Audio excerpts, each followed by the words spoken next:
Chapter 1042. He still remembered that after his father had distinguished himself in the Hanlin Academy, his grandparents had moved from their old home to the city. During the hot summer months, the two elders especially liked to lie on the rattan chairs under the shade of the trees and help their grandchildren fan themselves. Fan after fan, fan after fan, summer after summer. As they fanned, only his grandmother was left. After that, they were all gone. Their father also did not observe filial piety. The court was even more impatient than the civil official who was his son. They directly issued an edict to revive him. Their group of children did not find anything strange from their father's face. Zhang Bianguan clearly remembered that at that time, in Tai'an City, the streets were filled with rumors. Everyone said that their father did not care about being a person in order to become an official.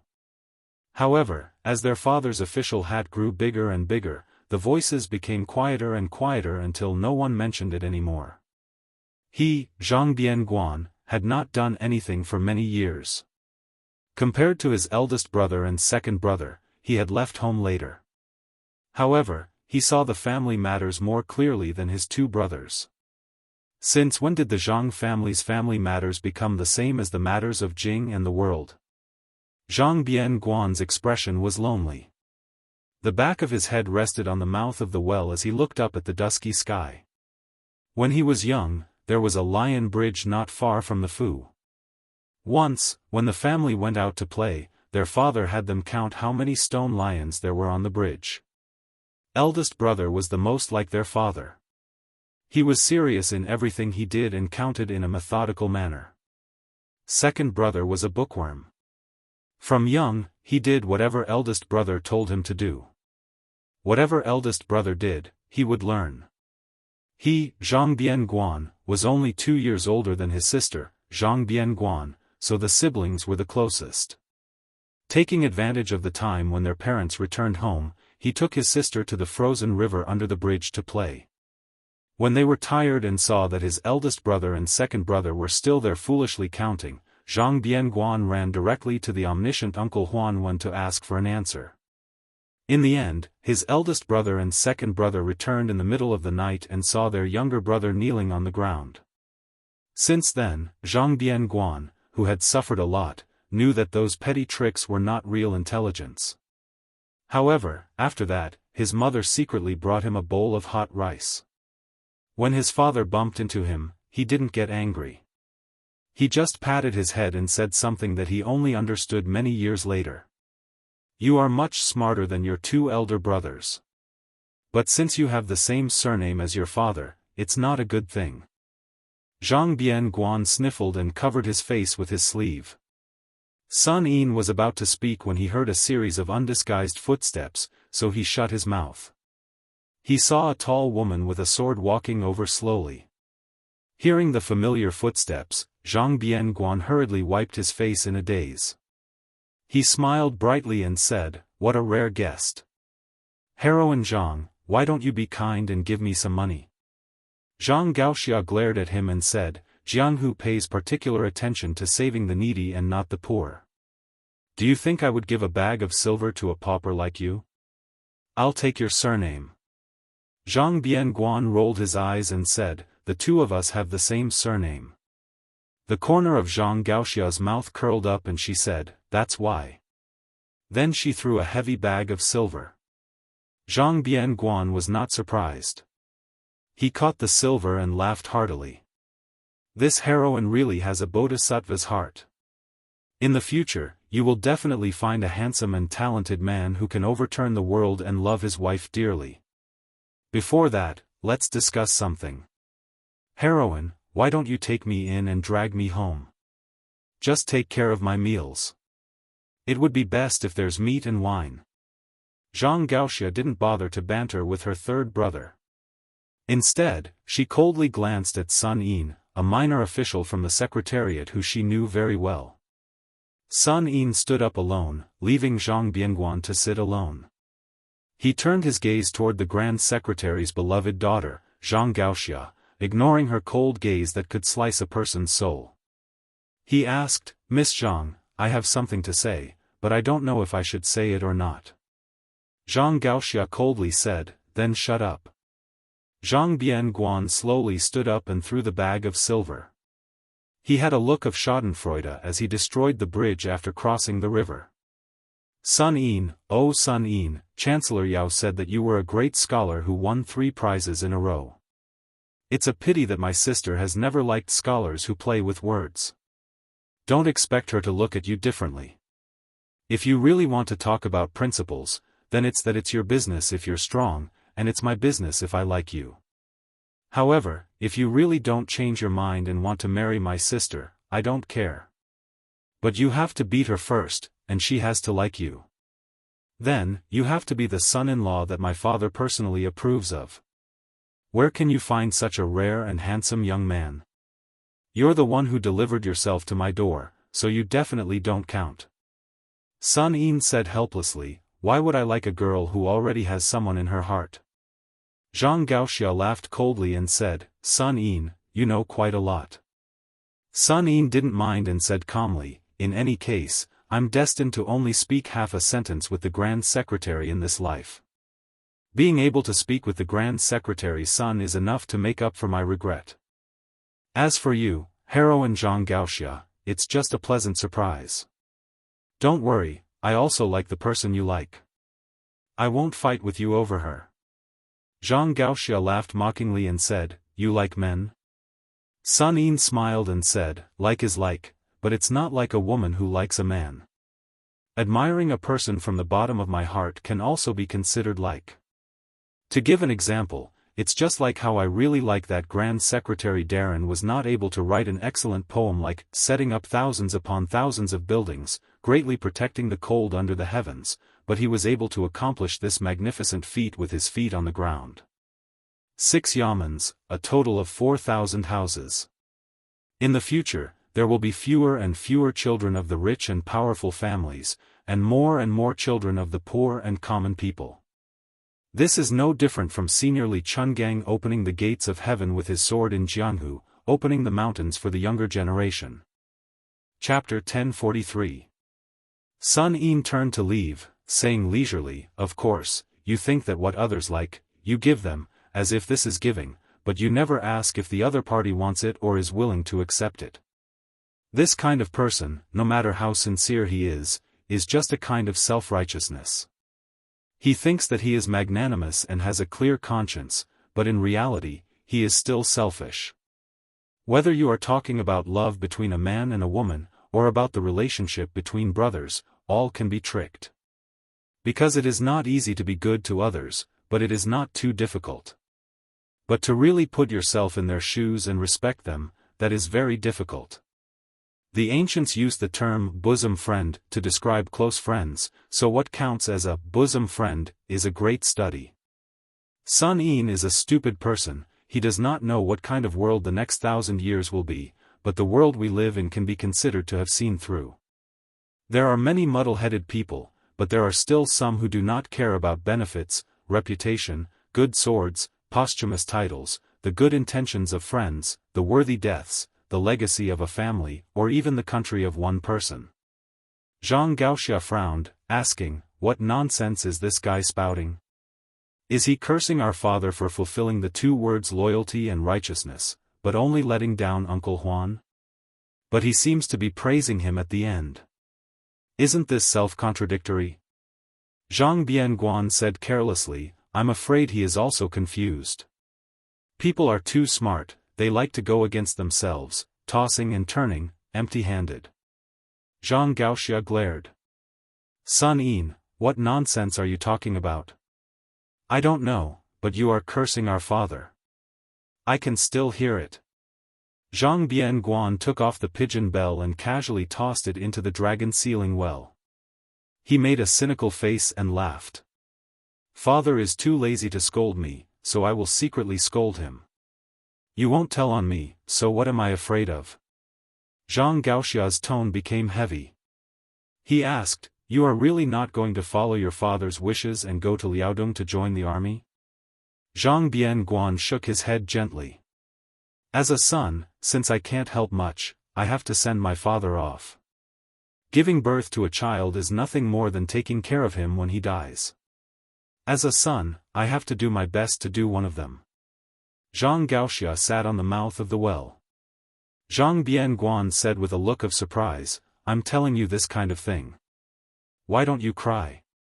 Zhang Gaoxia said calmly, I'm not that kind of woman. Zhang Bianguan nodded.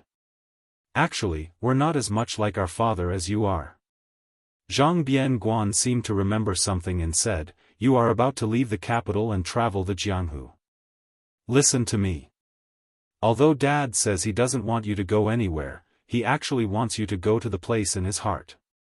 Zhang Gaoxia lowered his head. Don't say any more. If you continue, I'll really cry. Zhang Bianguan slapped his cheeks with both hands.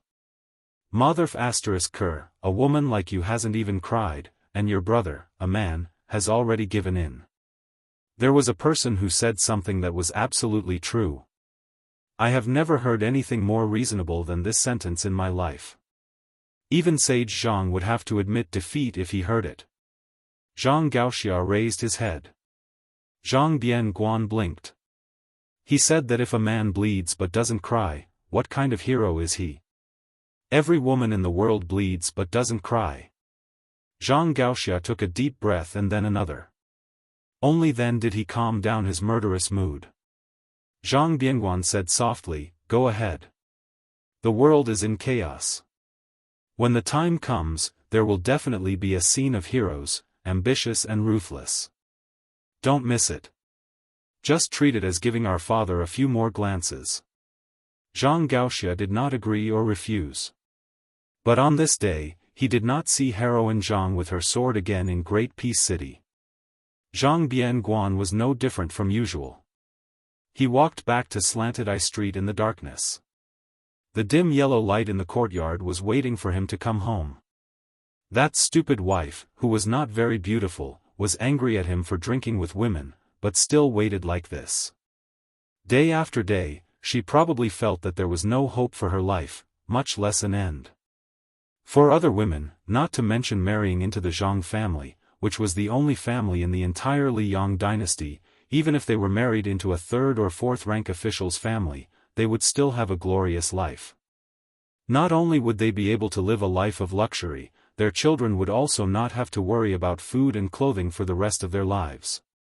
When they grew up, they would be able to live a life of luxury. If they wanted to help the country and the world, they would help the country and the world, and if they wanted to be mediocre, they would be mediocre. Zhang Bianguan was about to open the courtyard door like usual and yell for his wife to serve him good wine and meat when he suddenly squatted down for no reason. Then he heard the footsteps of passers-by. He hurriedly stood up and pushed open the door to go home. The woman, as usual, was silent.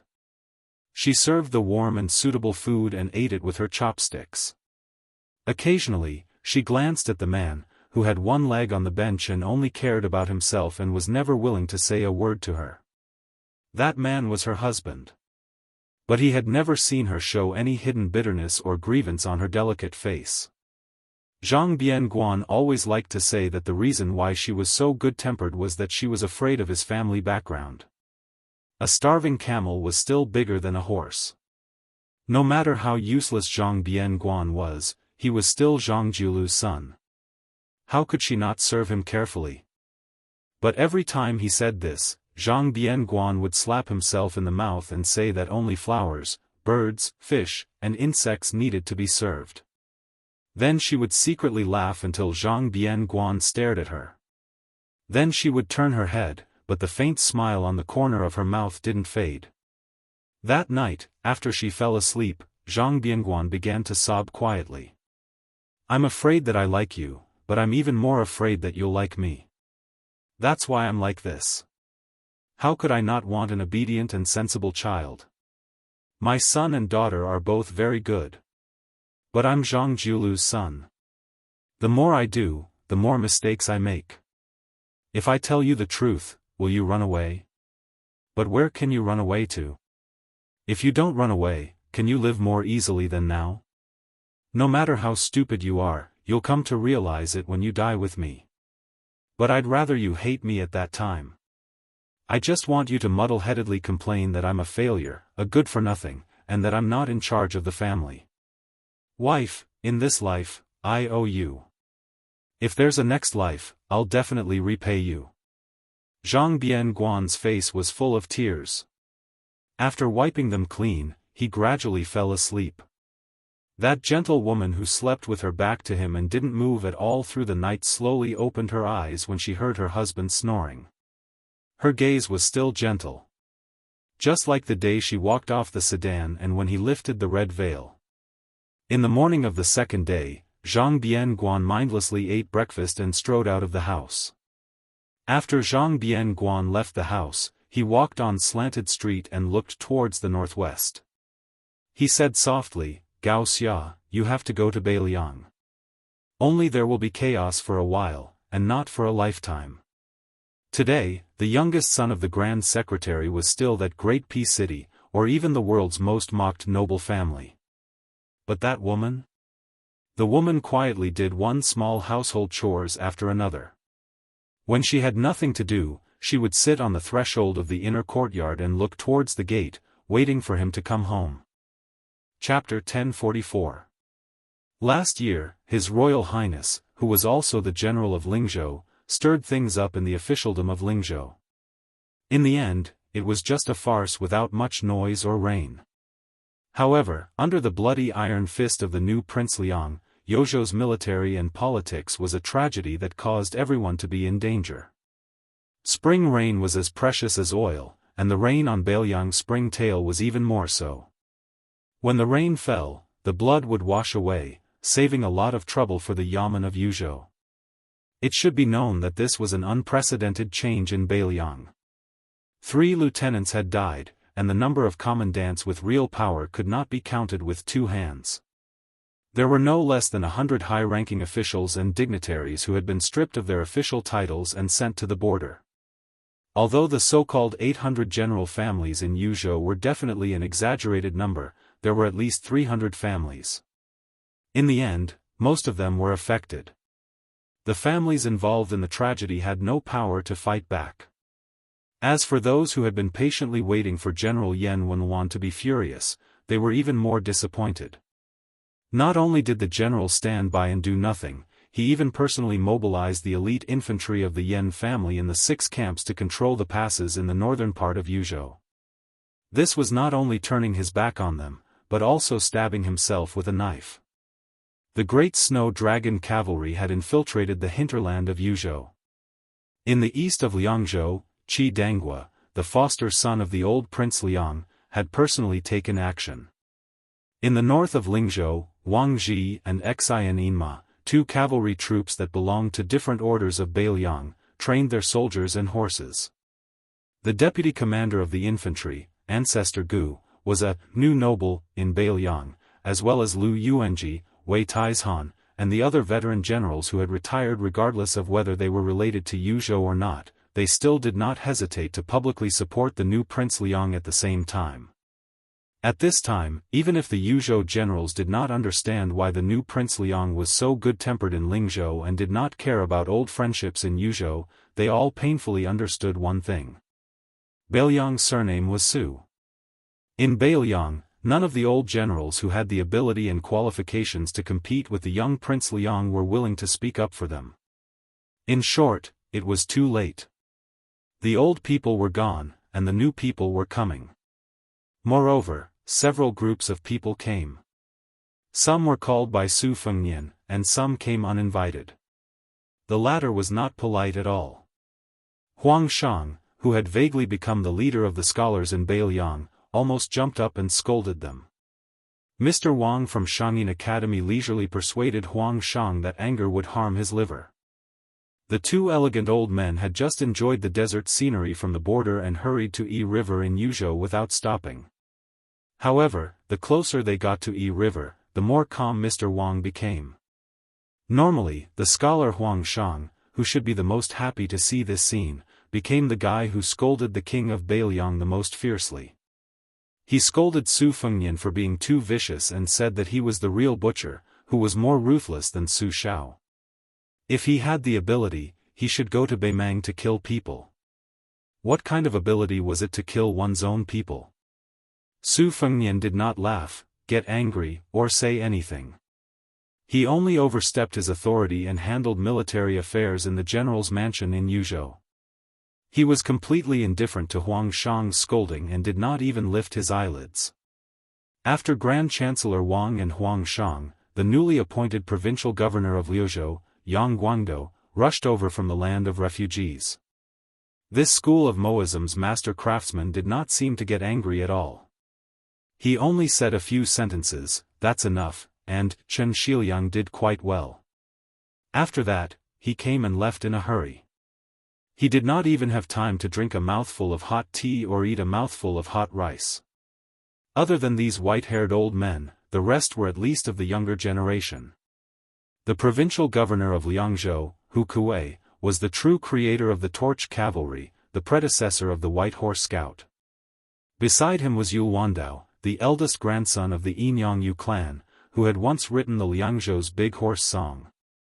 This guy had gone to the land of refugees alone and did not seem to have been killed or killed. There was also Song Yan, who had just become the provincial governor of Lingzhou, and Wang Shihua, the head of the Wang clan in Huangnam County in Lingzhou. These two were once opponents with different political views in the same county. They could not be said to be mortal enemies. Wang Shihua, who was famous for his moral writings in Beiliang, and Li Gongda, the administrator, who was focused on currying favor for personal gain, were the real mortal enemies. When these people all gathered in the general's mansion in Yuzhou, it was raining heavily on the next morning. Su Fengnian planned to call everyone to go to the newly built Green Deer Cave Academy. However, Song Yan and Wang Shihua had already left early. Therefore, Su Fengnian did not send anyone to invite them. Huang Fuxi, who had not had a chance to show his face recently, was in charge of escorting 100 cavalrymen. His face was as calm as water, without any sadness or joy. Lu Dian, the deputy general of Yuzhou, who had been cursed as the Great Executioner Lu, was even more worried. Only the provincial governor Wang Peifang, who was the head of the civil officials in Yuzhou, was at the back of the team. Sitting high on the horse, his thin body, which was not as strong as that of a warrior, was undulating with the horse, unable to hide the joy on his face.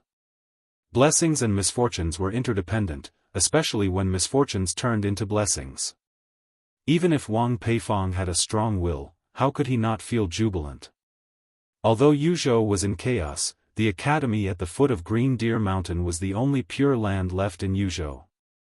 Nearly 100 scholars had entered the academy to study peacefully. They either buried their heads in classics or gathered together to learn from each other. The only imperfection was the two temporary leaders of the academy. Every month, they were required to produce a meritorious article that was suspected to be eager for quick success and instant benefits. The more words, the better. For example, how to deal with salt and iron in Beiliang, how to deal with the constraints of the imperial court, how to eradicate the shackles of the party struggle, how to solve the misfortune of officials, how to define the prime minister and the prime minister, and even how to balance the prime minister's power, and so on. Undoubtedly, many topics were forbidden for scholars. However, there were still scholars who could not resist the huge temptation of 100 to 500 taels of silver for each article that won the first place every month. As the old saying goes, there is a house of gold in a book. Not to mention the house of gold, didn't the latter too require real money? The sages only said it in an implicit way, but the logic behind it was very real. Although the Green Deer Cave Academy was still in its embryonic form, and the most important aspect of an academy was the lack of spirit, Huang Shang was in a good mood after he ascended the mountain. He did not care about showing any attitude to the Prince of Northern Liang. He stroked his beard and smiled, feeling gratified. Although the imperial court did not forbid the discussion of famous scholars, the Prince of Northern Liang could even ignore the rebellious words of the Prince of Northern Liang. In the eyes of the old imperial censor, this was the true source of the seeds of learning. One could express one's thoughts in one's mind and put them into writing. Thus, it would be recorded in the annals of history for future generations to comment on. This was the true fortune of all scholars. Huang Chang stood at the entrance of the academy and was not in a hurry to cross the threshold. He looked up at the inscribed board written by the king of Bailiang, Su Fengnian, and stopped in his tracks. His eyes brimmed with tears and his lips trembled as he asked, "Can you really tolerate scholars of my generation to be like Huang Chang yesterday, to happily scold you, Su Fengnian, and Bailiang?" Chapter 1045. Su Fengnian nodded and said, "There's no harm in scolding people. It's enough as long as you scholars can maintain your integrity. It's even better if you can still think about sincerely helping the world. If one day, there's a martial artist from Bailiang who dares to kill you with a knife, as long as the reason is in your heart and not in the knife in their hand, I will protect you." Huang Chang said a few good words in succession. His sleeves fluttered as he strode into Green Deer Cave Academy with Grand Chancellor Wang. After walking for a while, he suddenly realized that the young man from Su family didn't follow him. Instead, he stood in the same place. Huang Chang turned his head with a puzzled expression. Su Fengnian said, "From today onwards, as long as the martial artists of Bailiang wear armor and carry a knife, none of them are allowed to take half a step into the academy. You scholars can rest assured and pursue your studies. I don't have extravagant hopes that the scholars and martial artists of Bailiang can treat each other with respect and get along harmoniously tomorrow. However, at the very least, you have to mind your own business and do your own job. However, I'll say the ugly words first. Scholars fish for fame and take advantage of this to gain a good reputation. I, Su Fengnian, can turn a blind eye to this. However, if you dare to use your 3-inch tongue and the pen in your hand to cause chaos and disturb the people, you will definitely lose a few layers of skin. At that time, don't even mention you, Huang Chang, scolding me for going back on my words. Even if you fight with your life on the line, I will still be merciless. Huang Chang won't show any mercy even if I kill you." Huang Chang wanted to say something but stopped. Grand Chancellor Wang, who had long since boarded the pirate ship of Bailiang, laughed softly beside Huang Chang. "Old man Huang, where do you get so pedantic and sour breath from? Scholars aren't afraid of being poor, but when scholars are sour, the things they write will be worthless than pickled vegetables." Huang Chang sighed and didn't insist anymore. Yu Wandao wanted to follow him into the academy, but Hu Kuei, the provincial governor of Liangzhou, quietly stopped him and shook his head.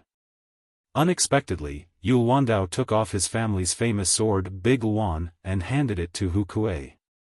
Then he smiled and said, "I was just bored and wanted to go in and take a look. I have studied for more than 20 years and have read enough. In the future, I will die on the battlefield. According to the king of Bailiang, I probably won't have a chance to set foot here in my life. So I should take the opportunity to take a look at the academy before I put on my armor and sword. I can hear the sound of wind and rain no matter what I do. I can even hear the sound of horses' hooves and the sound of fighting. But I really won't have the chance to hear the sound of the academy study that I've been familiar with since I was young." Su Fengnian looked at the back of the young man who was about the same age as him. He took the saber from Hu Kuei's hand. He didn't unsheath the saber, only flicking the scabbard with his finger. He asked with a smile, "You're called the Wan Saber?" The young man who was called Yu family is proud again after Chao Chongqing in Guangling Road turned around and said with a smile, "Yes." The young vassal king who had been giving people a gloomy impression these days chuckled and said, "Even if you are a spy of Liang, Bailiang will be willing to accept you because of your appearance." Yu Wandao looked sad and said, "I'm not a girl who hasn't been married yet. The king of Bailiang judges me by my appearance. I really can't be happy." Su Fengnian returned the big Luan saber to Hu Kuei and then waved his hand with a smile, indicating that Yu Wandao should enter the academy. After Yu Wandao leisurely walked into the Green Deer Cave Academy, Su Fengnian turned around and walked to the fence of the square in front of the academy. He waved at Wang Peifong. This Yuzhou provincial governor was a real literati, but he didn't enter the academy. The people outside were all real generals, so Wang Peifong felt a bit awkward. In the past, Governor Wang was afraid, but he was afraid that Su Fengnian was the eldest son of General Su Shao. He was afraid that this young man would definitely inherit the throne. Even if Su Fengnian succeeded in taking the throne, Wang Peifong believed that he still had some pride as a scholar when facing the new king of Liang as a subject. Unfortunately, he didn't have any spirit left after seeing the new king of Liang kill people in Yuzhou. Wang Peifong carefully stood behind the new king of Liang. Su Fengnian looked into the distance. Switch positions with Hu Kuei. The provincial governor of Liangzhou has always been half a level higher than the provincial governor of Yuzhou. You, Wang Peifong, have been promoted and become rich in the eyes of outsiders. But you and Hu Kuei, who has been demoted in name, you know how important you two are in this king's heart. Sweat appeared on Wang Peifong's forehead. He bent down and said in a small voice, "This lowly official understands." Su Fengnian made a sound of acknowledgement. Go to the academy. Wang Peifong hurriedly turned and jogged into the academy. Su Fengnian's eyelids jumped. He shifted his gaze slightly and looked at the foot of the mountain. A moment later, he said to Hu Kuei, you are a general and know that a place like Yuzhou is not like Lingzhou where Li Gongda is in charge. This place is pretty much hopeless, and there are generals everywhere. These people are used to using their fists and knives to reason with. It is useless to talk to them until you break your tongue. Now it will depend on your ability. Hu Kuei, who had experienced ups and downs, nodded heavily. He did not say anything heroic. Su Fengnian continued, Lu Jian, you will go to the border of Liangzhou tomorrow and assist Yuan Zuozong. This king knows that you are the most aggrieved this time. The deputy general of Yuzhou, Lu Jian, lowered his head and cupped his fists. This lowly general obeys. This lowly general is a rough man. I don't know how to say nice things. I am only willing to die for Beiliang. Su Fengnian turned around and stared at Huang Fushi. You are still the general of Yuzhou. In fact, what you said in the restaurant that day was not wrong. But there are some things that are not right or wrong. This king is not the same as you and Hu Kuei. There is no need to talk nonsense. I have said everything that needs to be said since you are the general of Yuzhou. But there is one thing that you should understand. This king is no longer the Jianghu man who has to be restrained in everything he does. In Beiliang, if this king does not give you face, who will? Who dares? Huang Fujin, who had been acting like a dog with his tail between his legs in front of Su Fengnian all this time, chuckled for the first time. With these words, even if Huang Fujin were to be fried in a frying pan 100 times, I would have earned back my capital. Su Fengnian did not reveal anything. He went down the mountain alone in the slanting wind and drizzling rain. He went to meet the two people climbing the mountain. The old eunuch, Zhao Siku, who had traveled thousands of li from the south of the capital to Beiliang. Even the mountain opening talisman had peeled off the high tree dew at the beginning of the climb. Su Fengnian knew that this meeting was truly a matter of life and death. But only by passing this hurdle could Su Fengnian face the Beimang Iron Cavalry without any distracting thoughts. Only then would he be able to make another trip to northern Mang alone in a situation that could not be any worse. The girl had unknowingly followed behind him. Su Fengnian stopped and shook his head at her. She also shook her head. Su Fengnian laughed and scolded, Are you stupid? The young assassin chuckled. This time, she was truly laughing. The wind and rain were still there. There were no more sounds of reading from the academy, but there were still chuckles. Su Fengnian walked close to the young girl and helped her adjust a familiar gold hairpin in her hair. You are like your mother, and also pretty. The young girl wrinkled her nose. It was unknown whether she was happy or sad. She glanced at him and then crouched on the steps. She did not follow him down the mountain. Su Fengnian turned around. His hands pressed down on the spring thunder, and he resolutely went down the mountain with the soldiers crossing the river. Not far from the foot of the mountain, Gao Shulu grabbed the sleeve of the old Martin Temple of Great Peace City and threw him down the mountain. He floated back to the foot of the mountain. The old eunuch, whose body was extremely weak, was not harmed at all. Gao Shulu opened his arms and breathed in deeply. Then he lifted the wind and rain that had not yet fallen to the ground back up to the 9 heavens. At the same time, the two-sleeved snake rolled down the mountain. Chapter 1046. As far as Gao Shulu's eyes could see, it was like the Milky Way. The green sword chi that rolled down from the mountain rushed toward him. Gao Shulu's expression was calm. He put his hands behind his back and continued to climb the stairs instead of retreating. However, when his left foot stepped on the stone step, the green sword chi rushed toward him as soon as he lifted his right foot. Although Gao Shulu did not make any movements, the sword chi slid past him like a flood hitting a reef. However, his hair still fluttered violently. His right foot that was suspended in the air did not land on the stone step as expected. Instead, it retreated to a step lower than his left foot. Gao Shulu reached out his right hand and blocked some of the green sword chi.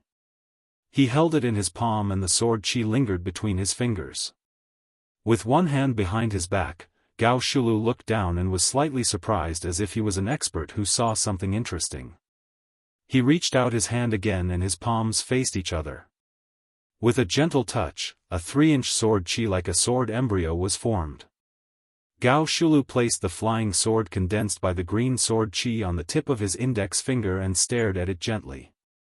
This devil who had been lingering at death's door for 400 years was so arrogant that he did not even look at the people who came down the mountain. At the same time, Su Fengnian, who used the green snake sleeves, went straight to the point. He held the spring thunder saber in his left hand and the river-crossing soldier in his right hand chopped at Gao Shulu's head. It was the opening shoe style that was born from the sword chi rolling dragon wall. Gao Shulu flicked his fingers and the 3-inch sword chi that was used to figure out the essence of the first vast sword chi disappeared. He reached out his palm to break the blade light and casually pressed down on the extremely sharp river-crossing soldier. A trace of blood appeared on his 5 fingers, but they returned to normal before the blood bloomed. In the blink of an eye, he repeated this no less than 6 times, but the river-crossing soldier still could not cut off his 5 fingers. This was no longer as simple as the Vajra physique. It was the perfect combination of the Vajra state and celestial state of the first pin 4 states. Perhaps only the great Vajra of the Buddhist saint, Dragon Tree Monk, could compare.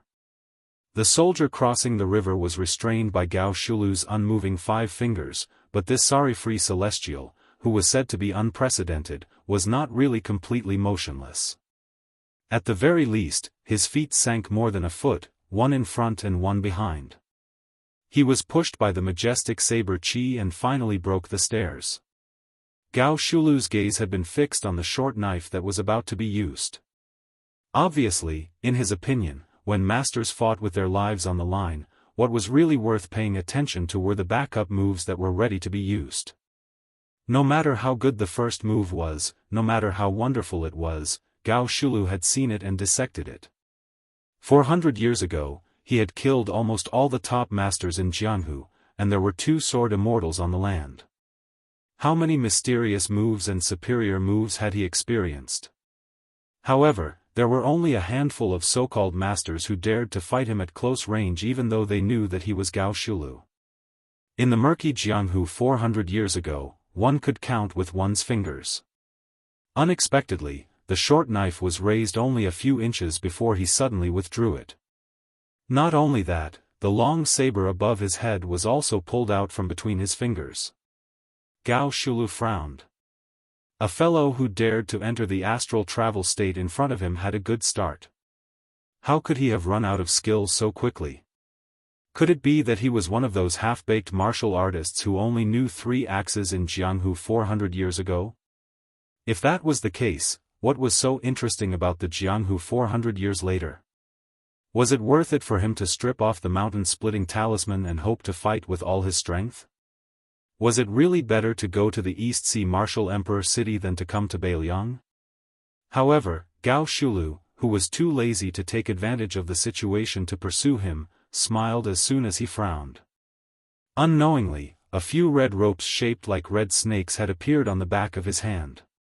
They were like weeds in the wilderness after the early spring rain, growing wildly. Not only that, the 9 smooth flying swords of the sword embryo buzzed and flew around him, forming a seemingly insurmountable thunder pool. Of course, in Gao Shulu's eyes, all of this was just a smokescreen. The real killing move was hidden in the blade that came down the mountain. The young man had been preparing for this blade since the green sword chi rolled down the mountain. Su Fengnian's figure retreated and swayed. He faced Gao Shulu and floated up the mountain in reverse. Step by step, he ascended the stairs in a leisurely and carefree manner. The spring thunder returned to its scabbard. When it returned to its scabbard, thunder rumbled in the distance. For the first time, Gao Shulu waved both of his sleeves at the same time. In an instant, he patted the ground 5 times in a row.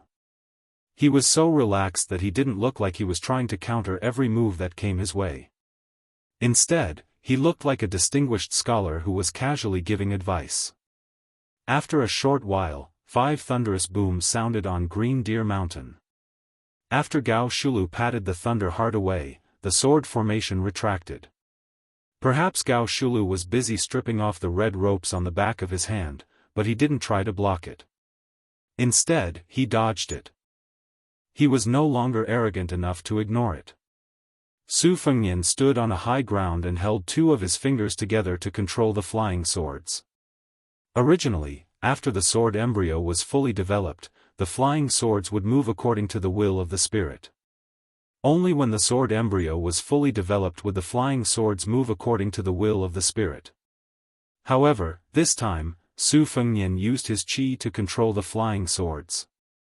He was extraordinarily meticulous and careful. Gao Shulu didn't underestimate him either. Compared to how he dispelled the Thunder Heart just now, Gao Shulu paid the same amount of attention. Su Fengnian wasn't complacent at all. In terms of moves, the 2 methods were polar opposites. However, the results they pursued were exactly the same. Gu Jintang's Thunder Heart wanted to kill an Earth Immortal. On the other hand, Dong Tai's flying swords in the Eastern Sea was the out-of-body celestial Zhao Xuansu from Mount Longhu. Su Fengnian went down the mountain and Gao Shulu went up the mountain. After the 2 met, Su Fengnian's welcoming ceremony was truly shocking.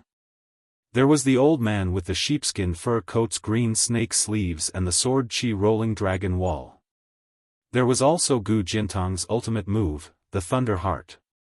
There was also the invincible Earth Immortal Han Shengxuan's red rope and Dong Tai's flying swords. Su Fengnian and Gao Shulu didn't stand on ceremony at all.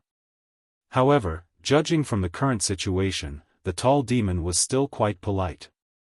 After dodging the flying swords that could kill a celestial, Gao Shulu didn't fly into a rage out of humiliation. Instead, she was a little lost in thought. She sighed softly and said, "In my opinion, all the martial arts in the world are nothing more than one's will. It's inevitable that the majority of experts will either be ambitious or short-tempered. This is especially true when it comes to the battle of sword chi and sword will. 100 years before I became famous, Ancestor Lu already had the distinction of sword art and sword art.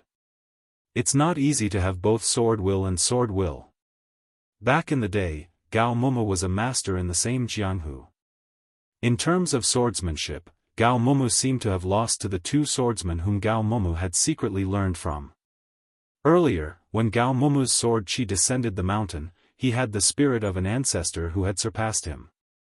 Later, when the flying sword pierced the celestial aperture point, he had truly reached the peak of swordsmanship. May I ask, who are these 2 swordsmen? Are they still alive? Su Fengnian said calmly, "One is called Li Chungang. He doesn't belong to any sect. It's a pity that he's already dead. The other is called Dong Tai. He came from the Wu family's sword tomb that the sword master killed for you. He's now out on the sea to visit immortals and hasn't returned yet. Gao Shulu smiled and said, "It's not without reason that sword art can dominate the Wulin world. For thousands of years, the world's sword mountains have always been one peak higher than the other. There's never been a bad habit of worshipping the past and belittling the present." Gao Shulu suddenly turned to look outside the mountain. "Your way of cultivating the blade intent is very rare. I've waited for so long. Is it about time?" Su Fengnian smiled and tapped the spring thunder's handle with one hand. He stabbed the scabbard into the stone steps behind him. Not only that, he also stabbed the river-crossing soldier into the steps. Only the scabbard of the river-crossing soldier was left hanging on his waist. Su Fengnian had nothing to rely on, but his momentum suddenly rose. He looked down from above. The division of first class into 4 realms has been used for 400 years. Most of the people in Jianghu today don't know that it's actually from you, Gao Shulu. I'm very curious about what you think of the false realms. Gao Shulu had the magnanimity of a great master. Even if they were facing death, she still said straightforwardly, "The false realms are not false." It's roughly equivalent to the Buddha's revealing and secret techniques. Tantric Buddhism has a shortcut to Buddhahood, but it's not available to everyone. The key lies in who's cultivating. Gao Shulu paused and smiled. Life is not satisfying. Those who seek freedom often feel uncomfortable. If you want something, you can't get it. The reason is simple. Chapter 1047. Gao Shulu, who had just taken half a step up the stairs, instantly leaped up the mountain and collided with Su Fengnian. Su Fengnian's mind was connected as he recalled the time when he rode an ox on Mount Wudong. Gao Shulu stretched out her hand but was grabbed by Su Fengnian's hands. With a twist of his toes, Gao Shulu's feet left the ground and was thrown out. However, Su Fengnian could not break free from Gao Shulu's pull. Both of them left the stone steps and fell out of the mountain. Gao Shulu was smashed down by Su Fengnian's immortal's touch on the top, while Su Fengnian was supported by Gao Shulu's palm and leaped up. The distance between the two was instantly shortened to more than 400 feet. Gao Shulu stood in the air, looking as cool as ever. Su Fengnian's momentum of being thrown up slowed down. With a roll of his sleeves, the thousands of raindrops that Gao Shulu had pushed back to the 9 heavens on Mount Green Deer fell together with Su Fengnian. The raindrops in the sky were divided into different levels. Under the pull of qi, the higher the raindrops were, the faster the raindrops fell. Thus, the raindrops were strung together into a sword. If only a line of raindrops formed a sword, it was nothing more than the finger Xian realm. However, when thousands of raindrops were strung together into a curtain of beads, it was undoubtedly the magnificent spirit of the celestial realm. Not only that, Su Fengnian stretched out his hand and pulled the curtain of rain. The tip of the sword was pointed at the side of his hand. Following Su Fengnian's falling figure, it pointed at Gao Shulu, who was looking up with her hands behind her back. Borrowing the power of heaven and earth was often not up to oneself. This was also the reason why there were earth immortals above the celestial realm. The string of beads forming a sword referred to the Xian realm, the rain sword forming a curtain referred to the celestial realm, and the direction of the sword curtain referred to the worthy earth immortals.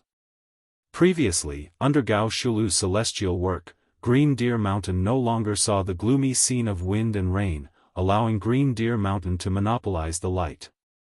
At this time, the sword screen covered the sky above, a dark mass, and the heavy rain destroyed the mountain. The people of the Green Deer Cave Academy did not hear the sound of the wind, nor did they hear the sound of raindrops hitting the eaves. They already thought it was too wonderful for words, and now they stopped flipping the books and whispering to each other.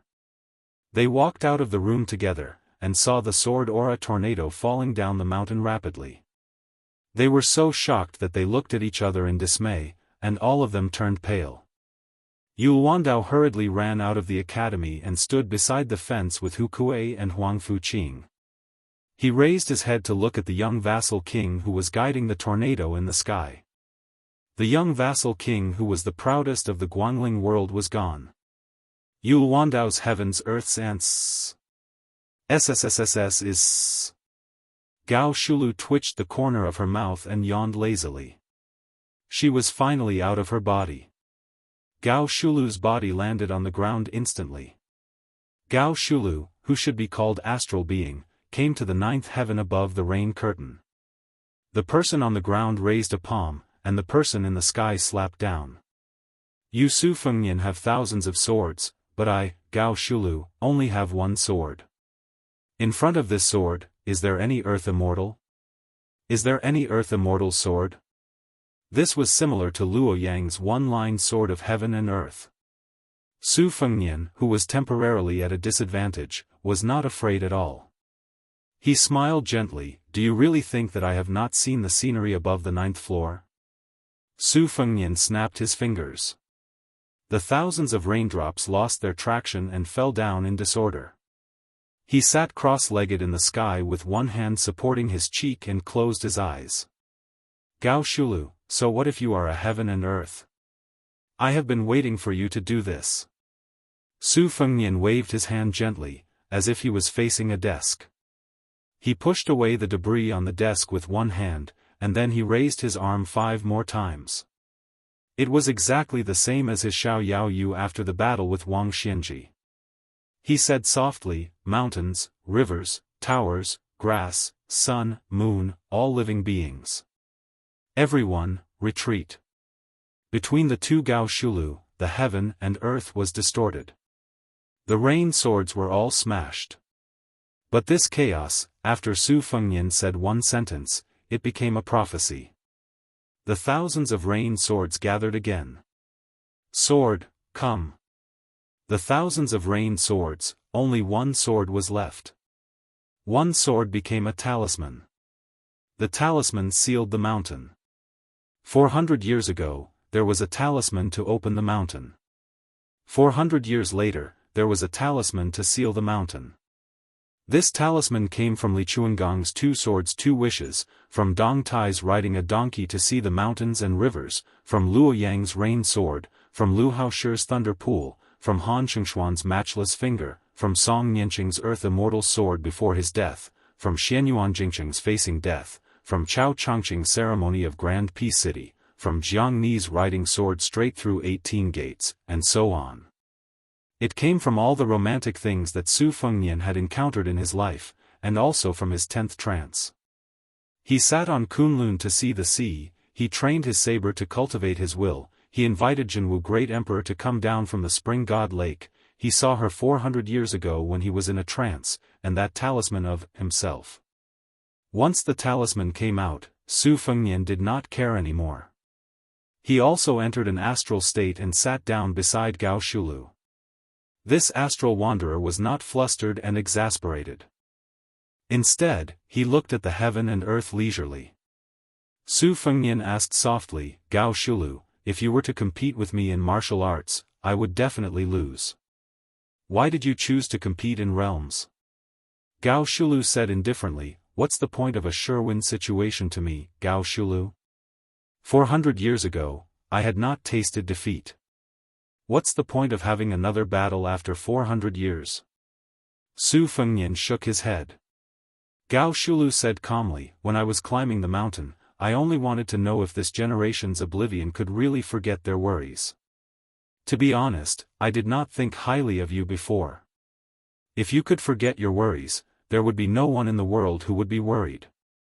Back then, when I chose to enter Qi deviation to forget everything, those who did not know me would say what I wanted.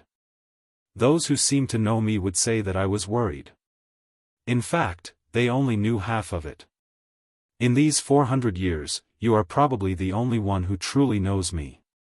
Su Fengnian said slowly, you, Gao Shulu, were once a prince of the Defeng dynasty who was about to ascend the throne 400 years ago. It was just that you wanted to become an immortal and did not want to be the emperor of the human world. Then, you visited the ancestral court of Taoism, Wudong Mountain, and asked a question, what is the meaning of the word immortal? At that time, Ancestor Lu reincarnated and had not yet enlightened his orifices. You went to Longhu Mountain, but no one could explain it. Or rather, they only gave half of it. The word, immortal, has two meanings. Now, there are two mountains, Wudong and Longhu. The former explains half of the word, immortal, while the latter explains half of the word, mountain. Longhu Mountain wants to become an immortal, so they have to go up the mountain and be a mountain person. They want to become an immortal and ignore the matters below the mountain. Wudong Mountain inherited the will of ancestor Lu. They cultivate on the mountain, but obtain the Tao below the mountain. They cultivate themselves and others, which is more in line with what you, Gao Shulu, want. Unfortunately, the Taoist priest on the mountain clearly had this intention, but he could not explain it. However, even if he did, it might not be to your liking. From your point of view, being an immortal does not forget being a human. Once you pass the gate of heaven and become an immortal, you are no longer a human. As an immortal, if you want to descend the mountain, you have to follow the fate of the world. How can you be called a free and unfettered heaven and earth? Therefore, what you want to be is a unique celestial being on the land, not a mountain person above the 9 heavens.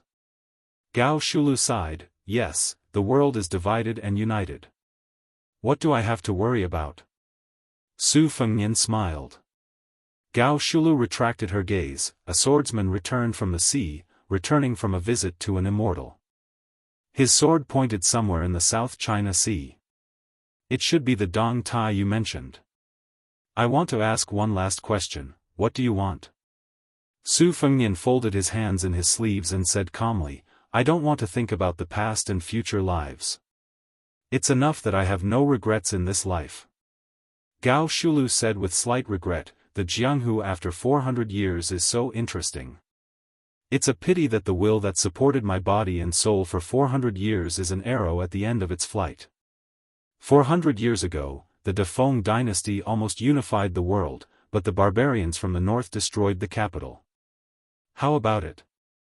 Su Fengnian nodded, I was waiting for you to say that. Su Fengnian flicked his finger and unlocked the talisman that sealed the mountain. Gao Shulu on the ground leaped up and merged with Gao Shulu in the sky. Su Fengnian also came back to his senses after the 11th time he was in a trance. Gao Shulu stood up and looked back at the world. She smiled and walked toward Su Fengnian. 400 years ago, Gao Shulu, who was truly the leader of the entire Jianghu, brushed past Su Fengnian and disappeared just like that. She came without worries and left without worries. I already know life and death and am not afraid of death. Why should I fear death? I have already attained immortality and am not in love with it. Why should I tempt it with immortality? At this moment, thunder rumbled and purple clouds formed. Lightning flashed and thunder rumbled. Above Green Deer Mountain, there was a shocking scene of an impending calamity. There seemed to be celestial beings riding celestial dragons in the clouds and mist. They came out of the lightning and wanted to enforce justice on behalf of the heavens. Su Fengnian slowly raised his head, the corners of his mouth curling up into a sneer. Behind him, a snow-white giant python condensed from fate energy coiled up. It had 9 claws and opened its mouth big enough to swallow a mountain, roaring at the sky. Then, there was no more. Because soon, the world became completely silent. Chapter 1048. The old eunuch had never practiced martial arts, but the imperial palace of Great Peace City never lacked experts. The old man was also one of the top Diao Temple eunuchs. He was knowledgeable and had some insight.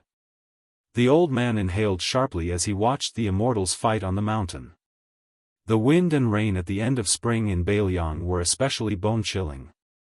Zhao Siku found it even more difficult to endure, especially when the old man saw the slender figure slowly walk down the mountain. Each step seemed to step on his already heavy heart. He felt his teeth hurt. When the young man with the blade walked to the foot of the mountain, old Diao Temple jogged forward with a tragic feeling of dying early and reincarnating. He was about to say a few words of flattery. He did not expect that this king of Bailiang would not hit a smiling person. It would be good to have an easy death under his hands. Unexpectedly, the other person waved his hand and spoke first. This king thanks old Mr. Zhao on behalf of Bailiang. Our place is not as prosperous as Great Peace City, but this king can give old Mr. a place to rest in his old age. Zhao Siku stilled. He heard the person who had come close continue to say with a smile, the Su family owes Zhao Chongling too much, but they cannot repay him. Since old Mr. is an old friend of Zhao Yongkai of Bailiang, and you risked your life for Bailiang and did not disappoint this king's master, old Mr., do not worry. This king has said so much in hopes that old Mr. will be assured. The old man smiled freely and said with slight self-mockery, our family is a eunuch that everyone curses. Is he worthy of being called Mr.? Wang Ye's words, do you want us to work ourselves to the bone again? If that's the case, then the word Mr. is not enough. Su Fengnian laughed and said, I knew that old Mr. Zhao would not be assured. The old man bent down and asked doubtfully, can we really live and die however we want in Bailiang? Su Fengnian nodded with a smile. Zhao Siku sighed heavily and looked up at the top of Green Deer Mountain that had become calm. He said softly with the unique sharp voice of a eunuch, since your highness is kind, then I will be bold to say something disgraceful. Back then, the young master favored Chen Jibao. After all, the soldier immortal in white did not control Bailiang. We can't say that the young master misjudged him. But if the young master could live until today, he probably wouldn't be too angry. Su Fengnian shook his head and said, if Zhao Chongling does not die, this king will have nothing to do with Bailiang. Zhao Siku looked deeply at the young vassal king and said emotionally, I cannot see through your highness's personality right now. But your words are true and comfortable to hear. The old eunuch turned to look in the direction of Great Peace City. The people there like to be shrouded in clouds and mist. No matter how good the weather is, people will feel gloomy. Su Fengnian did not make a judgment and said softly, Bailiang is windy and sandy all year round. The winters are hard to endure. But standing there, the view is wide. If you stay for a long time, you will feel gloomy. When the wind blows and the snow presses down, it will lessen. The old eunuch smiled from the bottom of his heart and said, borrowing the king of Bailiang's auspicious words. Originally, I thought I had completed the young master's last wish and was content. I had not thought I could live a few more years. Su Fengnian turned and saw the empty-handed Hehe Mississippi. The young girl was shaking her wrist in boredom. Su Fengnian said to Zhao Siku, Sir, why don't you go up the mountain to see the scenery? When the time comes, you can go down the mountain with Kuei Hu, Huangfu Qiu, and the others. The old man smiled and said, yes, I have to walk and see more while my legs are still nimble. The old eunuch brushed past the young girl. The old man said to himself, when the Qin dynasty lost its deer, the heroes of the world chased after it. 800 years of separation and unification. 400 years ago, the Great Feng dynasty showed signs of unifying the north and the south. But in the end, the barbarians of the north invaded the central plains. None of the dynasties after that were free of worry about the north. This dynasty is no exception. The Grand Secretary, Zhang Jiulu, had been in charge of the imperial court for more than 20 years. Half of his time was spent watching the northern land's border. Even if he joined forces with the Grand General, Gu Jiantang, he could only pull the disadvantageous situation to a stalemate. Now that Liang is going to commit suicide, what will happen to the world? Alas, I have never understood this world. Scholars can't tolerate eunuchs, scholars can't tolerate common men, and scholars can't even tolerate scholars in the end. I have read all the classics handed down by the sage of the Zhang family, but I can't see such a reason. After thinking about it, I think it's probably because those at the top must be worse than those at the bottom. I really want to open my eyes and see if the scholars here will be slightly different. Su Fengnian laughed softly and said, as expected of someone from Zhao Chongling's family. The young girl tilted her head. Su Fengnian took her hand and said softly, let's not think so much. She said softly, old Huang thinks even more. Chapter 1049. Su Fengnian pulled her into the carriage parked at the foot of the mountain. Su Yanbing, who had not acted from beginning to end, studied Su Fengnian. The two nodded without speaking. Su Fengnian was finally able to catch his breath. He said casually to the young girl, "For a strategist, the size of one's weapon is one thing, and one's position is another. Yuan Benqi's ranking among the strategists of the spring and autumn period has always been higher than my master Li Yishan, Yang Kai Zhao Chongling, and Nailan Yusi behind the king of Yen. In reality, it may not be that Benqi's talent is higher than the others, but his position means that he has more room to plan, and he can hold more things in his hands. This is like a housewife who has enough firewood, rice, oil, and salt. The food she makes will naturally be more sumptuous. On our side in Beiliang, we have Su Beiji and Chen Shiliang. If Beiliang is not trampled by Beimang, their future achievements will not be low. But it is difficult to say how high they will be. Lu Su of Xiangfan City is the same. This is also why Sun Yin, who studied the dragon slayer art, was not willing to stay in Beiliang. There were pythons but no dragons in Beiliang. He did not want them. However, being in the imperial court of Liang had its advantages and disadvantages. The disadvantage was that there were too many people under the emperor's nose. Even if there were talented people like Su Beiji and Chen Shiliang, it would be difficult for them to stand out as quickly as they did in northern Liang. Secondly, as the Zhaodiao temple said, scholars could not tolerate scholars and scholars looked down on each other. There were many rules in the imperial court of Zhao. Many scholars' lofty aspirations could not be fulfilled and most of them groaned for no reason. However, there were still some people who were born at the wrong time and did not get the chance to appreciate their talents. If Huang Longsher was born in the present, I'm afraid even becoming the Grand Chancellor of Shangyin Academy would be as difficult as ascending to the heavens, let alone becoming the great devil of spring and autumn, Huang Sanjia. Su Fengnian glanced at the girl and said helplessly, "What are you glaring at me for? I am not speaking ill of your old Huang, I am praising him. My master said that he is an extraordinary person, an extraordinary talent. I do not dare to underestimate Huang Longsher." Su Fengnian's thoughts immediately drifted away. This Zhao Zhu's luck is good to the point where it can be considered good luck, to be able to make Huang Longsher, Northern Mang's imperial preceptor, Daoist Qilin, Yuan Qingshan, and Nailan Yusi, these three people take notice of him at the same time. Zhao Kai, who had died outside the Iron Gate, only had two masters, Yang Taisui and Han Shengxian. Compared to Zhao Zhu, he was much weaker. As for the fourth prince, Zhao Zhuan, he is already the crown prince of a country. Anyway, the ownership of Liangjiang Mountain depends on these two. On the way back to the general's mansion in Yuzhou in Iha City, they encountered two groups of assassinations that were like throwing eggs at a rock. They were intercepted and killed by the spies even before the driver and the three people sitting in the carriage did anything. Beiliang's folk customs were already valiant, not to mention the loyal men of sacrifice who were raised by the family. Most of these men of sacrifice were staunch and unyielding. They did not regard other people's lives as valuable playthings, and even did not regard their own lives as valuable. They all believed that if you raised me for 10 or 20 years, I would repay you with my life. They were willing to regard this as righteousness, heroism, and chivalry as the most important thing. Outsiders could not say whether this was right or wrong. Su Fengnian lifted the curtain and looked at the pair of eyes lying in a pool of blood.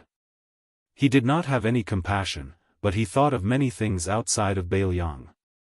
For example, the emperor of the Zhao family, in terms of his surname, was enough to be a once-in-a-century wise monarch in history.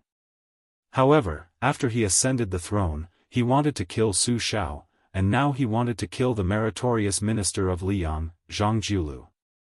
It was not that he was not a good emperor, but he could tolerate the dissolute scholars of the Hanlin Academy, he could tolerate Zhang Jiulu, and he could tolerate the remnants of the 8 kingdoms stirring up trouble with his pen and ink. As the emperor of the world, he must have his own difficulties. No matter how hard he was willing to work day and night for the common people, he still had to consider the gains and losses of the Zhao family first. Zhang Jiulu could, regardless of his own gains and losses, open the door for the poor scholars in the world to advance. It could even be said that Bai Yan did not only exchange one person's death for the 4,000 rooms of the 6 ministries, but also for the poor scholars to have a foothold in the imperial court. Coincidentally, the emperor of the Zhao family was not a short-sighted person. Even if in the next 100 years, the poor scholars could still scrupulously abide by the etiquette of monarch and minister, wholeheartedly working for the emperor, but 200 years later, would they still be able to do so?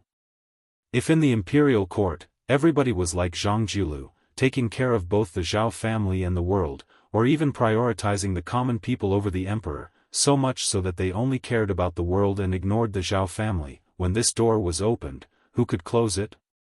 This was not an exaggeration to scare people. The poor scholars were not as good as the rich and powerful children, they had this and that kind of rules. The rich and powerful children were used to wearing good shoes, so they were reluctant to take them off. However, the poor scholars were barefooted. If they did not care, they had talent and learning, so who didn't help them? So much so that they might as well sit on the dragon chair themselves. Therefore, the emperor of the Zhao family killing Zhang Jiulu was indeed killing the #1 meritorious minister of the Liang dynasty, but it was also an act of helplessness to close the door that was wide open. Master Li Yishan could see these things, and so could Huang Longshi and Yuan Benshi.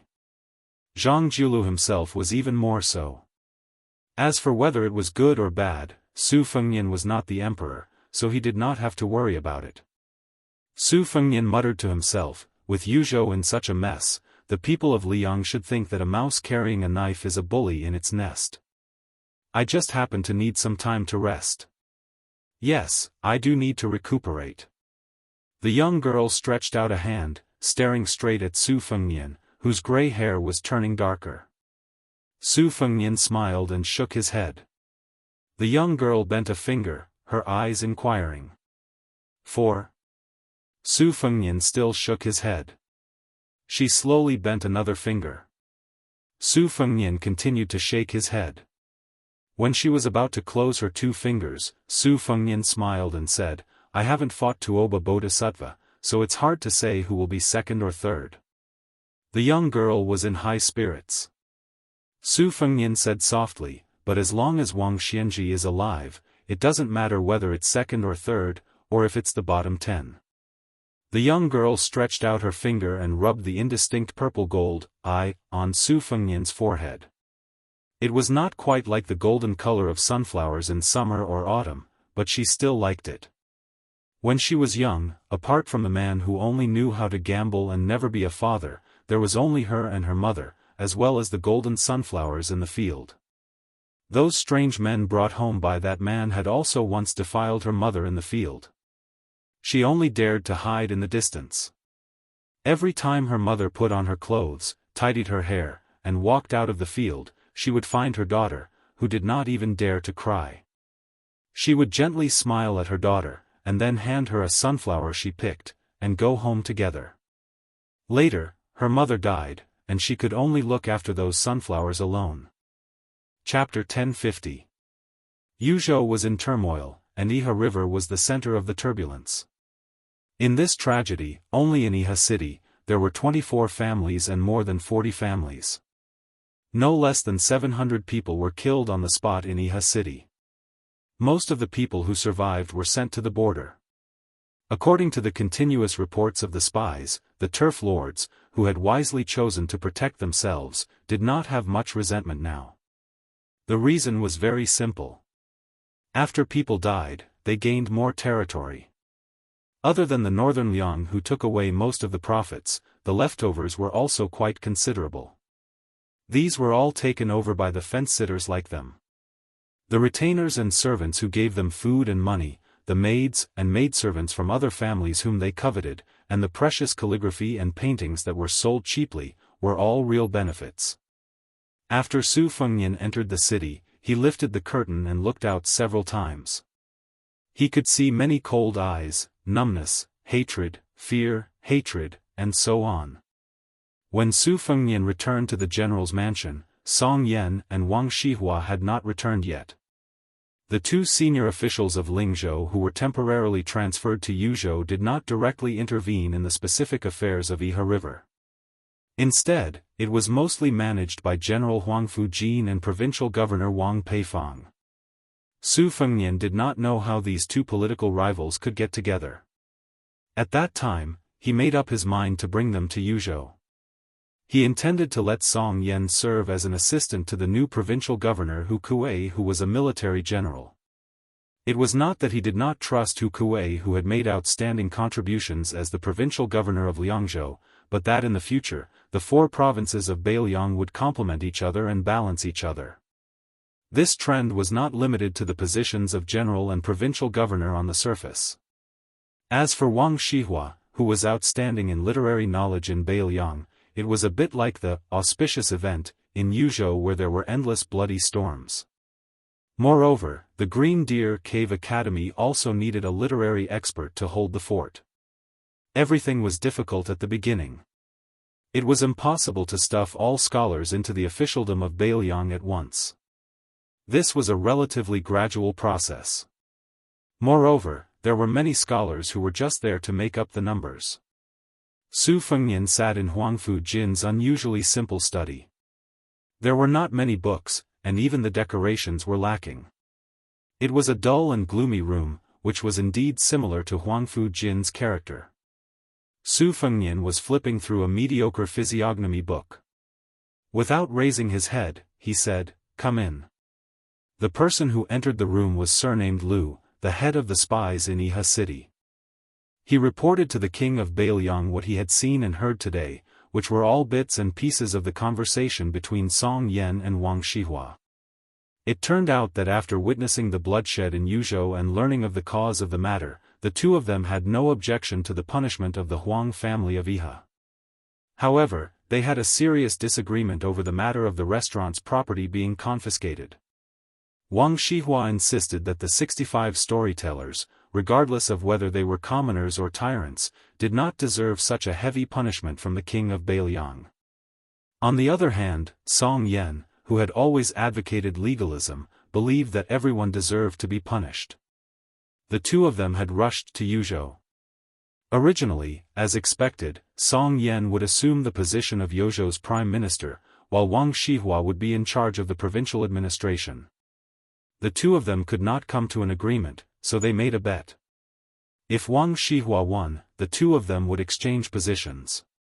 Song Yan, on the other hand, said that he would definitely win and that his position would remain the same. However, when Wang Shihua saw him in the future, Song Yan would have to pay respects to his superior. Upon hearing this, Su Fengnian put down the book and said with a smile, "The two of you are really leisurely and elegant. Don't tell me you investigated the 65 people one by one." Spy Lu said softly, "That's not the case. Wang Shihua only picked 3 people." Su Fengnian nodded and said, "A scholar's spirit is because he is afraid of winning an unfair battle. Go on, tell me which 3 people he picked." The unremarkable Iha spy said respectfully, "They are Chao Sheng, a disciple of the Chao family of Iha, Qi Fengnian, the shopkeeper of Qiji Silk Store, and Han Laikai, a villager. Among the 3, Chao Sheng is a regular customer of Jingyi Xian restaurant, while the Chao family is a low-ranking family of Iha. Qi Fengnian is a live-in son-in-law and has a good reputation in Iha West Street. Han Laikai, on the other hand, pretended to enter the restaurant to buy wine. In fact, he was embarrassingly short of money, so he hid in the back and took the opportunity to listen to the storytellers. Regarding these matters, Song Yan and Wang Shihua carefully went through the files after the bet. Wang Shihua picked 3 people within the time it takes for a stick of incense to burn, and Song Yan nodded in approval. Su Fengnian stood up and said, "Wang Shihua believes that the human heart is good and that everyone has a compassionate heart.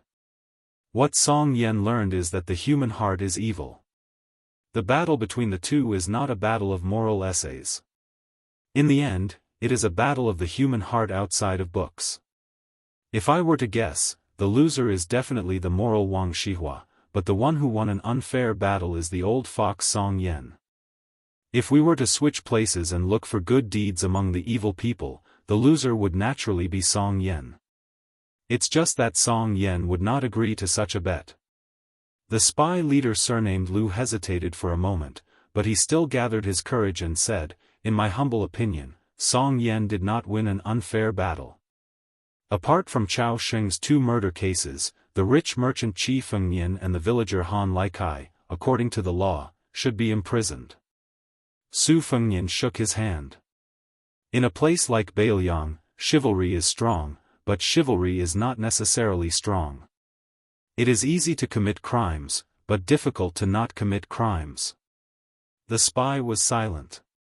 Su Fengnian smiled and said, "This time, there are many clans in Iha City who are busy fishing for profits. Lu Jingxing, why don't you seize some gold and silver from their hands and treat it as a reward for your brothers?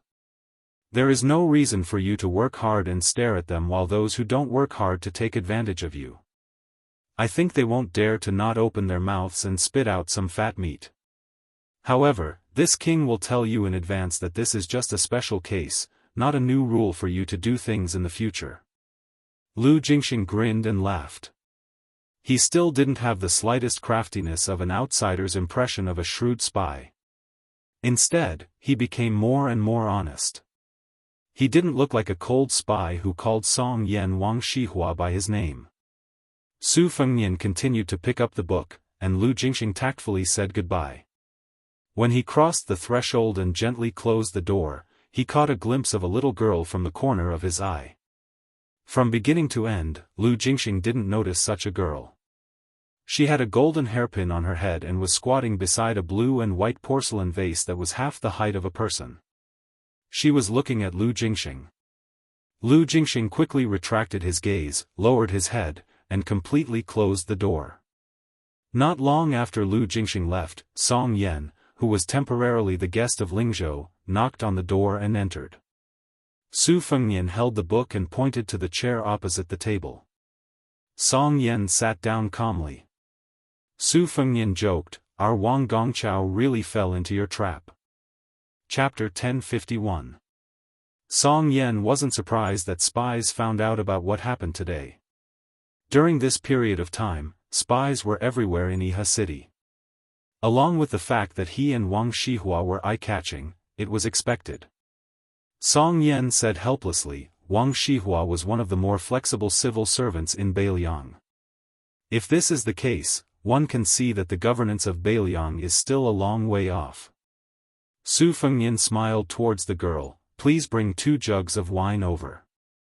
The girl left silently and brought 2 jugs of green ant wine back. Su Fengnian and Song Yen each had a jug. Su Fengnian said emotionally, "In the past, I knew that it wasn't easy to be the head of the family. However, only after sitting in this position can one understand how difficult it is to be the head of the family. You have to fight with people, evil people like the Iha River Huang family and good people like Huang Shang and Wang Shihua. You have to fight with the heavens. In the past, listening to the rain and appreciating the snow was a joyous thing. Now, you have to consider the harvest of your territory. I have a stack of secret letters to deal with. Some say that the butler Song Tonglu colluded with officials to alter his nephew's works. The children of the Lu family took farmland and were exposed. There was also a senior of the Lu family who spent a lot of money to buy a painting, but it turned out to be fake. He couldn't return it and wanted to cause trouble. A master drank wine in Liangzhou and got jealous of the general's son Zhengfeng. The latter called for people to gang up on him and the former tried to kill him. Both of them weren't good people. Logically speaking, it would be better to kill both of them. There was even a rumor that the youngest son of the deputy commander of the infantry, Wei Taizhan, brought along his belongings and moved to the neighboring Hezhou. Just the illegal gold and silver alone filled 16 large chests, which were detained by the soldiers patrolling the border. Very soon, there was a rumor that the border guards had insulted the daughter-in-law of Deputy Commander Wei first. There was also a young captain that great ancestor Gu thought highly of. For some reason, he was beaten half to death outside the pass. Song Yen said calmly, as long as one has a family, there will be conflicts. There are even gaps between father and son and wife, much less such a big Bailiang. Su Fengnian smiled and said, from now on, all the major and minor government affairs in Yu province will be handed over to you, Kuei Hu, and Huangfu Qiong. Administrator has been fighting for you, saying that you have the power of magic but have no place to use it. He hopes that you can be of some use after moving to Yuzhou. Song Yen nodded and said, it's only right that I do my best. Su Fengnian didn't pick up the wine jug that still had more than half of it left. He stood up and walked out of the study with Song Yen. After Song Yen left, Su Fengnian found Wang Shihua, who was temporarily staying in a side courtyard of the general's official residence. He told him that he was going to meet someone. Wang Shihua was confused and followed him out of the residence. He sat in the carriage and left Iha city to the outskirts. There was an irrigation ditch here that nurtured a lush reed field. The land in Bailiang was poor, so the reeds that were quite useful had all become priceless grass. Near the reed field, there were several small villages near the river. The breeze was cool and the spring sunshine was warm. Walking on the narrow mud road, the air was filled with the fragrance of green reeds. There were groups of 3 to 5 village children picking tender buds. Su Fengnian and Wang Shihua slowly came to a small ferry by the river. The clumps of reeds nestled together gracefully. It was a rare tender and charming scenery in Bailiang. Su Fengnian had an empty stem of green reeds in his hand, which looked like a rough reed flute. Su Fengnian sat on the cobblestone ferry and blew the reed pipe, whimpering faintly. Wang Shihua didn't sit down. Instead, he stood on the riverside and thought that the young lord might be dissatisfied with why he made that bet with Song Yen and questioned his action in Yuzhou province. However, considering that Wang Shihua was half his trusted subordinate, he didn't punish Wang Shihua in the usual officialdom. Su Fengnian stopped playing the reed flute, raised his head, and pointed to the northeast. There's a poor scholar from Bailiang who has been in the capital for 7 years and finally made a name for himself. The year before last, he had already become the daily assistant of the emperor's close minister. Last year, he became the physician of the meritorious service department. He assisted the Minister of Personnel Ministry Zhao Yuling and the Crown Minister Yi Maochun to preside over the capital assessment. This year, he will participate in the assessment of the local 4th-grade officials in Liyang. In the early spring, he and Crown Prince Zhao Zhuan made a private visit to the south. After returning to the capital, they got married. On the wedding night, there were big red candles and a red veil. The woman surnamed Zhao was a noble. This scholar was destined to have a meteoric rise in the future. Even becoming a minister was just around the corner. In the past 7 years, there were only 2 secret letters sent to Bailiang. One was about the crown prince, and the other was about the Zhao emperor's health. This scholar, who had made great contributions to Bailiang, only wrote 2 words at the end of the 2 letters and asked Bailiang to pass the message to one person. Su Fengnian paused for a moment and said flatly, "Don't miss. Don't wait." Wang Shihua sighed. Su Fengnian continued slowly, "Before this scholar achieved meteoric success, there was a spy here, Zhao Go, who had been keeping an eye on him for many years. Therefore, even if it was just 2 simple words, the person who missed and waited for still did not know." Wang Shihua asked softly, "That infatuated woman is still waiting?" Su Fengnian nodded and patted the stone at the ferry. Back then, she sent the scholar to the capital to take the imperial examinations here. She did not marry, but if she missed him, she would come here to wait. That was because he had promised her that he would return home to marry her, regardless of whether he could pass the imperial examinations or not. Wang Shihua sighed from the bottom of his heart. Such a scholar, such a woman, should have been married. It would not be excessive even if the king of Bailiang personally presided over their marriage. Su Fengnian turned a deaf ear and said, "After the end of last year, the woman stopped waiting at the ferry." Wang Shihua was stunned. Su Fengnian threw the hollow reed into the water. Without turning his head, he stretched out his finger and pointed to a place far away from Wang Shihua. She died in the reed marsh and was buried there. Su Fengnian put his hands into his sleeves. I came to Yuzhou, to the Yi River, to kill people. You, Wang Shihua, said in your heart that I killed the innocent. I thought that no matter how innocent those nobles were, they were not as innocent as this woman. Moreover, such a woman, such a tragedy, could not be counted in Yuzhou. You scholars keep saying that you wholeheartedly want the world to be peaceful. I, Su Fengnian, feel that world peace is too far away. Since peace is so close, I have to do it well first. Wang Shihua's face was pale. Su Fengnian stood up, shook his sleeves, and bowed to a small grave in the reed marsh. He turned and left, leaving Wang Shihua sitting on the ground dejectedly. Su Fengnian said in a deep voice, You were lucky to be born as a human, but you did not treat others as human.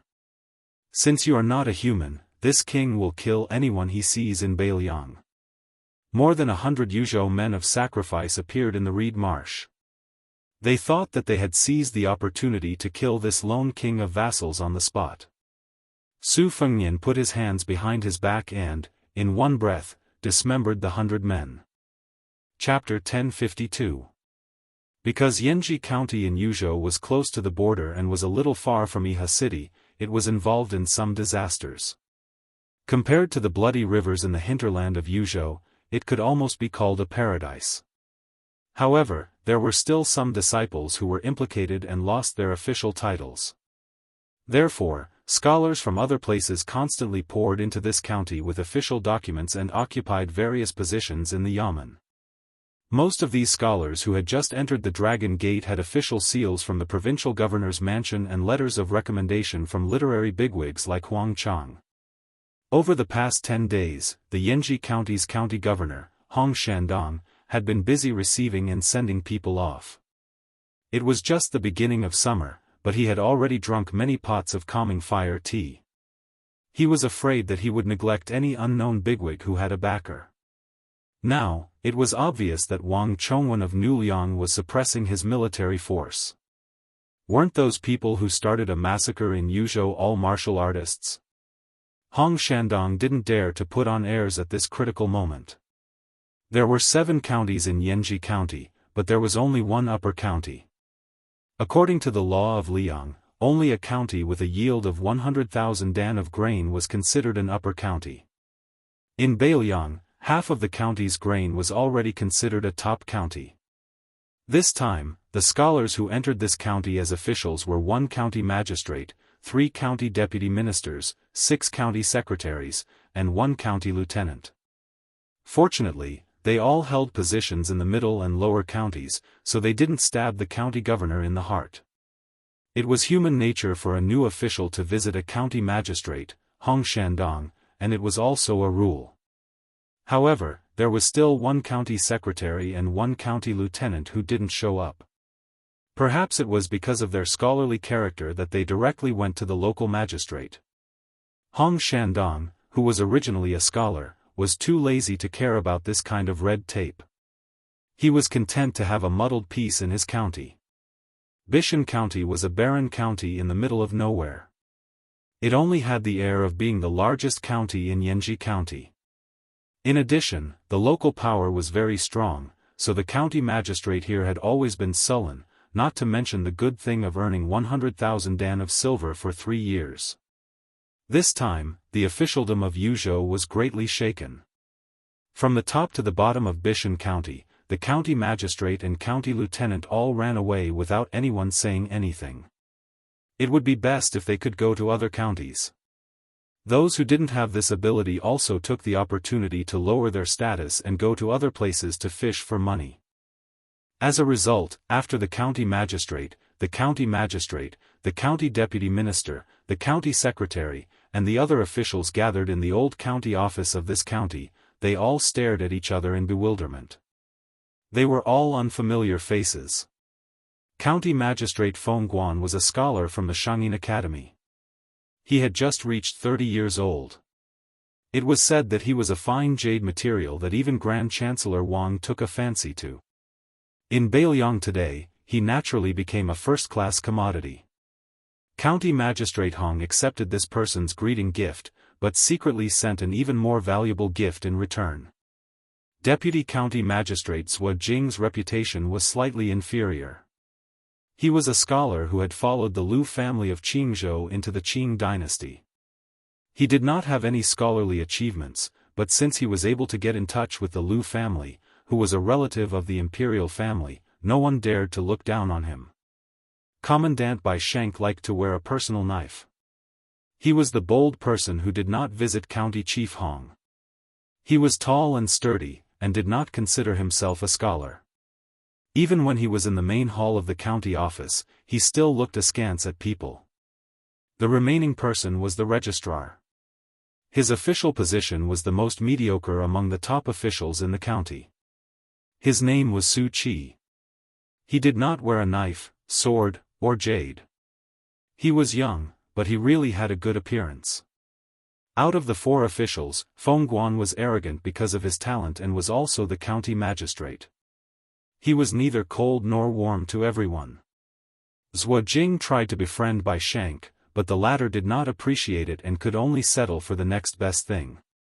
He ran over to Registrar Su and called him brother. Finally, his efforts were not wasted.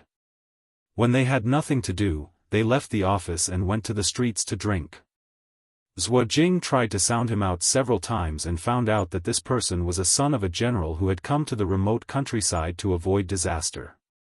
At first, Zhuo Jing treated him to a banquet, but then he let the young registrar Su foot the bill. At first, Zhuo Jing was a little nervous. He was afraid that this young son of a general was too arrogant and would come to blows at the slightest disagreement. Later, after drinking more and more, they became more familiar with each other. He was certain that this inexperienced official was very easy to talk to and was willing to suffer losses. However, in his heart, Zhuo Jing looked down on him more and more. He only saw him as a fair-weather friend.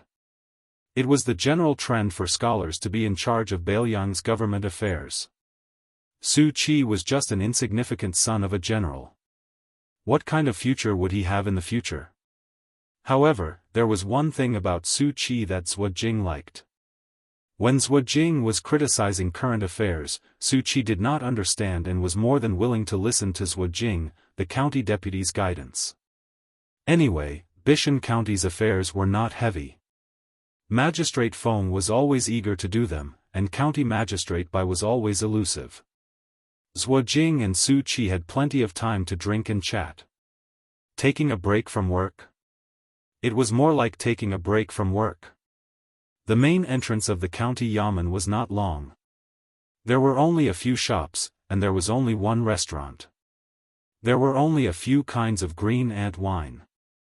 Zhuo Jing was not used to drinking the cheap green ant wine that burned his throat. Today, he asked for a jug of Jiannan spring wine that had just arrived. When he asked for the wine, he deliberately glanced at Su Qi's face. Seeing Su Qi's pained expression and trying to hide it, Master Zhuo held back his laughter. Afterward, he drank in large mouthfuls and felt more at ease. As he drank the good wine to satisfy his craving, Zhuo Jing felt a heroic spirit fill his chest, rushing straight to his teeth. He had only finished one cup when Su Qi tactfully reached out to refill his cup. Sir Zhuo picked up the wine cup. He wasn't in a hurry to drink, saying unhurriedly, "Last time I told you about Bai Yan and Tan Tanwang's public rupture, how satisfying it was. Today, I want to properly talk about the aftermath. This Grand Secretary Zhang's control of the Liyang Discourse Road has finally come in handy." With a kacha sound, this blade suddenly fell down in the imperial court. Although no one died, it made those who had the qualifications to enter the imperial court lose 2 noble titles, as well as 16 official hats. Su Qi, don't you think it's amazing? Su Qi laughed softly and said, "Amazing." It was indeed an extremely tyrannical counterattack. It doesn't lose to Chen Jibao's plum wine. Zhuo Jing originally wanted to answer his own question, but after being interrupted, he subconsciously wanted to glare. However, he quickly restrained himself. The person sitting in front of him was, after all, an official of the same rank as him. He took a slow sip and brewed his emotions before continuing. The officials in the court are dejected and anxious. However, this is not important. Soon, there will be a light at the end of the tunnel. That Bai Yan intends to open up the Lotus Seed River to deal with the flood in Guangling. The Minister of Works, who is known for his silent meditation, wrote a letter for the first time, stating the pros and cons in a clear and organized manner. He actually did his best to refute the Grand Secretary. The way I see it, there are two emperors in this dynasty. No matter how the man and the cat died, they are dead in the end.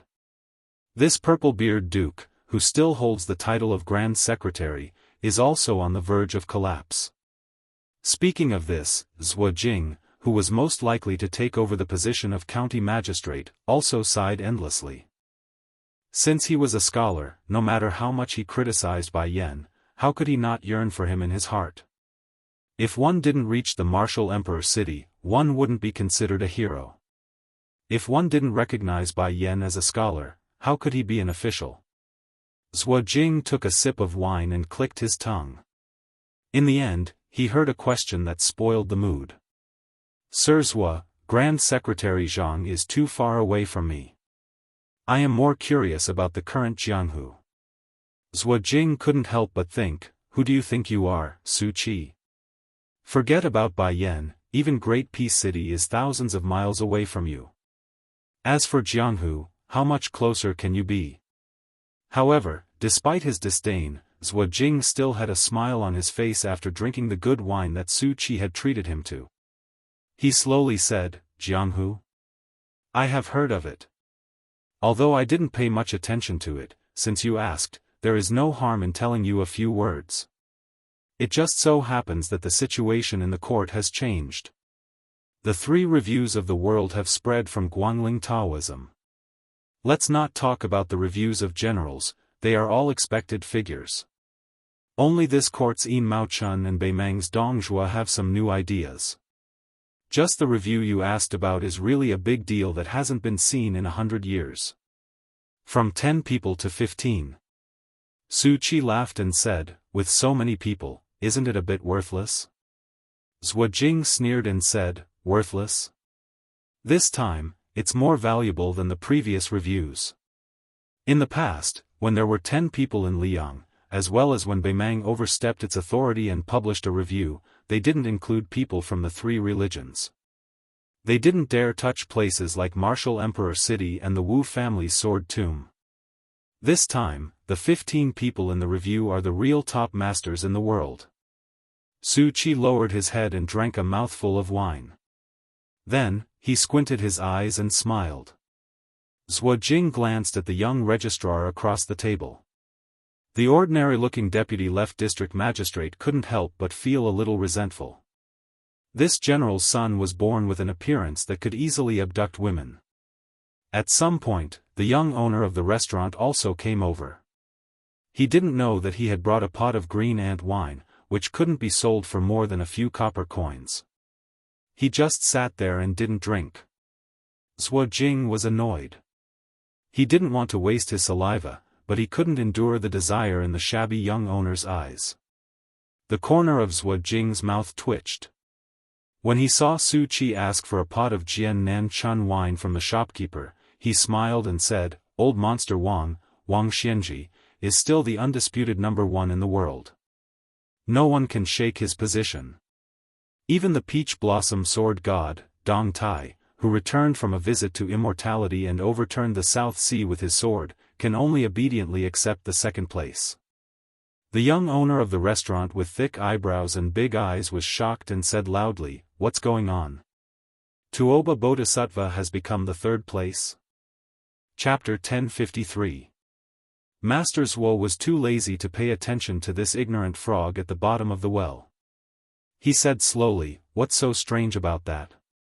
Tuoba Bodhisattva of Beimang was pushed to the 3rd place by Dong Tai. The top 3 of the peak of martial arts have changed, but they are still the same 3. After talking about the 3 land immortals, I'll talk about the last 5 people. The people who made the comments probably had some reservations. The leaders of Buddhism in the three sects were not in the top 10.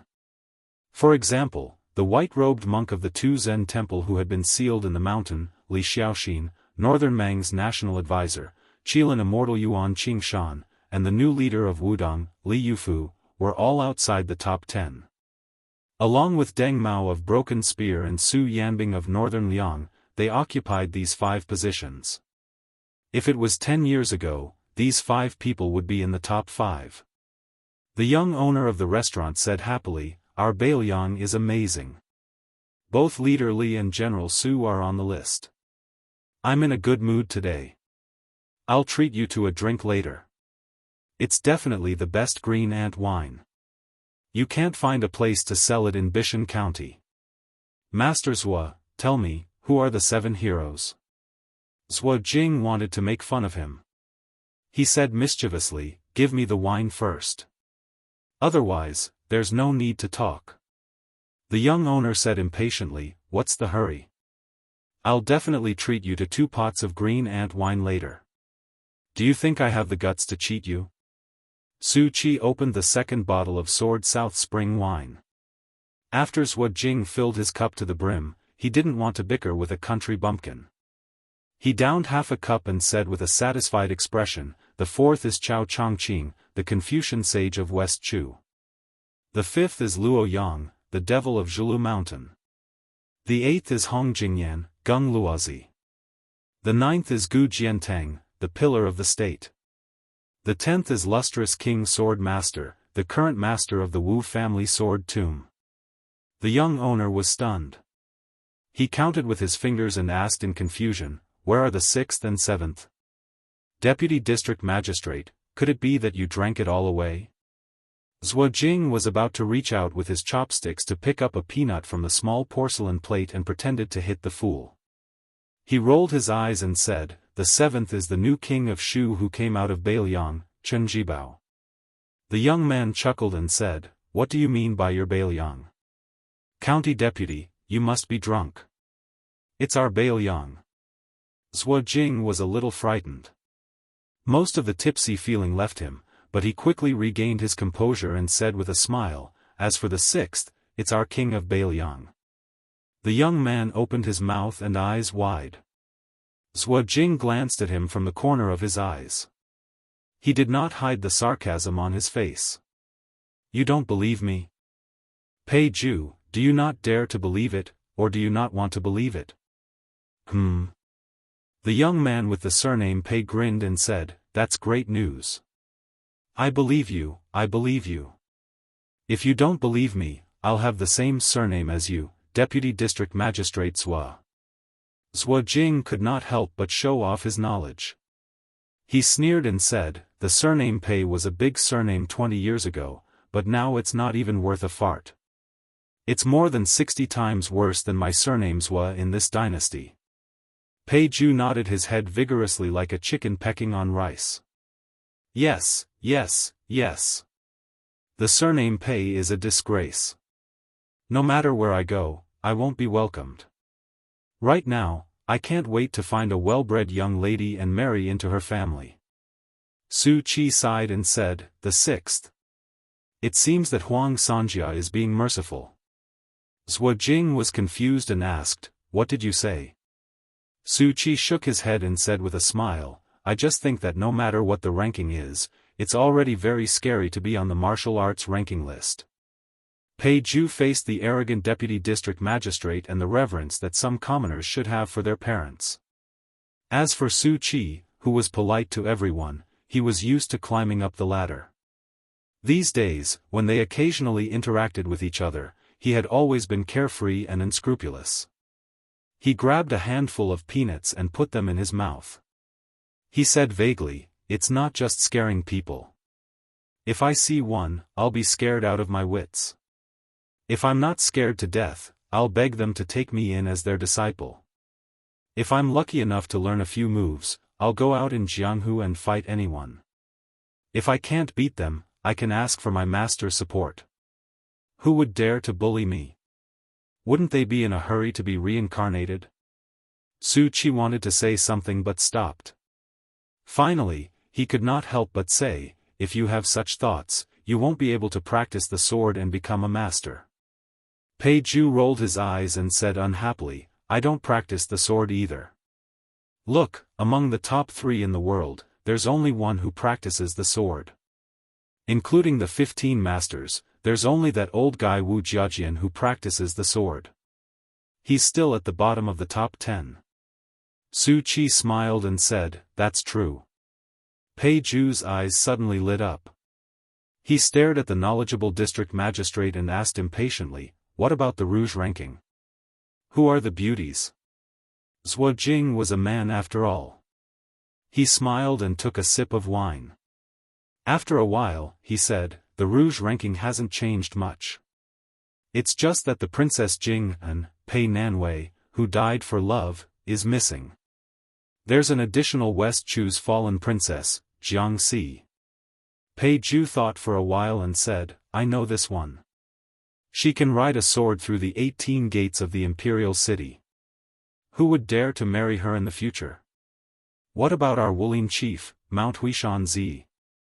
Didn't they say that she's also a beauty who brings disaster to the country? Zhuo Jing laughed in a low voice and said, no one dares to marry the West Chu princess, but no one dares to touch the mistress of Great Meadow? You have to understand that although Xianyuan Qingfeng wasn't ranked among the 15, he was singled out along with Nangong Push. He said that the former was only 1 level away and the latter was only 1 level away. They both have the potential to reach the top of the Wulin world as women.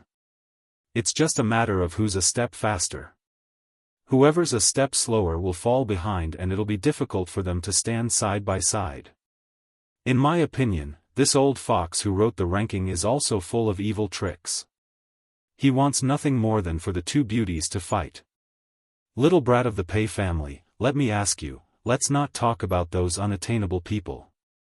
Let's talk about how you know 2 beautiful ladies on the street, but you can't eat them. Would you be happy to see them fight on the street? Pei Ju only cared about laughing. The answer was self-evident. Since there was free wine to drink, Zhuo Jing talked more. Afterwards, he told the 2 ignorant young men about many new things in Jianghu. For example, Dongyue's sword pool Song Nianxing died for no reason, and Shishan Spring Cottage's swordsmanship master Xielingzhen also died mysteriously. These sects had lost their pillars and their status in Jianghu plummeted. They were no longer at the top of the Jianghu world. They were far behind the Wu family's sword tomb in Longhu Mountain, and could only be ranked among the top 10 sects with many new rising sections. Beiliang was indeed the big winner this time. In this evaluation of Liang being Liang, Beimang being Beimang, there was another fish dragon gang that no one had heard of before. Although they were ranked last, so what if they were ranked 10th? When they went out and announced their name, they would always claim that the fish dragon gang was one of the top 10 sects in Liang. They wouldn't rashly say that they were ranked 10th. When the county deputy was talking about this, Pei Ju was already thinking about whether he should go to Lingzhou to join the fish dragon gang. After chatting for a while, Pei Ju slapped his thigh and asked, Mr. Zhuo, why isn't that big devil cat on the list? Why is he ranked lower than others? He can't even get into the top 15. Zhuo Jing didn't know whether to laugh or cry. He pointed at the young man who lived in a corner and could only look at the sky from the bottom of a well. Are you stupid? Bao Shuqi, the county magistrate of Bishan, laughed it off. Pei Ju suddenly covered his stomach and said that he was going to the toilet. Then he disappeared. After drinking the last cup of South Blade spring wine, Mr. Zhuo suddenly realized that this silly boy was not really stupid. He was just playing tricks to avoid the 2 pots of green ant wine that they had agreed on. Zhuo Jing smiled and got up to leave the table. Su Qi said that he wanted to stay for a while, so the county deputy walked out of the restaurant alone and muttered, "Stupid is stupid. The restaurant is here, where can he go? He can hide for a while, but he can't hide forever. I'm a 6th grade county deputy.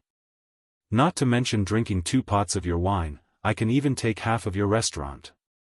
After Zhuo Jing left the restaurant, the young man immediately ran back to the table and sat down. He said with a smile, "Su Qi, don't you think this guy is stupid? He doesn't even understand the principle of being fickle. He has studied so much for nothing."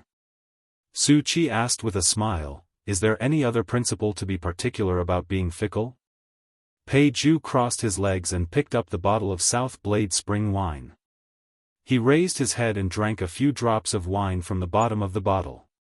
He wiped his mouth and said, "You must have studied less than me. A monkey performer gives a monkey 3 acorns in the morning and 4 acorns in the evening.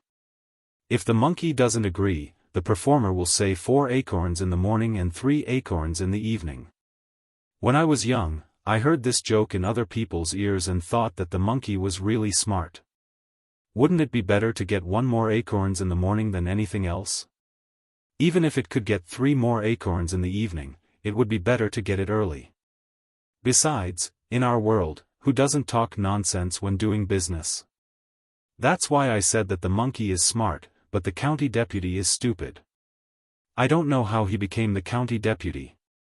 In my opinion, I'd rather be the county deputy."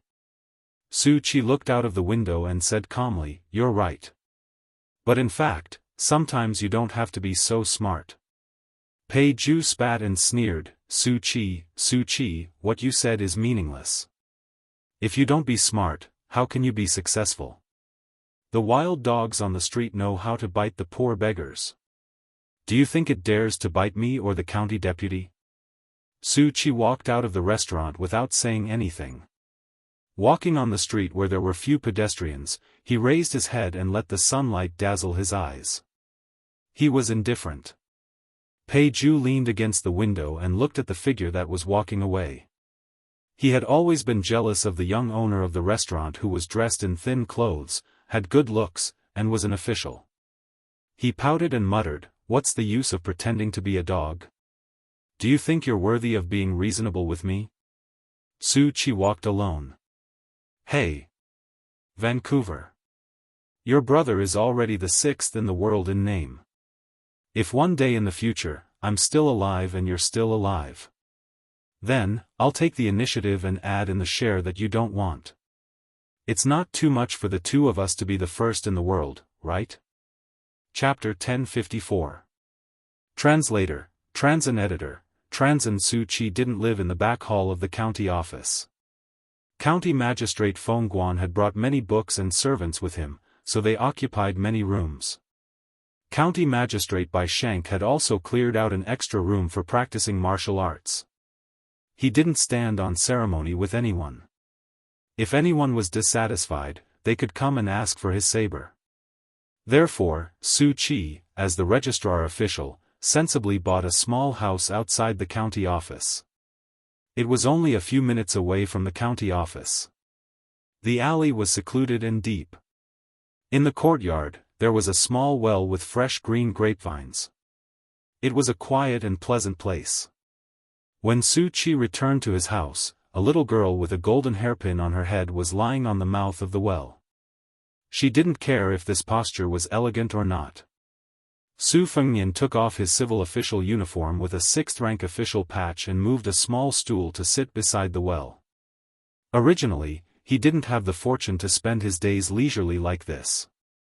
However, after his second sister learned of his current situation, she would rather tire herself and insisted that her younger brother not touch the mountainous pile of documents and government affairs for the time being. It should be known that these documents could immediately become a mountain again after being moved away. However, she said that it was the work of the servants and the work of the superior and the work of the superior. Therefore, he took it as giving him the last half a year of leisure. Logically speaking, Su Qi had never won against her.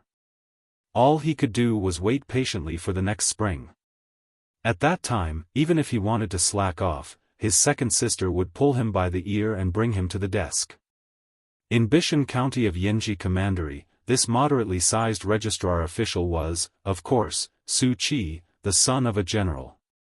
He had used this alias in Beimang and Liang Jianghu. However, after the one-year mourning period ended and he put on the clothes that the Golden Silk Weaving Bureau spent a lot of manpower and money to make, it was time for him to leave this place and Yuzhou. In Bishan County, other than a secret letter from home every half a day, no one would disturb his peace and quiet. Therefore, things like martial arts evaluations, rouge evaluations, generals evaluations, and so on could only be heard from Deputy County Magistrate Zhuo Jing. His meager salary as the county magistrate was mostly spent on Zhuo Jing's drinking. Without a doubt, Wuxia Xianxia had once again deliberately stirred up a demonic wind. Among them, Mount Longhu was the biggest loser. A father and son Daoist masters had ascended together. It was an unprecedented grand occasion, but it seemed to have emptied all of the Daoist ancestral court's assets. This time, no one had made it onto the rankings. But Li Yufu of Wudong, who had not been heard of until now, had made it onto the rankings and stood shoulder to shoulder with Yuan Qingshan and Li Xiaoxin. Mount Wudong's status would definitely rise. And with the sudden appearance of Su Yanbing, who was ranked 6th in the world, Bailiang was the biggest winner. He leaned against the rattan frame and muttered to himself, 10 times I was in a trance. Looking down from a high vantage point, I've seen many places. I've also seen the gathering and dispersing of fate. It's said that a place's environment nurtures a place's people. Within the limitations of this place's environment, people's words and actions permeate each other.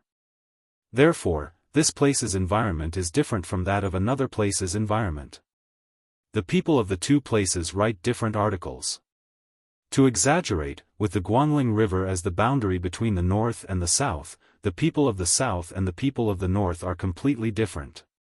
When I'm in a trance, I look at the big, and when I'm back, I look at the small.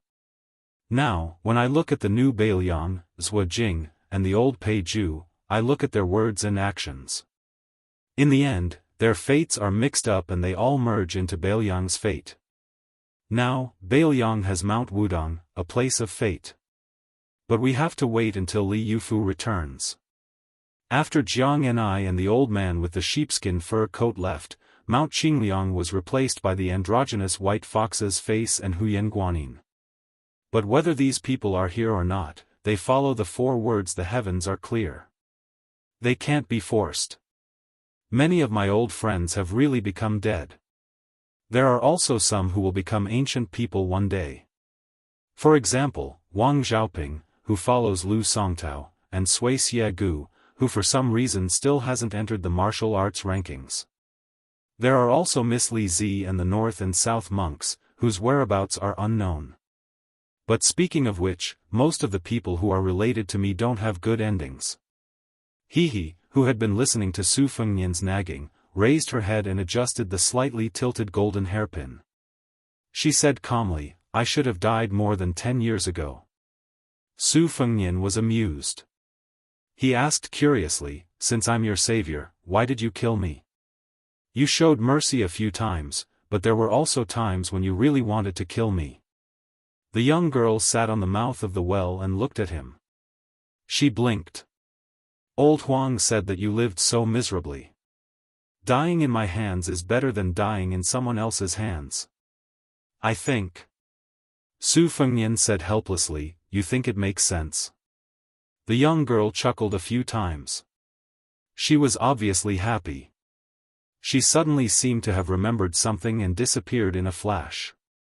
She left as soon as she said so, leaving Su Fengnian all alone in his room. Su Fengnian didn't know where she went, but he felt that she wouldn't show up for a while. Su Fengnian sighed and sat on the small bench in a daze. These days, he mostly went to the county yamen for roll call. After that, he didn't have anything to do. There were many things waiting to be done in Bishan County due to the replacement of the old and the new. It should have been the most difficult time in the county yamen, but the county magistrate Feng Guan was incomparably powerful and monopolized the power.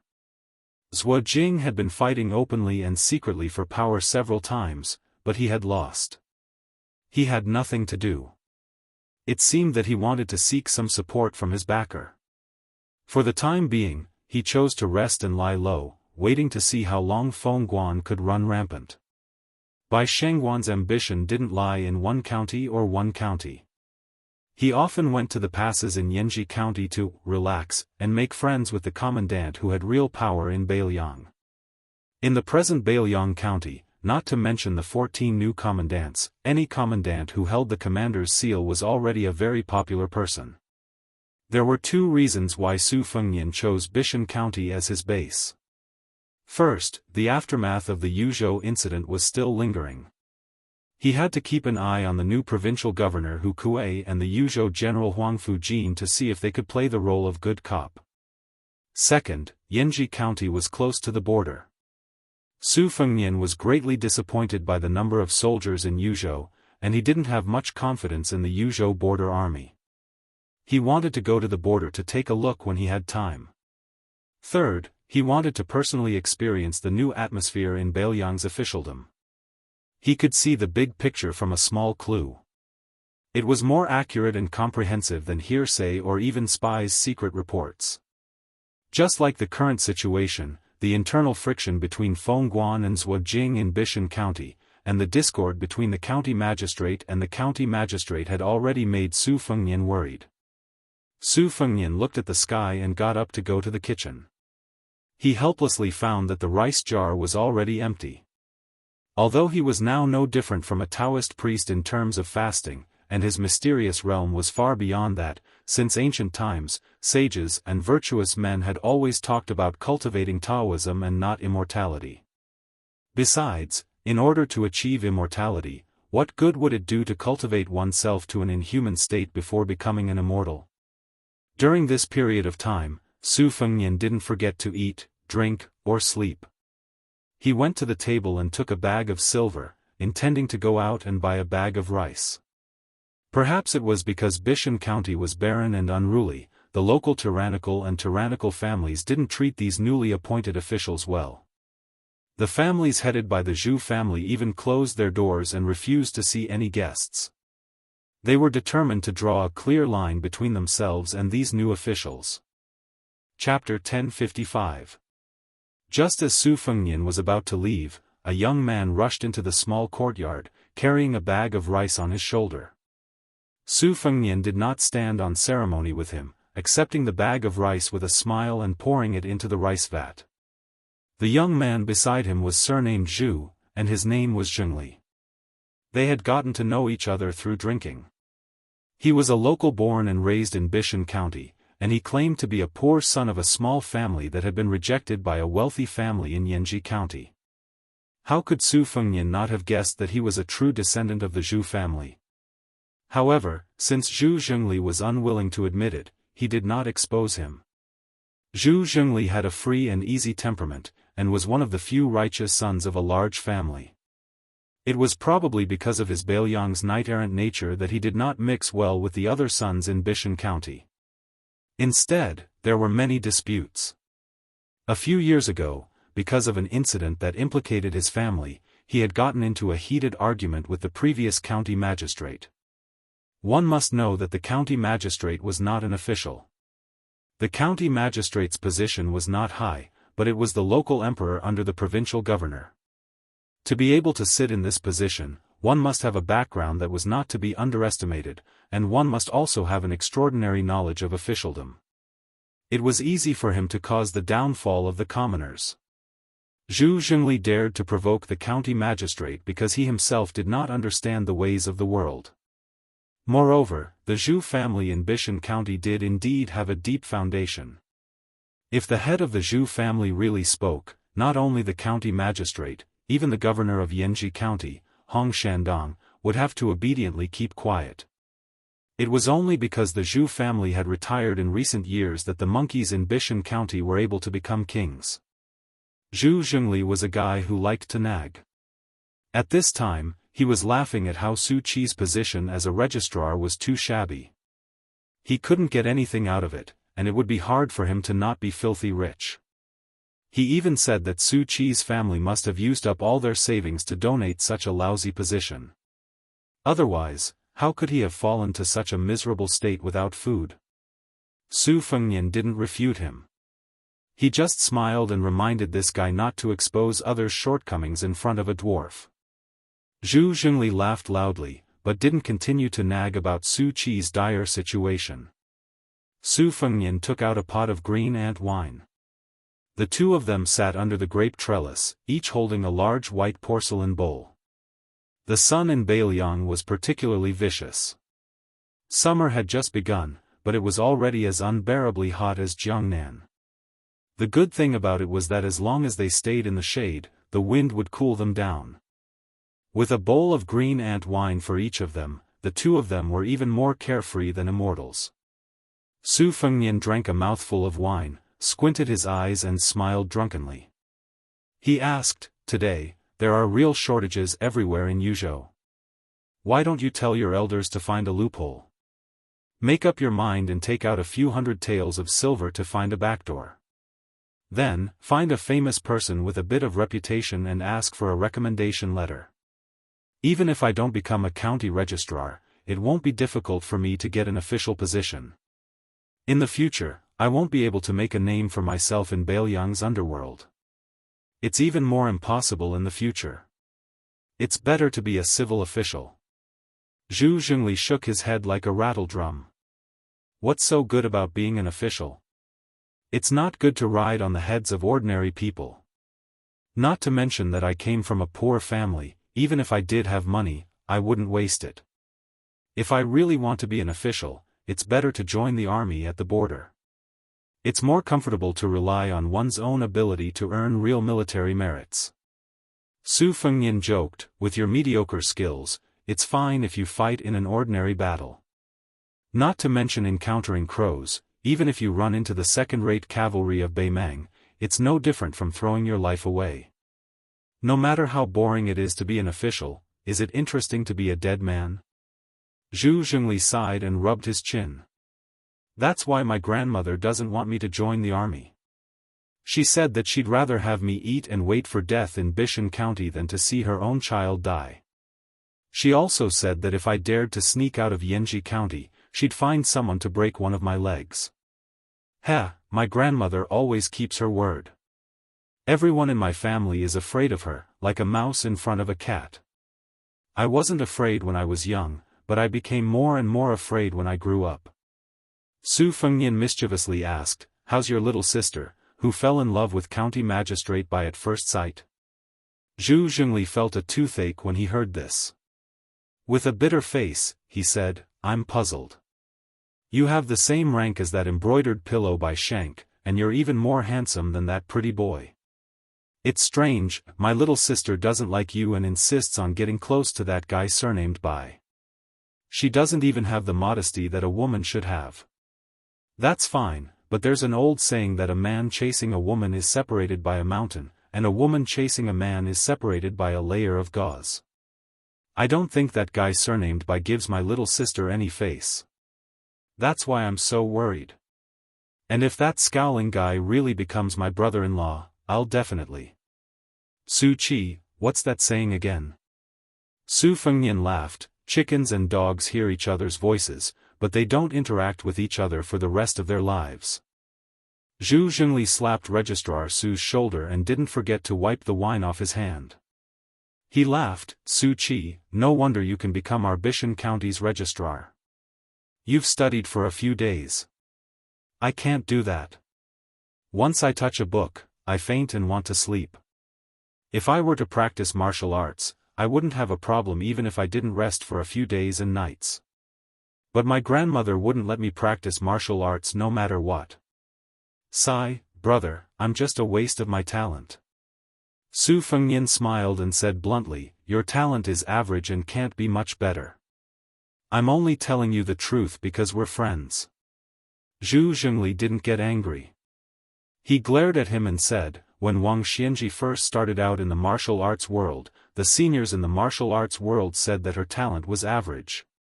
Besides, I don't have to be a world-shaking hero to practice martial arts. It's fine if I can beat up a few bullies in the village." Su Fengnian nodded.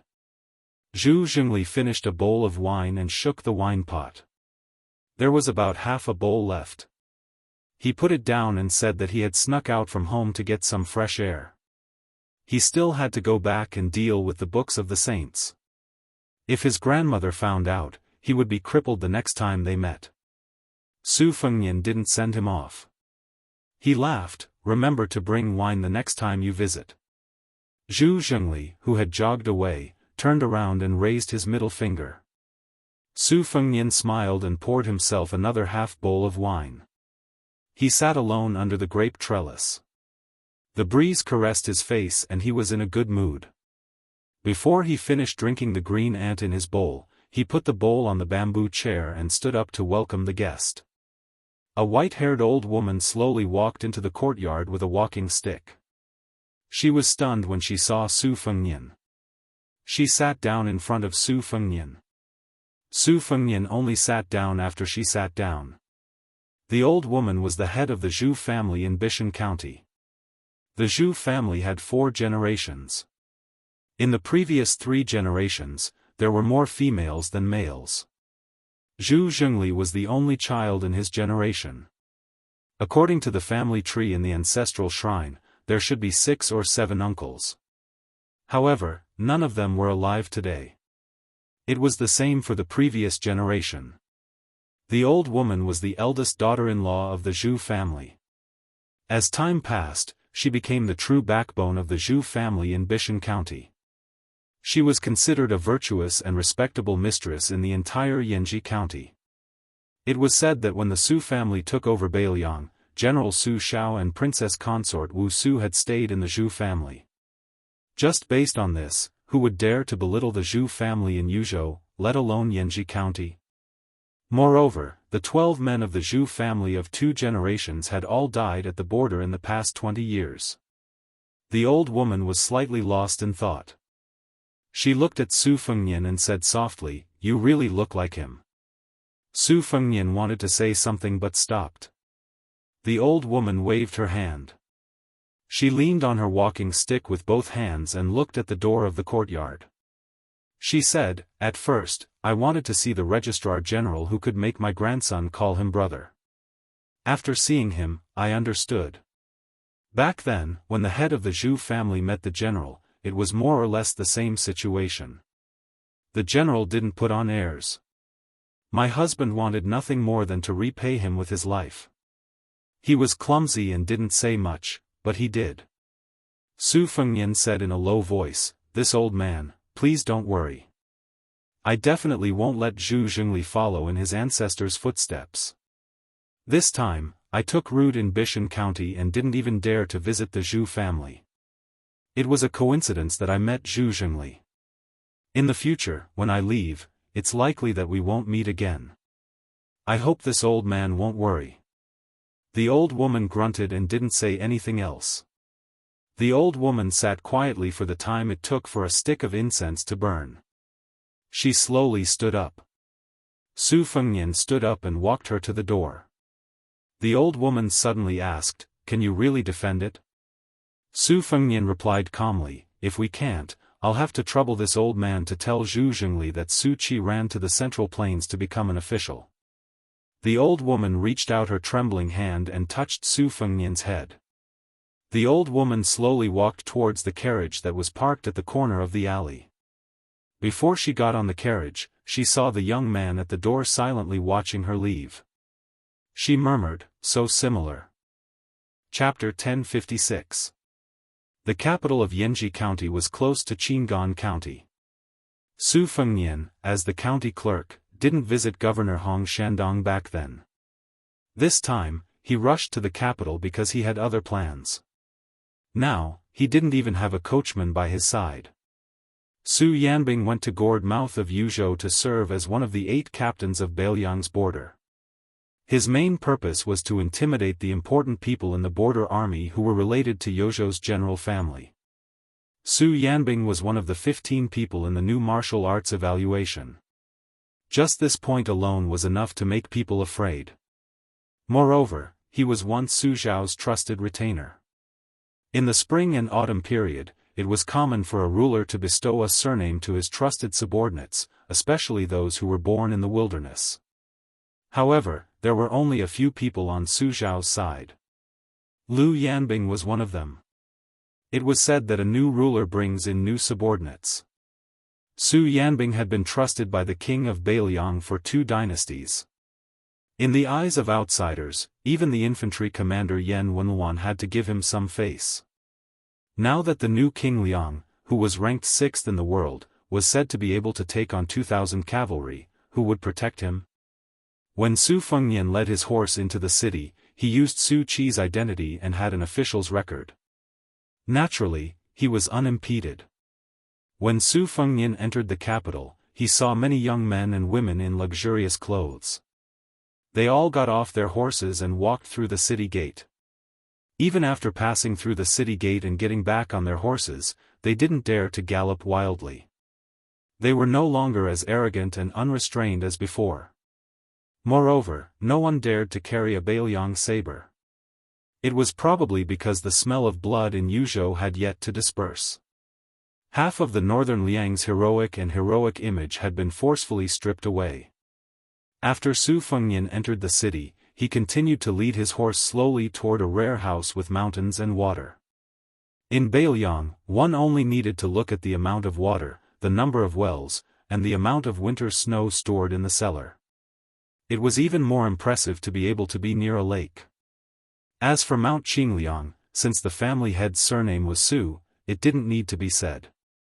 Within Yanji County, Hubai was a spy. He was still very young, but his senior spy had placed high hopes on him as early as his youth. It wasn't common for a spy to become an official in Bailiang, but logically speaking, it shouldn't be difficult. Hubai was very handsome. He didn't read much, but he was born with a scholarly air. The turtle spy in Yanji County had once been his master's subordinate, so he had taken care of Hubai in silence. As a result, he had assigned him a job that didn't require much effort, but was very pleasing and beneficial to his future. At first, when Hubai heard that he was going to be a woman spy, he wasn't very happy. He only listened to orders, as that was the duty of a spy. However, when Hubai became the young and rich shopkeeper of the silk shop on this street and saw the woman with his own eyes, he didn't have any complaints. Hubai had seen many beautiful women. Some were as flirtatious as peonies, some were as pure as white lotuses. He had even tasted the flavor of the courtesan of a large brothel. His state of mind was always as tranquil as an ancient well, but he had never seen such a soul-stirring woman. Moreover, there was something else besides her appearance that made it even more difficult for Hubai to let go of. Hubai followed his duty and didn't dare take a single step past the minefield. He didn't take the initiative to meet her. She rarely showed her face on the street. From the time she appeared in the silk shop until she disappeared, it was only a door's distance away. Hubai didn't even raise his head. He could only watch her out of the corner of his eye. Occasionally, he would lie on the roof in the middle of the night and drink wine. He would glance at the pitch-black courtyard not far away and know that she lived there. Hubai didn't probe into her background. He only wanted to be able to guard her like this, neither near nor far. One day at a time, and it would be best if he could spend a lifetime with her. He only knew that the woman's surname was Pei and that she lived in seclusion. She had never had a social interaction with the officials and nobles of Yanji County. Her temperament was always cold and cheerless. Even though this unavoidably gave people a feeling of lethargy, it was still breathtaking. There were many manners of influential people in Yanji County nearby, and it wasn't that there weren't people with a keen sense of smell who would act upon hearing the news. On a dark and windy night, Hubai had personally knocked out more than 10 people, including their master and servants. The military chancellor, who was as fat as a pig, was choked by Hubai's neck, lifted a foot off the ground, and viciously smashed his head against the wall of the alley, causing him to faint on the spot. That night, when County Governor Hong Dong heard about this matter, he got out of bed in a hurry and flew into a rage. He actually mobilized a large force and quickly mobilized 30 armored soldiers armed with crossbows to drag away those fellows. The next day, not only did the military chancellor lose his official position, his entire family was expelled from the county city. After that, no one dared to fight anymore. There were still people who wanted to fight to win a smile from the beauty, but they never saw that door open. Later on, it was unknown what the county governor said, but the loafers in the noble families who liked to pretend to be cultured disappeared overnight. That alley returned to its original tranquility without a trace of smoke and fire. Today, Hubei was skillfully dealing with the wealthy women in gold and silver, earning the best money in the world. Between transactions, it was unknown who was taking advantage of who. He was teasing two women who were like wolves and tigers when he suddenly caught a glimpse of someone leading a horse past the door. In the blink of an eye, he sized up that person from head to toe, not even missing the quality of the horse and the material of the saddle. Not sensing anything strange, Hubei planned to withdraw his gaze. Unexpectedly, that person, intentionally or otherwise, turned his head to look inside the shop and happened to meet Hubei's gaze. The two of them almost smiled at the same time. Hubei waited for that person to ride past and disappear from his sight before he frowned. However, when he thought about how there were many hidden guards on this street and how there was no lack of experts who were more skilled in martial arts than him, he didn't worry unnecessarily. The corners of his mouth curled up, thinking that the young master's appearance was extremely pleasing to the eye. In Jianghu County, which was full of beautiful women but sloppy men, it was indeed rare to see such a person. When the women in the shop saw the smile on Hubei's face, they were even more willing to spend a lot of money. However, when they held the satin material, the strength of their palms that brushed against the back of Hubei's arm quietly increased. After Pei Nanwei moved into this courtyard, she left behind two diligent young maidservants to serve her, but they couldn't be considered intimate. She would only joke with them when she was in a good mood. These were all teasing words from an experienced woman. She would ask them if they had someone they liked or if they needed her to be a matchmaker. The maidservants would always blush and mumble, not knowing how to answer. After laughing, Pei Nanwei would turn around and forget about it. She didn't really want to be a matchmaker. Over time, the two maidservants roughly understood the temperament of the mistress of the courtyard. At first, they thought that she was a concubine kept in a golden house by some official in Jianghu County. Later, they didn't see any men enter the courtyard, so they didn't have this conjecture. She was such a great beauty that even they couldn't take their eyes off of. If someone really took a fancy to her and raised her here, how could he bear to throw her away and not come back to pamper and dote on her for a few months? Today, maidservant Zhu Hai heard a series of tireless knocks on the door. At first, she didn't want to pay attention to it, thinking that it was an ignorant fellow who would soon be dragged away like a dead dog. But after half a cup of tea, the knocks didn't stop. Zhu Hai was puzzled. Was there really such a hero in the county capital who didn't fear death? She hesitated for a moment, thinking that since her mistress was in the backyard and couldn't hear anything, she might as well go and take a look to see who was so reckless. When she opened the door, she was immediately stunned. Oh, it was a handsome guy, so handsome that he looked like a scholar from the novel, gifted scholar and beautiful woman. Moreover, after he opened the door, he smiled at the maidservant Zhu Hai across the threshold. His smile made Zhu Hai's heart beat like a deer. She only felt that he was gentler and more handsome than shopkeeper who from the neighboring silk shop. Su Fengnian gently said, "My name is Su Qi. I am the prefect of Bishan County. Your mistress Pei knows me. May I trouble you to inform her?" The maidservant was in a difficult position. She knew about Bishan County, and she also knew the importance of a prefect. But if this person said that he knew her mistress, she wouldn't believe it even if she was beaten to death. "Young Master Su, no matter how handsome you are, it's not a reason for you to swagger into the courtyard." She didn't dare to disturb Mistress Pei because of this. If everyone had to report their name, this courtyard would have long been trampled over by the group of lechers from Jianghu County. Even the limestone bricks on the ground of the alley would have to be replaced. Zhu Hai's face was full of suspicion and doubt. She was unwilling to move, so she just stared at him, unwilling to turn around. Su Fengnian was also a bit helpless against this dutiful maidservant. After thinking, he said, "Prefectural Governor Hong Shandong sent me here. If you inform Mistress Pei and she still refuses to see guests, you can hit me with a broom. Is that all right? Chapter 1057. In Yanji County, Hong Shandong was already the highest-ranking official. To be able to work in this courtyard, the servant girl, Zhu Hai, also knew the severity of the situation. After thinking for a moment, she said earnestly, "I'll go and inform the young lady. I won't close the courtyard door, but you're not allowed to walk into the courtyard without permission." Su Fengnian nodded.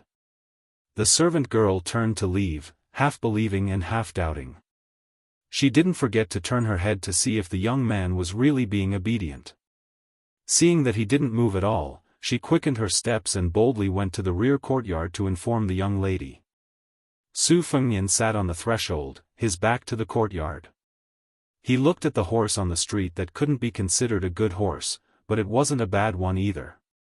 As for the few pairs of cold eyes hidden in the shadows, Su Fengnian could easily and clearly feel their heartbeats. Su Fengnian was somewhat moved by their strict adherence to their duties.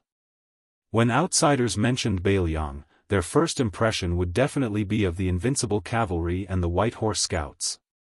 However, they weren't familiar with the Beiliang spies and death soldiers that Chu Lushan had single-handedly created. In fact, over the years, there hadn't been many battles between the two armies on the battlefield. However, the exchange of lives between Beiliang and Beimang's spider web and Liang's Zhaogo had never stopped. Su Fengnian came to his senses and turned his head to look. He didn't know whether to laugh or cry. The servant girl actually carried a broom and angrily ran over. She wouldn't stop until she kicked him out of the door. He didn't need to guess to know that the woman, Pei Nanwei, had set a trap for him. Su Fengnian stood up and watched the servant girl use the broom to use the long-lost, dog-beating stick technique, in Jianghu. He quickly left the courtyard and retreated to the bottom of the steps. He laughed angrily at the courtyard door and said, "The one surnamed Pei, you win." The maidservant stood at the door angrily and waved the broom. She suddenly turned her head and saw her miss standing on the steps in the courtyard with a smile that she had never seen before. There was no coldness when she was listening to her report. Only then did Zhu Hai realize that she had most likely made a big mistake. She turned her head and looked pitifully at the young master named Su Qi at the foot of the steps. The young man who was almost hit in the face by the broom smiled and walked up the steps. He was not angry. He took the broom from her hand and stepped over the threshold. He glared at Pei Nanwei, who was gloating. "Is it very fun?" Previously, she had lost her status as Princess Jing'an. Now, she didn't even have a place in the beauty rankings. Her expression turned cold once more. The servant girl, Zhu Hai, stood timidly behind Su Fengnian, not knowing what to do.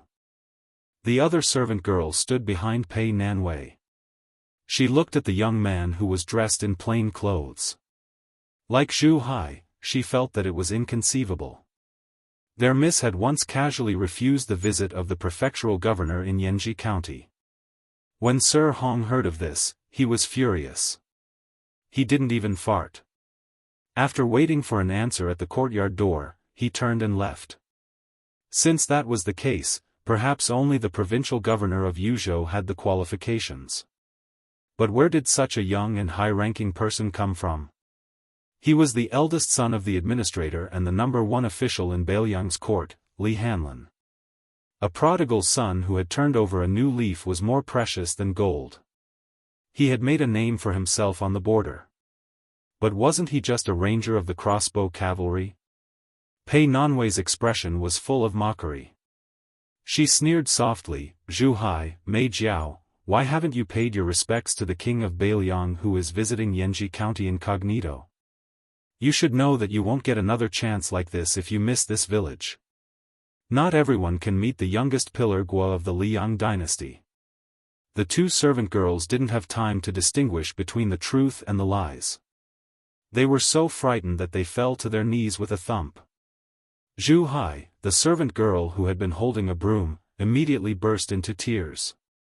Su Fengnian said softly, "Get up. Don't listen to your miss nonsense."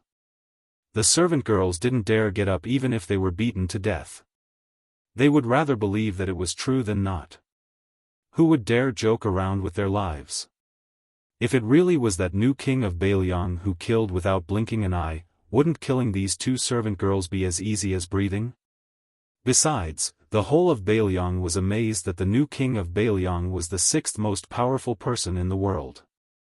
If he was happy, wouldn't he have his cavalry kill people? If he was unhappy, he would do it himself. Su Fengnian put down the broom and said to Pei Nanwei, "I am now the secretary of Bishan district. I need someone to cook. Do you have any ideas?" Pei Nanwei said resolutely, "No." Su Fengnian dismissed it with a smile. He walked over and picked up the girl, then walked towards the courtyard door. Pei Nanwei wanted to see the world in chaos. She screamed, "Someone come! Someone is kidnapping a girl." No one paid attention to her fanning the flames. The two servant girls secretly looked up and saw their miss, who had a cold temperament, screaming like she was possessed. No matter how young they were and how inexperienced they were still girls. They could tell what was going on. They didn't dare to get up and watched as their miss was taken away by the young man who might or might not really be the king of Bailiang. Outside the door, Su Fengnian threw her onto the horse's back and led the horse out of the alley. The spy, Hu Bai, walked through the alley. He glanced at the silent girl on the horse's back. He lowered his head and continued to walk. The word wish rose in her heart, but died in an instant. Su Fengnian turned his head and looked at the back view that could not hide the loneliness. He did not speak. After leading the horse out of the city, he mounted it and sat behind Pei Nanwei. They galloped all the way back to Bishan County. Soon, everyone in the county knew that the Registrar General had a beautiful wife. It was really a failure in the officialdom. It couldn't stop this Registrar General from being proud of his love life. When the county premier, Zhuo Jing, heard that everyone in the county yamen was talking about this, he couldn't hold back anymore. It was the first time he took the initiative to bring wine to his humble home. It was indeed amazing. However, the woman was wearing a bramble hairpin and a cloth dress. It was really a trap for Su Qi, who had fallen from grace. If it was him, wouldn't he serve her like a female bodhisattva? However, the woman, who looked like she had just become a wife, didn't pay attention to anyone. After arriving at Bishan County, she only dragged Registrar General Su to buy tea, rice, oil, and salt for the first 2 days. She took care of the house in peace. When she met with visitors who had ulterior motives, she only showed her face slightly as the mistress of the small yard. She barely maintained her etiquette and didn't show any friendliness. They could only see her moving the worthless potted plants and feeding the chickens and ducks in the corner. Zhuo Jing was so sly that he played a trick. He intentionally let Registrar General Su Qi handle some unimportant old cases in the county yamen. The woman would also come slowly with a box of food. She would wait for Su Qi to finish the piping hot food before returning with the box. It was so simple, but it was enough to hook the eyes of the people in the county yamen to the ground. They couldn't wait to be stepped on by her.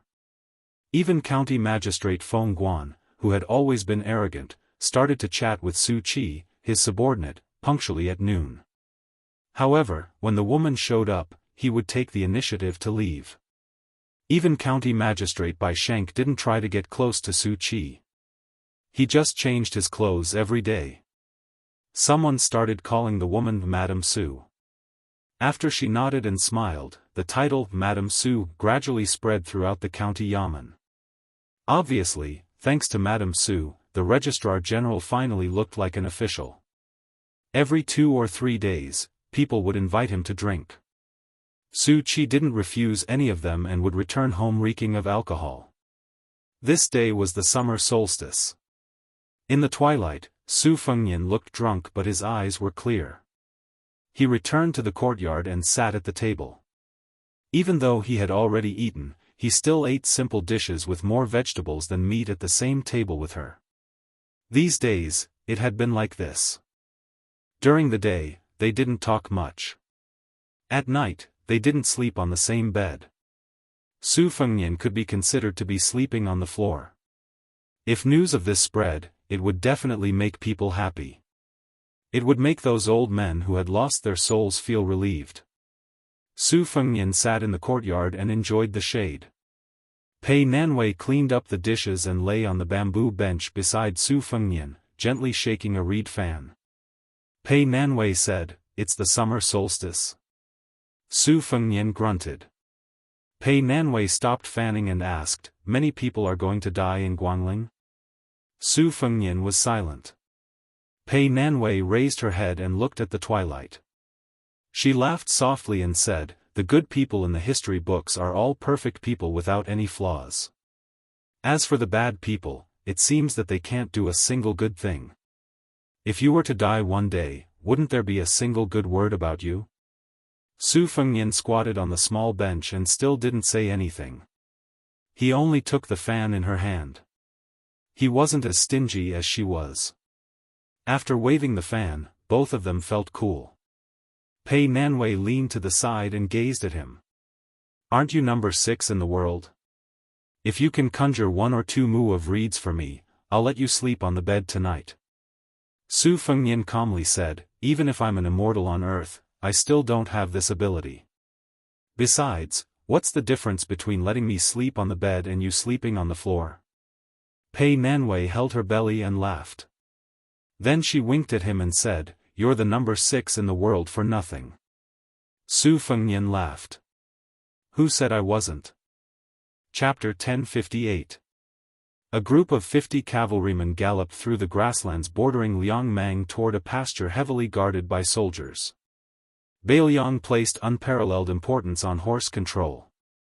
Every single one of these cavalrymen carried a saber and crossbow, and their warhorses were all of the best quality. Clearly, they were the elite fighting force of the Bailiang.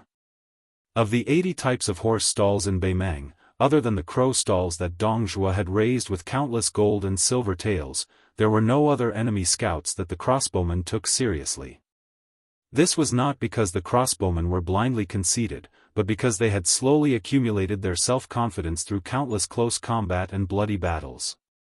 As for the White Horse Scouts, which could be considered the most majestic of the crossbowmen, to put it bluntly, any one of these cavalrymen would have to make a detour and make way for them. Moreover, they would be wholeheartedly convinced of their superiority. This group of former members of the Little Snow Battalion had just accumulated enough military merit to be promoted to the White Horse Scouts. Thus, they had been specially granted permission by the Bailiang Protector General, Chu Lushan, to go to the Xianli pasture to select warhorses. If these 50 cavalrymen did not deserve to be proud, then who else in the world deserved to be proud in front of them?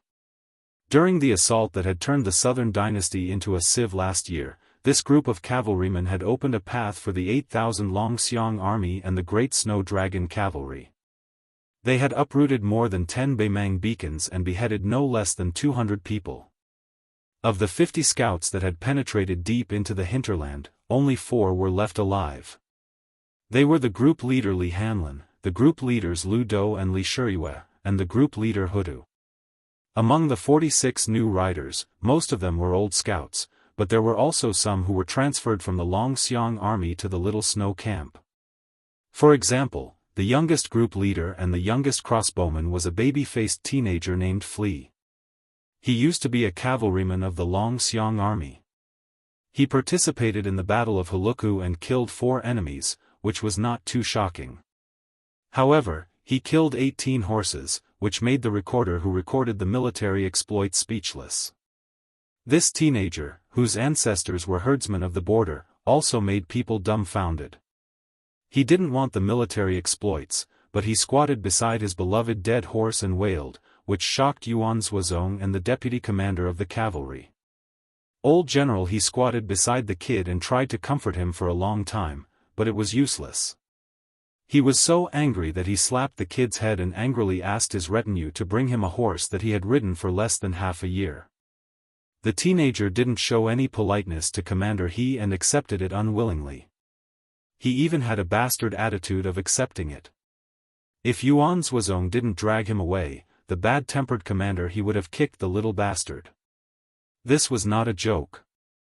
When he had just become a crossbowman, Sergeant Hong Run had already suffered. In the end, he was beaten into a pig's head by the nimble young man. The young man's martial arts were not methodical. His skills were all unorthodox, especially his horsemanship. He was so skilled that he could lie down and sleep on the back of a galloping horse. Among them, only Sergeant Li Hanlin could touch Big Flea. In fact, if it was a fight, Sergeant Lu Do could easily defeat the young man. However, he could not withstand the repeated defeats of this rash young man. Lu Do could not really kill this stubborn child. Besides, he was not in the mood to tease this subordinate. In the end, only Sergeant Li Hanlin could kiss Big Flea. Now that they were close to Xianli Ranch, one of the best places in Beiliang, the air was filled with the strong smell of horse dung. The 50 cavalrymen almost sniffed at the same time.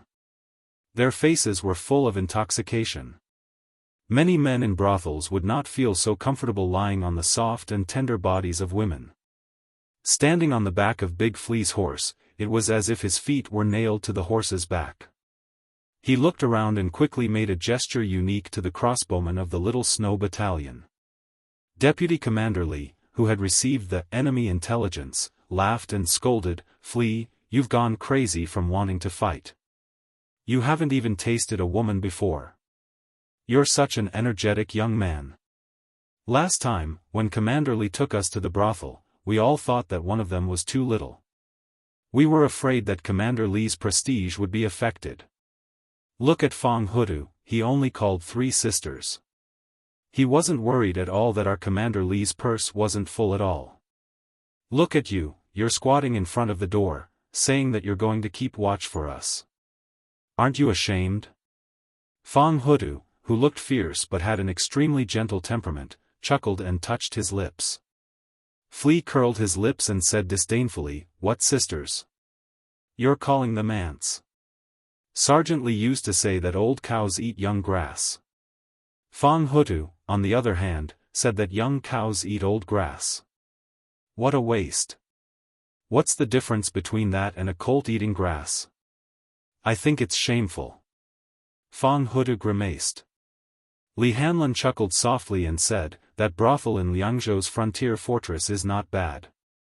But compared to my hometown in Lingzhou, it's really far away. If there's a chance in the future, I'll take you to Lingzhou to ride horses. There are plump women, thin women, tall women, petite women, pointy chins, perky butts, and big breasts. There are all kinds of women." Riding horses was a term used by Beiliang Frontier Army. More than 40 cavalrymen behind Li Hanlin had drooling faces. There were also people like Li Hanlin who wiped their mouths and drooled. Only the young man rolled his eyes and said, "You guys are fooling around. Don't drag me into it. I'll be fine as long as I have a big flea. If there's a girl I like in the future, I'll go through the wedding ceremony with her." A bald cavalryman who was sitting cross-legged on the back of a horse had a sweet grass stem in his mouth. He laughed and said, "Flea, don't tell me you like men. What do you think of me? I'm a man who weighs 200 pounds. I have muscles, stamina, and spear skills. If you don't like me after you try me, you can always return me." Flea was a flea. However, he had been in the army for many years. He had heard all kinds of dirty words. He glanced at the big bald man and said, "Xie Gong, go and ride the mare you're sitting on. No wonder I hear your little date screaming in the stable every night. Take it easy. It's Beiliang's iron law to treat the war horses well. If you, Xie Gong, really hurt little date, even our platoon leader can't protect you." Li Shiyue, Fong Hutu, and this group of rough men all roared with laughter. Xie Gong didn't seem to mind at all, shaking his bald head and laughing to himself, not forgetting to bend down and pat his mount's back. This man who had once used his fingers to gouge out the eyeballs of a northern Mang scout and eat them used an exceptionally gentle voice to say, "Little date, don't lower yourself to our squad leader's level. It's easy to reason with someone who's high enough to bully others." Originally, the crossbowmen didn't have the habit of giving nicknames to their war horses. However, the young man had given each of the 50 war horses a name, such as Xie Gong's Little Date, Fang Hutu's Big Yuan, Li Shiyue's Mei, and Kong Zhen's father-in-law. No one could escape this calamity. Over time, everyone tacitly agreed. Flea suddenly shouted, "Platoon leader!" Li Shiyue rolled his eyes and said, "You're the only one who shits and pees so much. Big or small? Can't you bear it any longer? It's only a few steps until we reach Xianli Horse Farm." For the first time, the young man said embarrassedly, "Small." Li Hanlin snapped his fingers. The 50 men immediately separated from their horses and stood in a row. They pulled their baoyong blades behind their backs and unbuckled their belts in unison. The 50 war horses stopped at almost the same time. They turned around and slowly stopped behind their masters. Baoyong had 300,000 cavalrymen, and the war horses were their wives. Moreover, they were much more obedient than real wives. They would never leave their wives. How many Baoyong cavalrymen had died on the battlefield?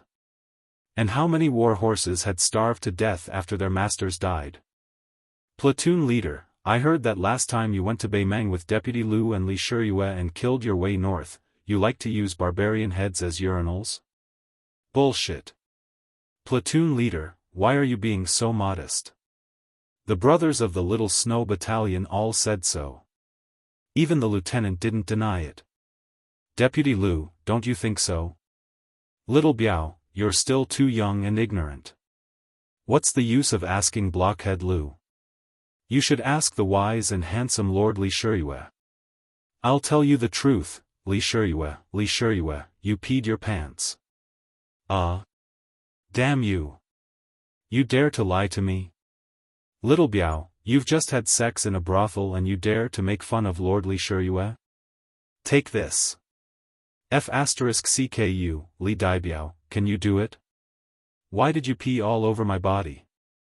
Go and pee on a ladle. Alright, stop. Same old rules, whoever pees the furthest will have their war horse eat first.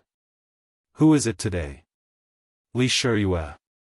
Yes, it's definitely you, Li Shiyue. This pee will definitely be all over Beimeng. That's right. Other than Li Shiyue, who else can pee so flirtatiously? Whoever is shameless, come out. I'll be the first to slap him. Damn it, I can tolerate other people's flattery, but it's clearly you, Gao Changhong, who peed the furthest. You're still a platoon leader, can't you have some backbone? Li Shiyue, even if this bastard peed the furthest, he can only be the trash at the bottom. So you'll still be the first, it's a done deal. Lu Do face-bombed. Having such a group of shameless subordinates was really a headache. Li Hanlin, the platoon leader, kept a straight face and nodded his head seriously. He fastened his belt and mounted his horse. After a short period of laughing and joking around, the 50 white horse scouts all mounted their horses again. No one was standing, sitting, or lying down sloppily. All of them straightened their backs. The 50 riders charged into the gate of the Xianli ranch in succession. There were only 50 men, 50 swords, and 50 crossbows, but the domineering aura of "whoever blocked the way would die" was vividly displayed in this silent and austere charge. The soldiers on the horse ranch's arrow tower stared blankly at the 50 riders. Their hearts swayed, and their faces were filled with worship and reverence from the bottom of their hearts. Chapter 1059. The group ascended the beacon tower at the peak of Luohu Hill. There was the old Grand Preceptor Sun Shiji, the green-robed scholar Chao Chongqing, who was still ranked 4th in the martial rankings, Jiang Ni, who carried a red sandalwood sword case, and a dozen or so people from West Chu who had come out of Honglu Cave. Most of them had followed their fathers and retired to the mountains for many years and were in the prime of their lives. It was hard to imagine that this group of young people would become the pillars supporting the great cause of West Chu's restoration of the country. Among them, the youngest was not yet 20 years old. He carried 4 long swords on his back. He was the grandson of Lu Dantian, the great master of swordsmanship in West Chu. His name was Lu Sichu. He had come down the mountain this time to roam Jianghu. No one thought that he would be involved in the restoration of the country. However, the youth had spent some time with Li Chungang in Honglu Cave. At that time, he did not know that the old man in the sheepskin fur coat who transplanted rice was the god of swords. It was too late for regrets. The youth's gaze kept sneaking glances at the princess in front of him. It was like a dragonfly skimming the surface of the water. It was a long time, and it happened many times. However, the elders beside him were not in the mood to pay attention to the ignorant feelings of a child.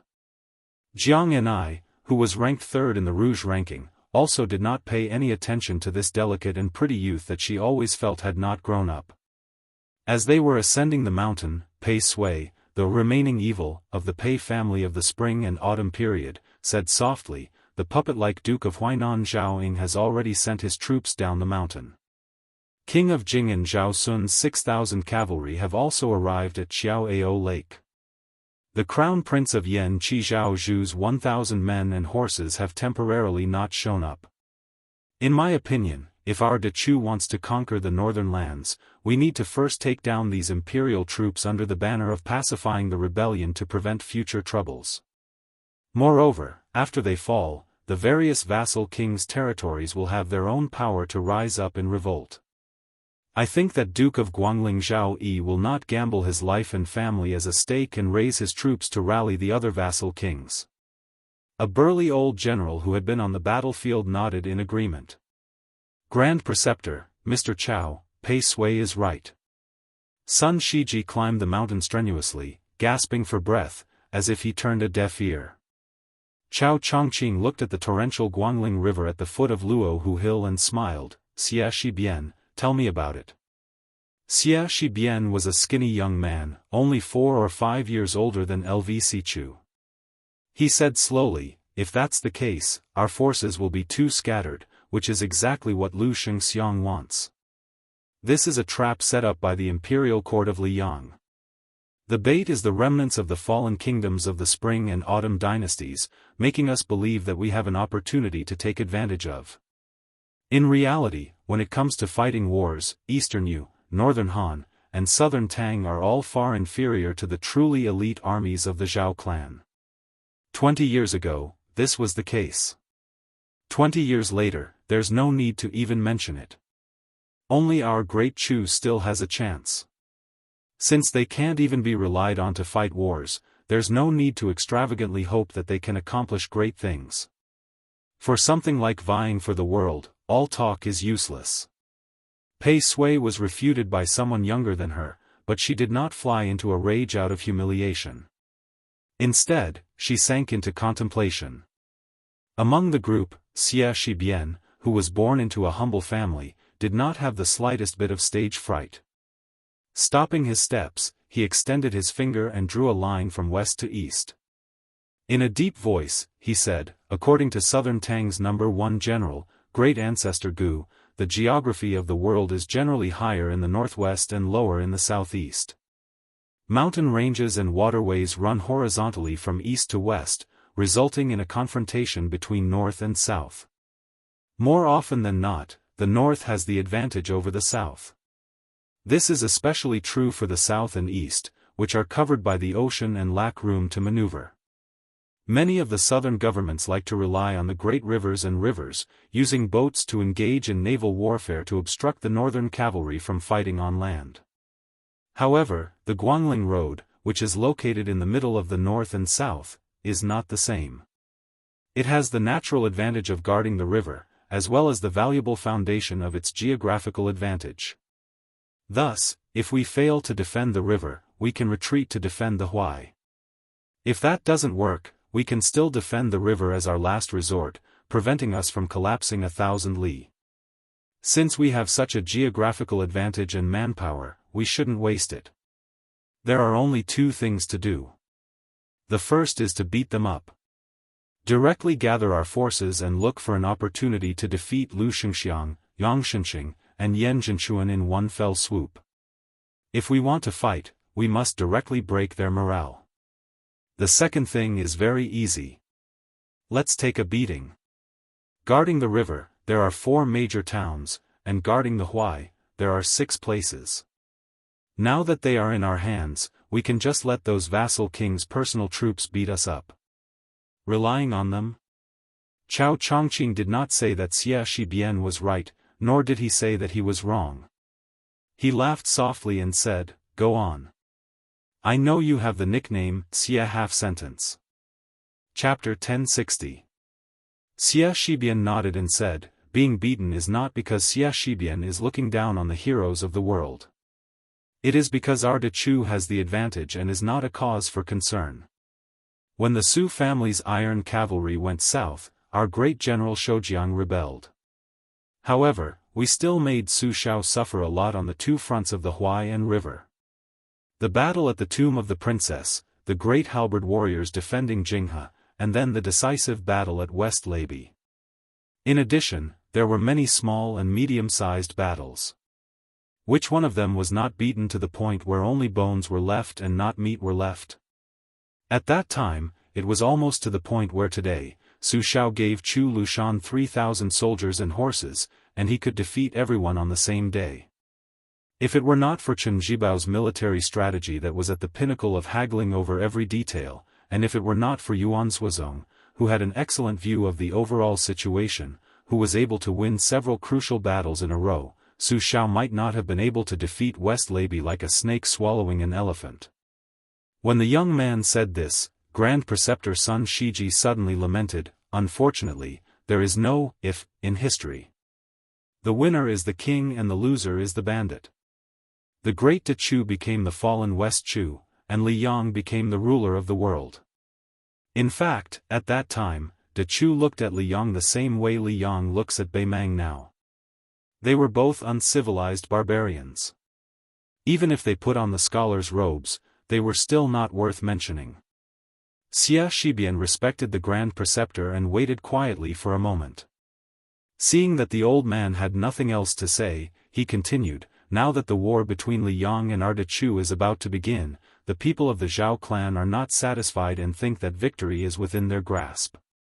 They are multitasking and want to win on both sides of the chessboard at the same time. One is to win against us, the other is to win against the world. Li Yang wants to borrow Dechu's saber to kill people and chop off the last breath of the remnants of the spring and autumn people. That will depend on whether they have the ability to hold this saber tightly. So we have to strike quickly, accurately, and ruthlessly. In the end, Great Peace City only has 2 Ping vassals. One is Gu Jiantang's old faction that has long moved north to the Liangliao border. The other is a new faction led by Lu Baijia and Lu Xingxiang of the Ministry of War. Gu Jiantang is under the control of Beimang, and Lu Xingxiang has yet to fully develop his wings and is leading troops south. If we don't kill them now, when will we? Pei Sui frowned and said, "Lu Xingxiang is an old man of the Guangling Spring Snow Building. He is not unfamiliar with us. Won't he have a countermeasure?" Xia Shibian shook his head and said, "Lu Xingxiang knowing is one thing, whether he can do it or not is another. Just talk about the Ministry of War. Lu Xingxiang is only the left assistant minister, not even a minister. How can he control Yang Shenxing and Yan Zhenchuan, these old generals who have made meritorious contributions during the spring and autumn period? Besides..." Pei Sui smiled and said, "You don't need to say the second half of your thanks. I know. The son of the Zhao family is incomparably conceited.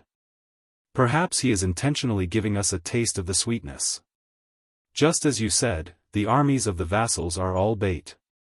Since the Liang imperial court dares to have such disdainful thoughts, there is no harm in openly climbing up the pole." Xia Shibian smiled knowingly. Sun Shiji walked into the beacon and climbed the stairs to the top. He gazed at the rolling eastern dying water at the foot of the mountain. Other than Chao Chongqing and Jiang Enai, the others had intentionally or unintentionally retreated far away. The old man said faintly, "The imperial court has asked me to return here to be the administrator of the Guangling path. There are only 4 words, please enter the jar." Chao Chongqing said softly, "The forces of Zhulu Mountain and the spies of Huang Sanjia around the Guangling Path are all for us to use."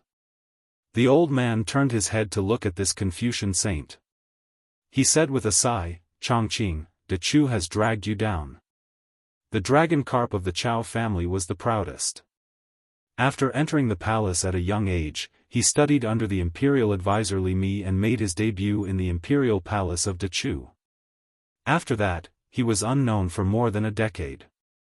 He was always a chess piece waiting for the emperor's orders. After De Chu was destroyed, if this Chao Guanzi had not fought against Great Peace City alone, who would have remembered that there were still people in De Chu? Chao Chongqing shook his head and said, "Old Grand Preceptor, you know what I want, and know that I have no regrets." The old man put his hands on the brick wall. Luo Hu and Xiao Feng Sui, a young master Feng who was on duty, had such a large group of people standing on the top floor. He could only hold his halberd and shrink into a corner. But he could not suppress his excitement. Old Grand Preceptor, Chao Guanzi, and the princess. If he could see any one of them, his life would have been worth it. When Master Feng, who had a sword at his waist, saw the woman with the red sandalwood sword box walk towards him, he was stunned. The beautiful woman who was famed in Great Peace City for her sword reached out with a finger. Master Feng's sword came out of its sheath and landed in her hand.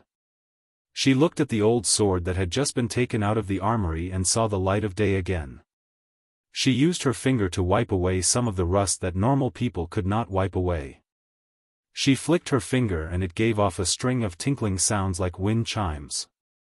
Master Feng did not know how to take the sword from the princess' hands. He was completely distracted. Sun Shiji and Chao Chongqing looked at each other and smiled. Jiang and I said softly, "I will go to the western wall to take a look." Chao Chongqing nodded. The young woman put two fingers together and swiped forward. The great Liang dragon sparrow came out of its sheath. She stood on the sword and floated down like an immortal. Then she made a sharp turn and rushed along the river to the ruins of the western wall. LV Sichu walked quickly to the side of the building and looked at the figure in a daze. The youth had seen the princess in the Red Deer Cave in Jiangnan a long time ago. But he remembered that at that time, Sister Jiang was lazy when practicing the sword. Her realm was not high. She had only learned the magical art of controlling the sword. But when she controlled the sword in the air, she was only a few feet above the ground and was shaky. The youth only knew that Sister Jiang had gone to Beiliang and Beimang, and her realm had improved rapidly. He could not even flatter her. In the past, he had to look up to her. He felt that it would be even more so in the future. The youth sighed. He did not know what kind of man Sister Jiang and I would like in the future. In any case, it would not be him, LV Sichu. Sun Shiji suddenly lowered his voice and said indignantly, "That Su family's son is not worthy of our princess." Chao Chongqing's eyes were gentle. He said softly, "I don't know where he started, and I don't know where he will end." The Grand Preceptor was still angry and snorted. Chao Chongqing had a sentence in his heart. Su Fengnian, if one day I, Chao Chongqing, turn from a scholar to a tyrant and become an earth immortal twice in my life, if I am still unable to protect the princess, don't disappoint me. Chapter 1061. Although a sparrow was small, it still had all the essentials. This was the case for the county yamen. The etiquette system was modeled after the 3 provinces and 6 ministries. Bishan County had 3 gates and 6 offices. Of the 3 gates, the soap gate was where the officials gathered, and the soap gate came from. As for the patrol gate, the roots of the Beiliang's roaming cavalry were in the patrol gate. The bailiff gate was easy to understand, and even a 3-year-old child would know about it.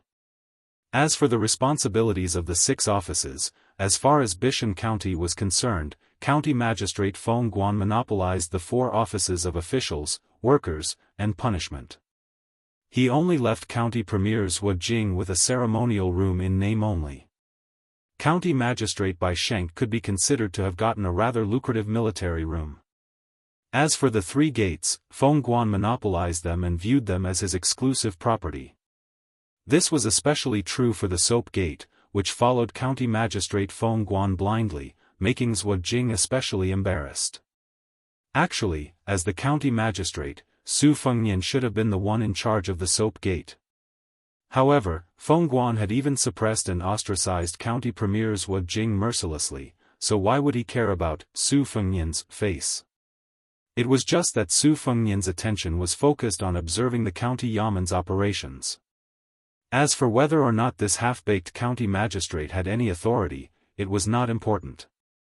Although this county magistrate had no intention of fighting for power, he still wandered around the county yamen's 3 gates and 6 offices when he had nothing to do. There were more than a dozen criminals imprisoned in the torture chamber. There were all sorts of people. There were old men who were unable to retire and purposely came here to make a living. There were human traffickers, young ruffians who were looking for trouble, and lowly flower thieves who stole women's undergarments and were sent to prison. However, among the dozen of them, there was only one old man in his 60s who was handcuffed and shackled. The shackles were large and the shackles were heavy shackles. Altogether, they weighed 34 jin. Su Fengnian had specially browsed through the files of the torture chamber, but he couldn't find any clues. Later, he invited the leader of the torture chamber to drink and finally got some information. He only knew that the old man's surname was Shen. He was a notorious bandit in Hezhou. It seemed that he had done a big business that cost him his head. After he succeeded, he didn't divide the loot evenly. Last year, he was attacked by a gang in Qingshan County of Yuzhou and was seriously injured. He fled to this county and was locked up for more than half a year. Originally, he should have been escorted to the county city to be executed at the beginning of this year. However, due to the change in Yuzhou, the new people in Bishan County replaced the old, so the execution was delayed. As for why he wasn't recorded in the torture chamber's records, it was because the leader of the torture chamber was drunk and didn't speak clearly. Since Su Fengnian had nothing to do, he would come to the prison every few days. He would bring a pot of green ant wine and some scraps of meat to eat. He would move a chair to sit in the middle of the aisle and chat with the fellows who had been imprisoned on both sides of the aisle. In the end, other than Thief Shen, all the fellows in the prison would ask for green ant wine to drink. Su Fengnian also rarely refused. After a few rounds, they actually became like drinking buddies. Old man Shen, on the other hand, had been watching coldly from the sidelines. Occasionally, he would open his eyes and look at them. Using the words of the prisoners in the torture chamber, this old bastard had killed several people. He had a murderous aura and a heavy aura. Every time the skinny old man forced his eyelids open, the corners of his mouth would curl up into a sinister sneer. He looked at the young registrar sitting outside the prison cell, as if he could pull that head off his shoulders with one hand if he wanted to. Every time this happened, the middle-aged man in the cell next to the only serious criminal in Bishan County would try his best to hide his worry. The man's surname was Wang, and he looked like an honest farmer. He seemed to have angered one of the big clans in Bishan County. Not only did he lose his family fortune, he was also thrown into prison. In the past half a year, the big clan's disciples had come twice. Each time, they had mocked and ridiculed him. They had even sinisterly declared that they would definitely help support the man's wife and daughter. Even some of the prisoners in the prison felt that this guy was too pitiful. They might as well kill themselves. The enemy's family was enjoying the mother and daughter outside. Could it be that this brother of yours was complaining to those rats that often crawled over his face when he slept? No wonder he was born with a pair of drooping eyebrows. Just by looking at him, one could tell that he was destined to suffer. Today, Su Fengnian sat in the prison cell and chatted with the prisoners. He had just received his salary yesterday. Most of it had been confiscated by Pei Nanwei. He didn't know where she had hidden it. Only a few small taels of silver were left. They said it was enough for a month's worth of wine and that he should do as he saw fit. But now, the tables had turned. After Feng Guan gave the registrar a workshop, it was mostly County Premier Zhuo Jing who treated Su Fengnian to wine. As a result, Su Fengnian's finances were not as tight as before. However, the workshop in Bishan County, which was in charge of farming and irrigation, could only get some meat from mosquitoes' legs. It was not worth mentioning. More importantly, for the first time, County Magistrate Feng had taken the initiative to curry favor with the registrar. This made the county yaman's odd-job workers think highly of the registrar. However, when Zhuo Jing was drinking, he had intentionally or unintentionally reminded the registrar Su, who was in the dark. Su Fengnian pretended to be muddle-headed. Zhuo Jing thought that this kid was possessed and was waiting to see a joke. Su Fengnian pulled over 2 jailers who were already familiar with him. The 3 of them ate cooked meat to go with the wine. If there were any prisoners who were envious, they would also ask the jailers to send them some meat and wine.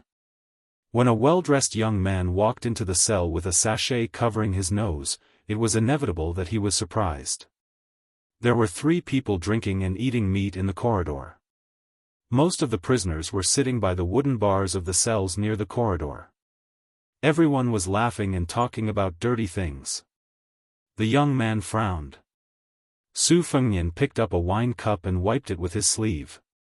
He raised the cup with a smile and asked if the young man wanted a mouthful of green ants. The young man gave him a sidelong glance and ignored him. The 2 jailers knew what was going on.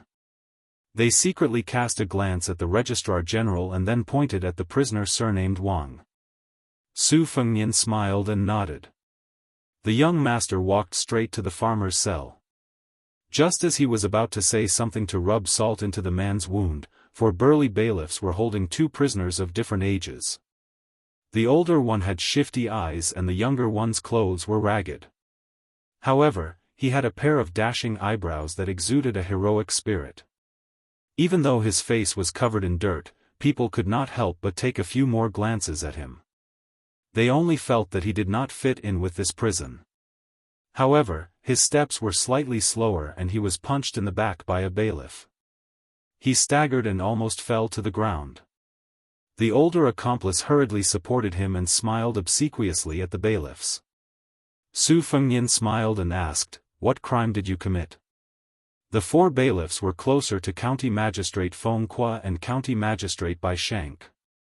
They had never paid much attention to this registrar. However, they had more or less accumulated some worldly wisdom in the officialdom. The leader of the bailiffs squeezed out a lukewarm smile and said, in reply to registrar, it was 2 lowly thieves. They were extremely daring and stole into this old man Zhu's house. They should count themselves lucky that they were not beaten to death on the spot. After he finished speaking, the bailiff quickly walked over to the young man who was using a scented pouch to cover up the stench of the prison. He smiled humbly and said, "Isn't this young Master Song from the county capital? It's an honor to see you. Young Master Song, don't worry. As for that ignorant trash, when we have time, we will entertain him. I guarantee that he will suffer a fate worse than death." The young man with a feminine temperament took out a brocade money pouch and casually threw it to the leader of the bailiffs. He said softly, "Don't really kill him. It's not a big deal, but it's troublesome." "I'm not afraid of trouble, but I'm afraid of trouble."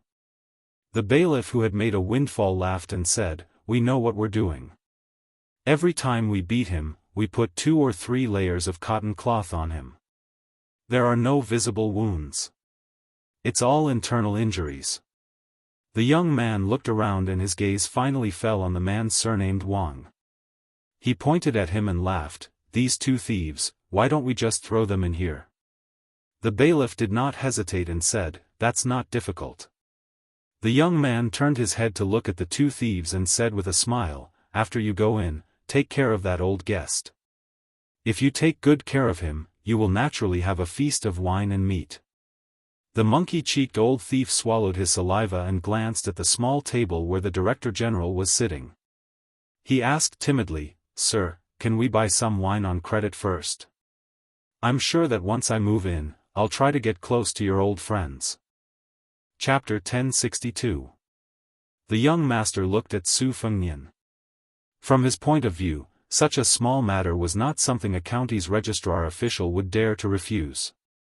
Even if he was a newcomer to Bishan County, he should have heard of the Song family's reputation in Yanji County. However, he quickly raised his eyebrows, and a gloomy expression appeared between his brows. That young registrar official actually reached out his hand and lightly covered the wine cup. It was obvious that he was not giving him any face. The old thief, who most likely would not be able to drink, saw this scene and was secretly delighted. Since he had unintentionally fanned the flames once, causing a rift between an official and a big playboy, it was not much worse than drinking to his heart's content. Young Master Song sniffed the fragrant sandalwood fragments from the sachet and smiled sinisterly. Good, I didn't think that there would be someone in Bishan County that I, Song Yu, could not invite. Thank you for your advice. The middle-aged man surnamed Wang, who had never tried to strike up a conversation with Su Fengnian, raised his head and smiled gratefully at this registrar official who did not seem to know the rules of officialdom. Song Yu, the son of the Song family of Yanji County, directly walked out of the cell. After the bailiffs pushed the two thieves into the cell, they also left in large strides. After the registrar official offended young Master Song, he did not even bother to say goodbye. Registrar official Su, who had inadvertently made an enemy, stood up and was about to leave the cell when the old felon with the large bridle suddenly grinned and said, "Young man surnamed Su, your position as an official is quite interesting. I've drunk a few cups of your wine. Don't you mind dirtying my mouth? Come, bring me some wine." Su Fengnian was indifferent. He walked out of the cell and left the wine and meat to the jailer. The old felon cursed and swore, but his eyes met with his two new neighbors. They both nodded. It was a moonlit night with few stars.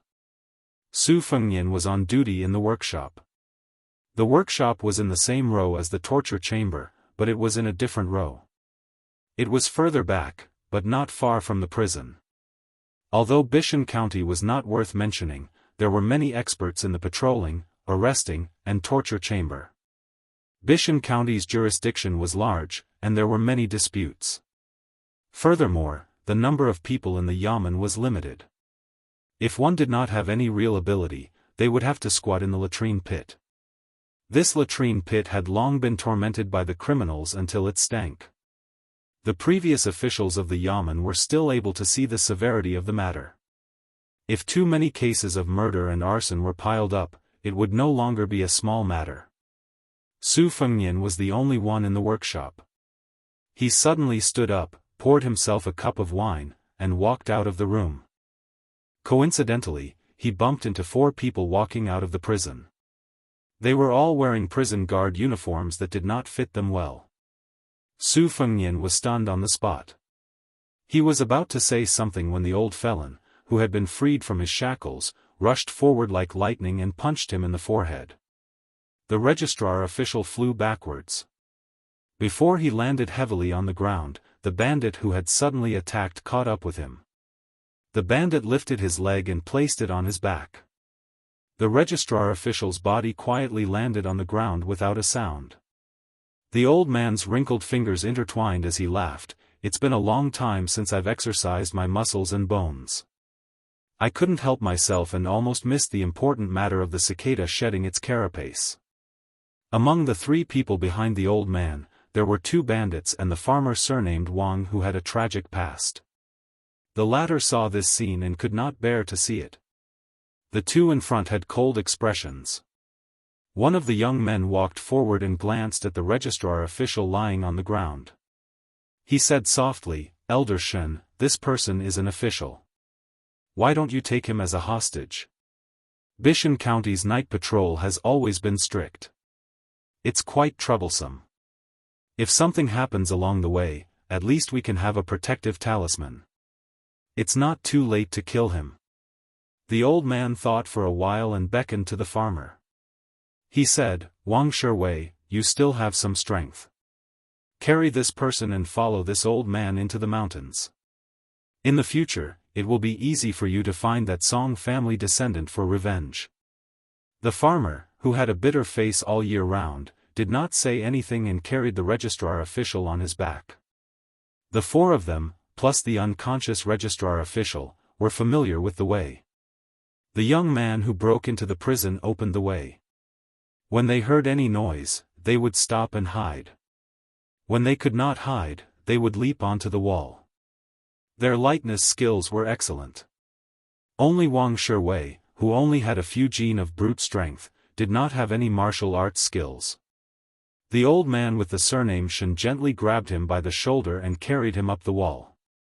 This was probably what ordinary people called leaping onto roofs and vaulting over walls. The group of people left the county office without any danger.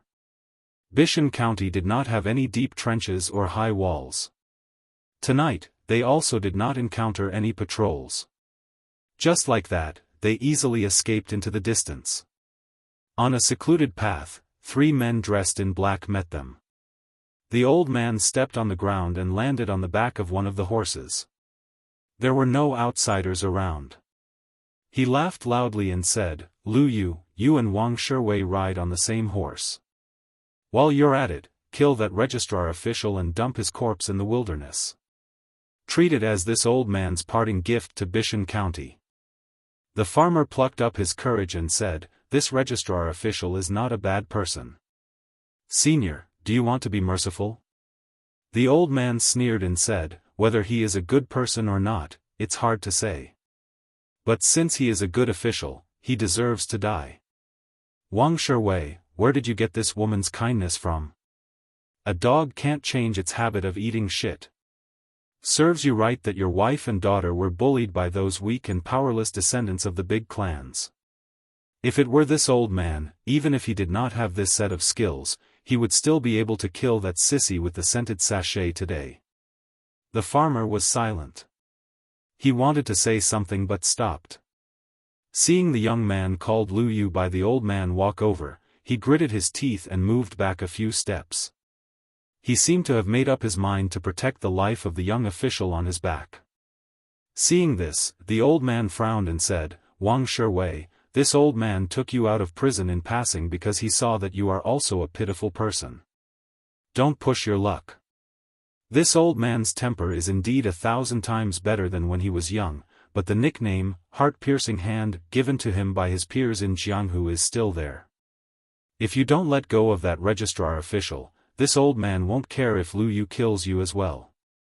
Besides, if you want to find a place to sit in the immortal coffin cave, you have to kill someone as proof of your allegiance. This old man will give you one last chance. Either you go to the Yellow Springs with that bullshit registrar official, or I personally kill that brat behind you and go up Mount Fu-Yi in a grand manner. This old man has some friendship with the mountain master and the cave master, so he can put in a few good words for you. Otherwise, even if you go up the mountain, no one will treat you as a green onion. Think about it yourself." The honest farmer was in a dilemma and couldn't make up his mind. Feng Guan's face was gloomy.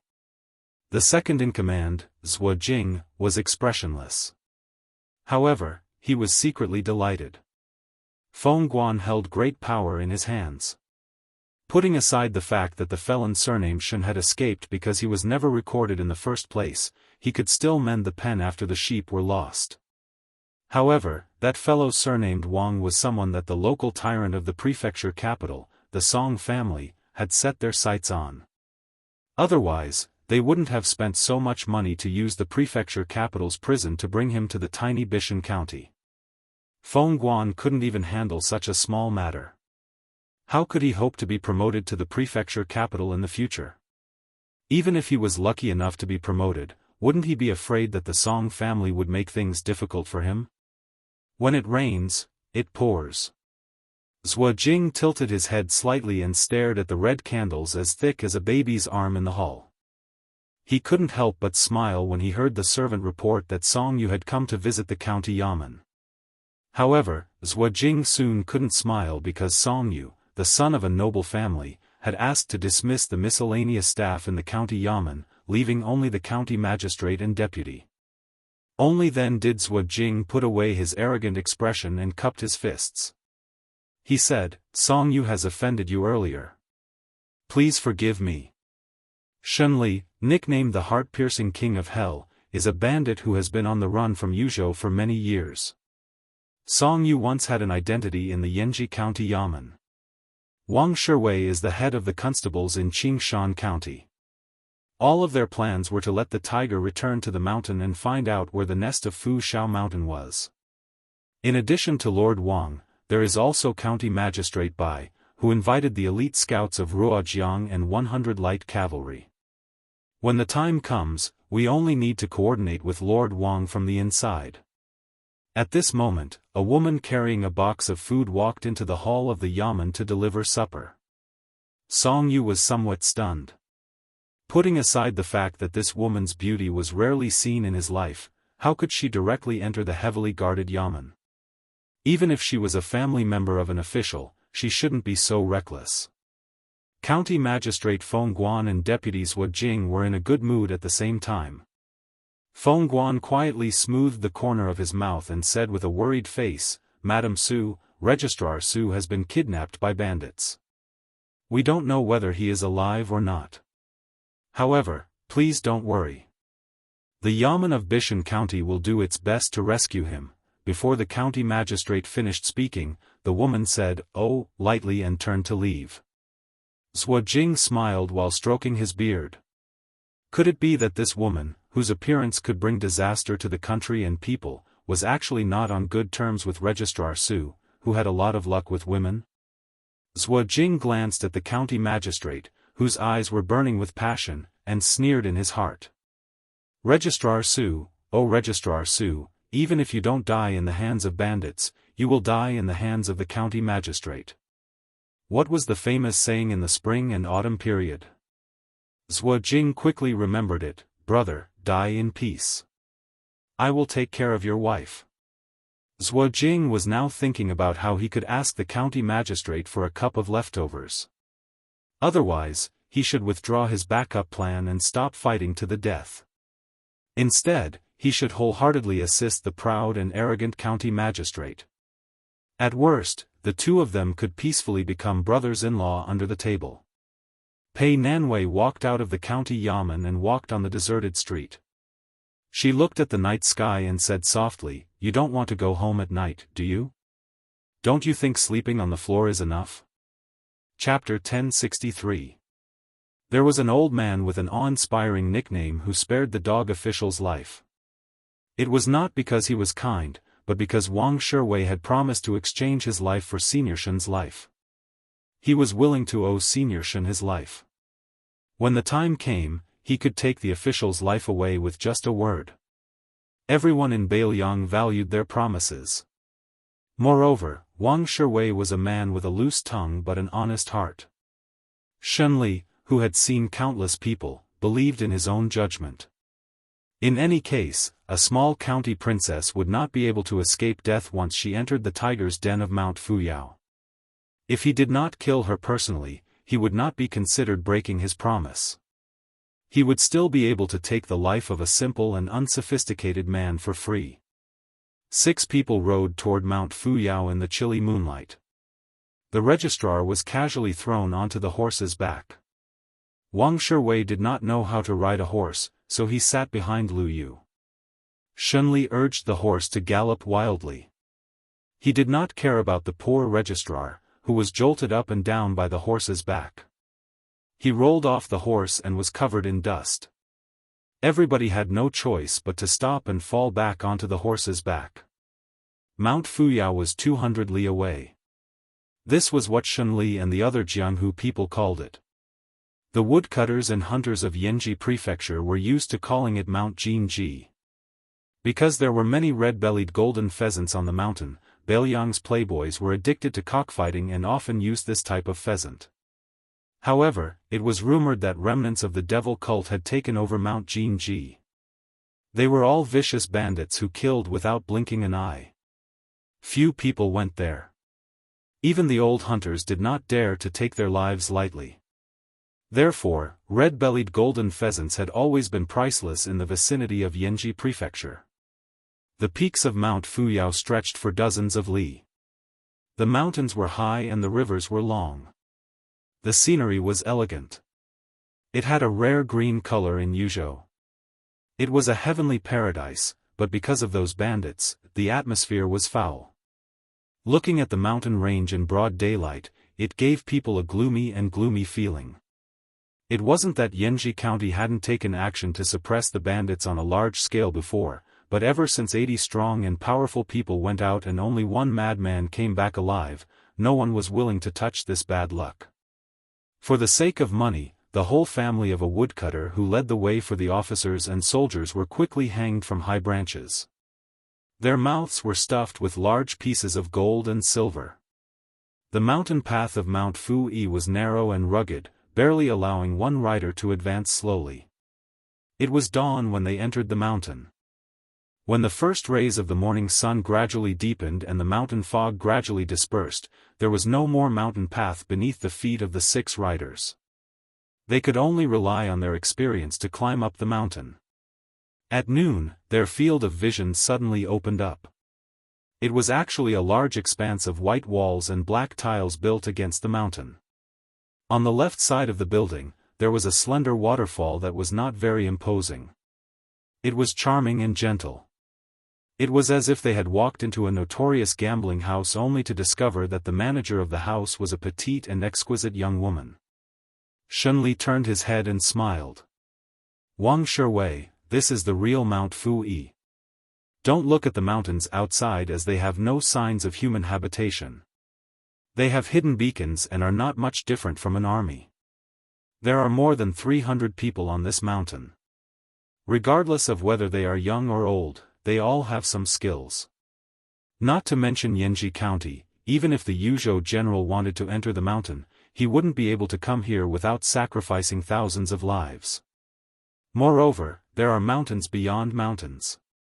3 li away from Mount Fuyao, there are more than 100 real men in the Immortal Coffin Cave. There are as many experts as there are clouds. The cave master of the Hidden Sword Cave was already a master long before he entered the mountain. Compared to Mount Fuyao's second-level expert Zhang Juxian, his strength can only be higher. Shunli laughed and retracted his gaze. He looked up the mountain. Why am I talking to a villager like you about this? Even if you start practicing martial arts today, you won't be able to do anything. You won't be able to become an expert if you only have strength. If you want revenge, then in the future on the mountain, you'll have to tuck your tail between your legs and be a good person. After a few years, bring 20 or 30 brothers down the mountain. A tender song family disciple will naturally be easy to capture. At that time, you'll be at your mercy. There are many rough men on the mountain who like the style of men with broken sleeves. You don't have to worry about your enemy dying too comfortably. Master Registrar, this old man knows that he woke up half an hour ago. Don't pretend to be asleep. These words are meant for you. Master Registrar of Bishan County slid down from his horse and rubbed his stomach. His internal organs were probably all messed up from the jolt. His face was dispirited. Wang Shiwei also jumped down from his horse. After walking closer, he said apologetically, Master Registrar, I'm sorry. Sinner Wang Shiwei, without waiting for the man to finish, Master Registrar made a move to hit him. However, he quickly retracted his hand and sighed heavily. He looked at the mountain that he didn't know why it was called a talisman. He was lost in thought. Lu Yu pushed his shoulder. Master Registrar followed Wang Shiwei up the steps. The bluestone path was hidden in the shade of the trees on both sides. Even though it was noon, the summer heat wasn't heavy. As they climbed up the steps, they didn't see many whistles in the open. Shunli escaped from prison and revisited the old place. He seemed to have some sentiments. Lu Yu followed beside the old senior and whispered to each other. When they reached a pavilion halfway up the mountain, 2 white-clothed children holding books appeared from the side of the path. Their lips were red and their teeth were white. Behind them was a white-haired old man in white riding a yellow ox. He looked even more like an immortal. He sang loudly, riding on the back of a yellow ox, hands down facing the spring breeze. This made Wang Shiwei mistakenly think that he was an immortal who lived in seclusion in the mountains. Shunli stood at the top of the steps and exposed the old immortal master. He laughed, "Mountain Lord Wei, what's the use of pretending to be a ghost on the mountain? With this outfit, you can only deceive people outside the mountain. However, among the 10 bandits of Yuzhou, you, old man Wei, are ranked higher than me. Once you show yourself, you'll be chased down by hundreds of cavalrymen." The old mountain lord of Mount Fuyao sneered, "Heart-rending king of hell Shunli, how could this old man dare to be ranked with you as one of the 10 bandits of Yuzhou? You're even called king of hell. You're even scarier than a butcher. If it weren't for the fact that Brother Giant Immortal is an old acquaintance of yours and owes you, this old man wouldn't have let his disciple get involved in this muddy water in Bishan County." Shunli twisted his right wrist with 2 fingers on his left hand and laughed softly, "Wei Jin, you and I aren't any good people. We're about the same." Back then, the master of the profound sword cave didn't use his sword to tear your mouth apart. Why don't you know how to cherish it? The old man, perhaps one of the leaders of Mount Fuyao, glanced at Registrar Su and the farmer Wang Shiwei in puzzlement. His disciple Lu Yu walked to Yellow Ox's side and roughly explained the situation.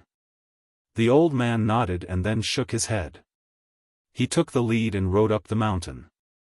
The 2 white-clothed children walked with light and agile steps. It was obvious that they were also skilled in lightness skill. Being able to become the disciple of Mount Fuyao's top 3 expert, Mountain Lord Wei, their foundation and luck were certainly not bad. Su Fengnian's face was bruised and swollen. He had deliberately restrained his qi so that his body was no different from an ordinary person's. Even his breathing was no exception. After all, Wei Jin was not a real immortal. Naturally, he couldn't tell what realm this young official was in. Su Fengnian and Wang Shiwei were settled in a remote courtyard. There were even 2 middle-aged and delicate servant girls serving them. Looking at how happy they were, they should be girls who had been abducted to the mountain when they were young. It was hard to say whether they were pitiful or fortunate. After all, they could live a life of luxury on the mountain, but at the very least, they did not have to worry about food and clothing. Wang Shiwei waited for the servant girls, whose eyes were full of curiosity, to serve tea and food. He closed the door and left. This middle-aged man, who used to be one of the top bailiffs in Qingshan County, carefully walked to the window and put his ear to the window paper. When he didn't hear the slightest sound, he sat back down at the table and looked at the county magistrate who was wolfing down the food. He was about to speak when Su Fengnian grabbed a greasy chicken leg and threw it at Wang Shiwei, stopping him from speaking. He glared at him and said in exasperation, King Wang Shiwei. You caused me, a dignified county magistrate, to become a prisoner. If I can return to Bishan County, I'll skin you alive and pull out your tendons. Wang Shiwei caught the chicken leg and smiled bitterly, I hope the magistrate can leave the mountain safely. After eating and drinking to his heart's content, the magistrate picked up a bamboo stick and leisurely picked his teeth. He leaned against the back of the chair and put his feet on the table. Then, he and the chair fell to the floor. Wang Shiwei suddenly turned and looked up. He saw a beautiful woman sitting on the beam with a knife on her knees. She grinned, revealing a pair of canine teeth. Wang Shiwei was shocked. Just now, he did not notice anything strange. If he revealed everything to Registrar Su, then he would really kill this young official who was not bad at all. The woman looked to be in her early 20s. A short knife wrapped in a sheath of gold was placed on her knees. She floated down from the beam and circled around Su Fengnian. She looked at him from head to toe several times. On Fu Fu Mountain, she had seen all kinds of outlaws since she was young.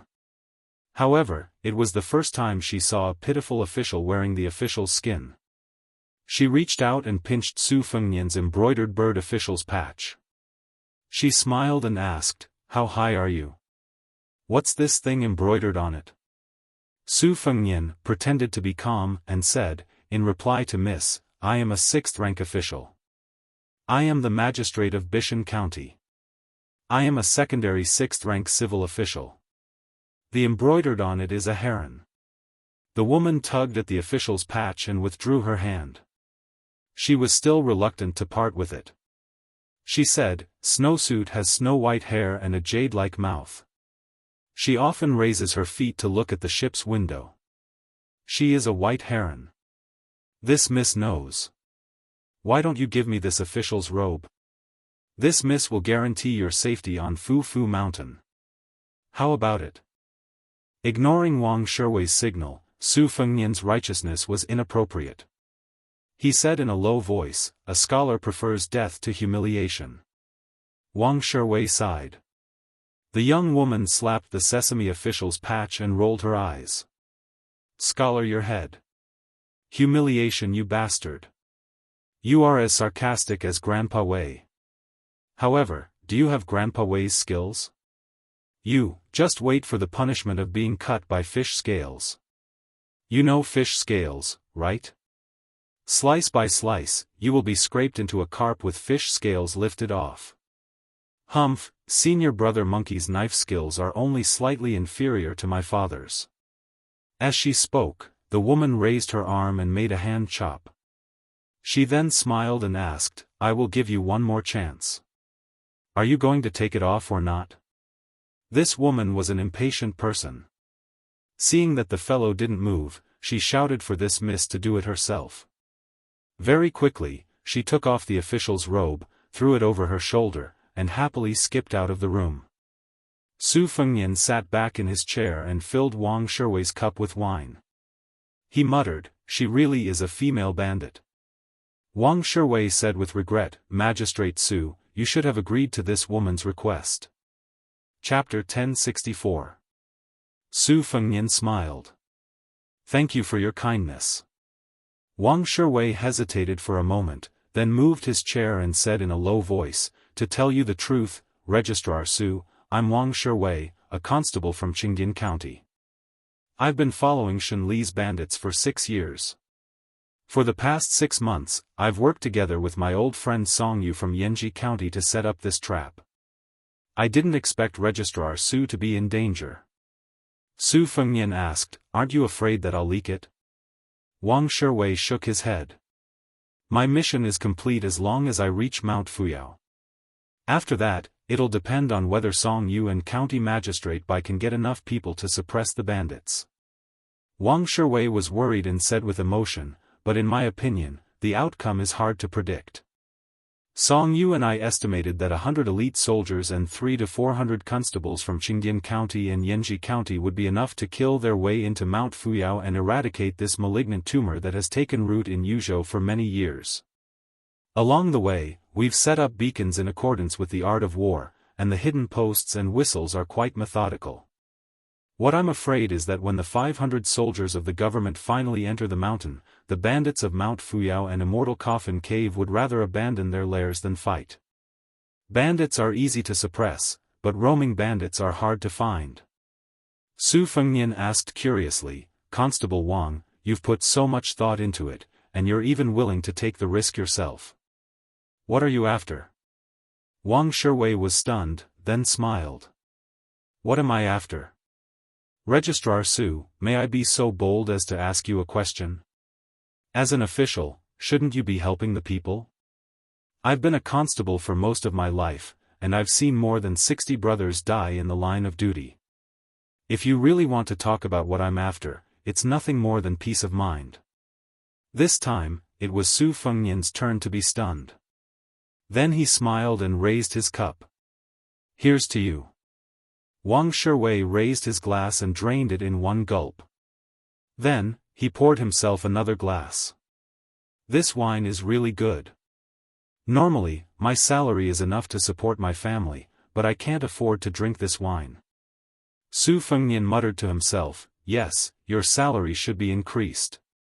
Wang Shiwei laughed heartily, Registrar Su, thank you for your kind words.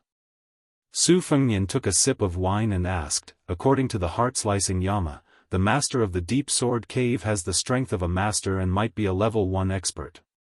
Zhang Juxian of Mount Fuyao is also an expert who has been famous for a long time. Not to mention the 400+ bandits on the two mountains, just the two of them are enough to deal with the soldiers. Unless we mobilize the elite crossbow-carrying infantrymen under one of the 4 captains of Yuzhou and have a large number of experienced scouts to pave the way, we might not be able to succeed even if we double the number, let alone 400. Lord Wang, I think you and that young Master Song who is putting on an act with you are most likely going to fail. After this, you will have to add insult to injury. It's hard to say if you will be able to get a salary in the future. Wang Shiwei, who had slanted eyebrows to begin with, frowned even more. He took a sip of wine to drown his sorrows and punched his thigh. His expression became even more bitter as he said in a muffled voice, "At first, I didn't know that there was a sect called the Immortal's Coffin Cave on Golden Rooster Mountain other than Mount Fuyao." Su Fengnian comforted him, "If Song Yu is a steady person, Lord Wang, you don't have to worry too much.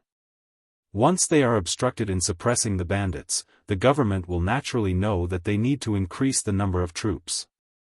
Moreover, with such a great contribution, everyone will want to have a share of the profits." Now, the Yuzhou provincial court is worried about how to flatter the new provincial governor and the general Huang Fujin. As long as they smell the blood, they will spare no effort to kill the bandits of Golden Chicken Mountain at all costs. Wang Shiwei's eyes lit up. He was convinced and said, "Registrar Su is right. I am ashamed of my inferiority. I'm not belittling myself. Although I can be considered a third-level martial artist and was able to steal the position of the head of the 600 patrolmen in Qingan County, I know myself very well.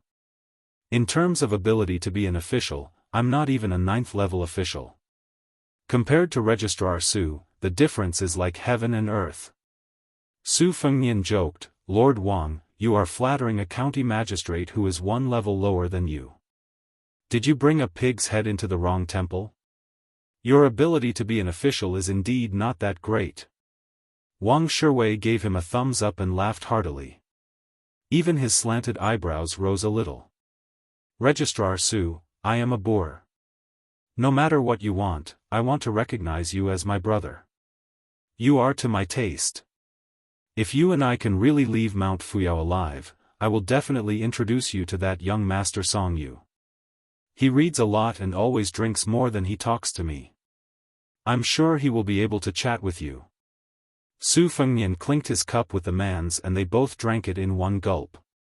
There were 2 pots of wine on the table. No matter how one looked at it, there were 2.5 caddies of wine. It was hard to get drunk with wine, but as long as one was happy, it was easy to get drunk with wine. Wang Shiwei drank more than half of the wine and fell asleep on the table. Su Fengnian smiled, got up, opened the door, and walked out of the room.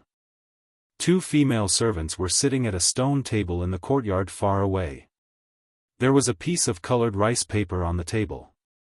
They were whispering to each other. When they looked up, they saw the young master without his official uniform. They looked at each other and smiled. They were in the prime of their youth. Their skin was as smooth as a spring onion. Moreover, the clothes they wore were cool and refreshing. Not to mention that their necks were exposed, more importantly, they could not hide the view of their soft breasts. Probably because the food on the mountain was too good, the 2 girls were young, but their breasts had already developed. Su Fengnian walked closer to take a look. They were using thin charcoal pens to write the Baoyang women's script, which was created by female scholar Yan Dongwu. This women's script was unique. All the characters were written with only 4 strokes, vertical, oblique, and curved. After Yan Dongwu became the crown princess of the Liang dynasty, this women's script became popular all over the country. It was called Female Scholar's Script. It was the same name as the Imperial College's Right Chancellor Jean Lanting's Lanting Familiar Script. Su Fengnian stretched out a finger and pressed it on the coarse rice paper. Just as he was about to decipher the characters, a burst of noisy footsteps came from outside the courtyard. The 2 servants who were polite to him hurriedly put away their charcoal pens and rice paper and stood up to greet him. A tall and sturdy young man with a saber at his side walked out of the courtyard. He stared at Su Fengnian and asked, "You are Su Qi? The prefect of Bishan County?" Su Fengnian nodded. The corner of the young man's mouth twitched. He sneered, "What a coincidence. I'm going to use you as the main dish of the celebration feast. You reek of alcohol. It seems that you've also drunk the wine of execution. Then let's go. If your legs are weak, let the 2 girls in the courtyard help you there. I'm easy to talk to. On the way there, you can take advantage of them as much as you want. As long as you don't stop, there's no harm in taking off their clothes and touching them." The 2 servant girls' faces were pale.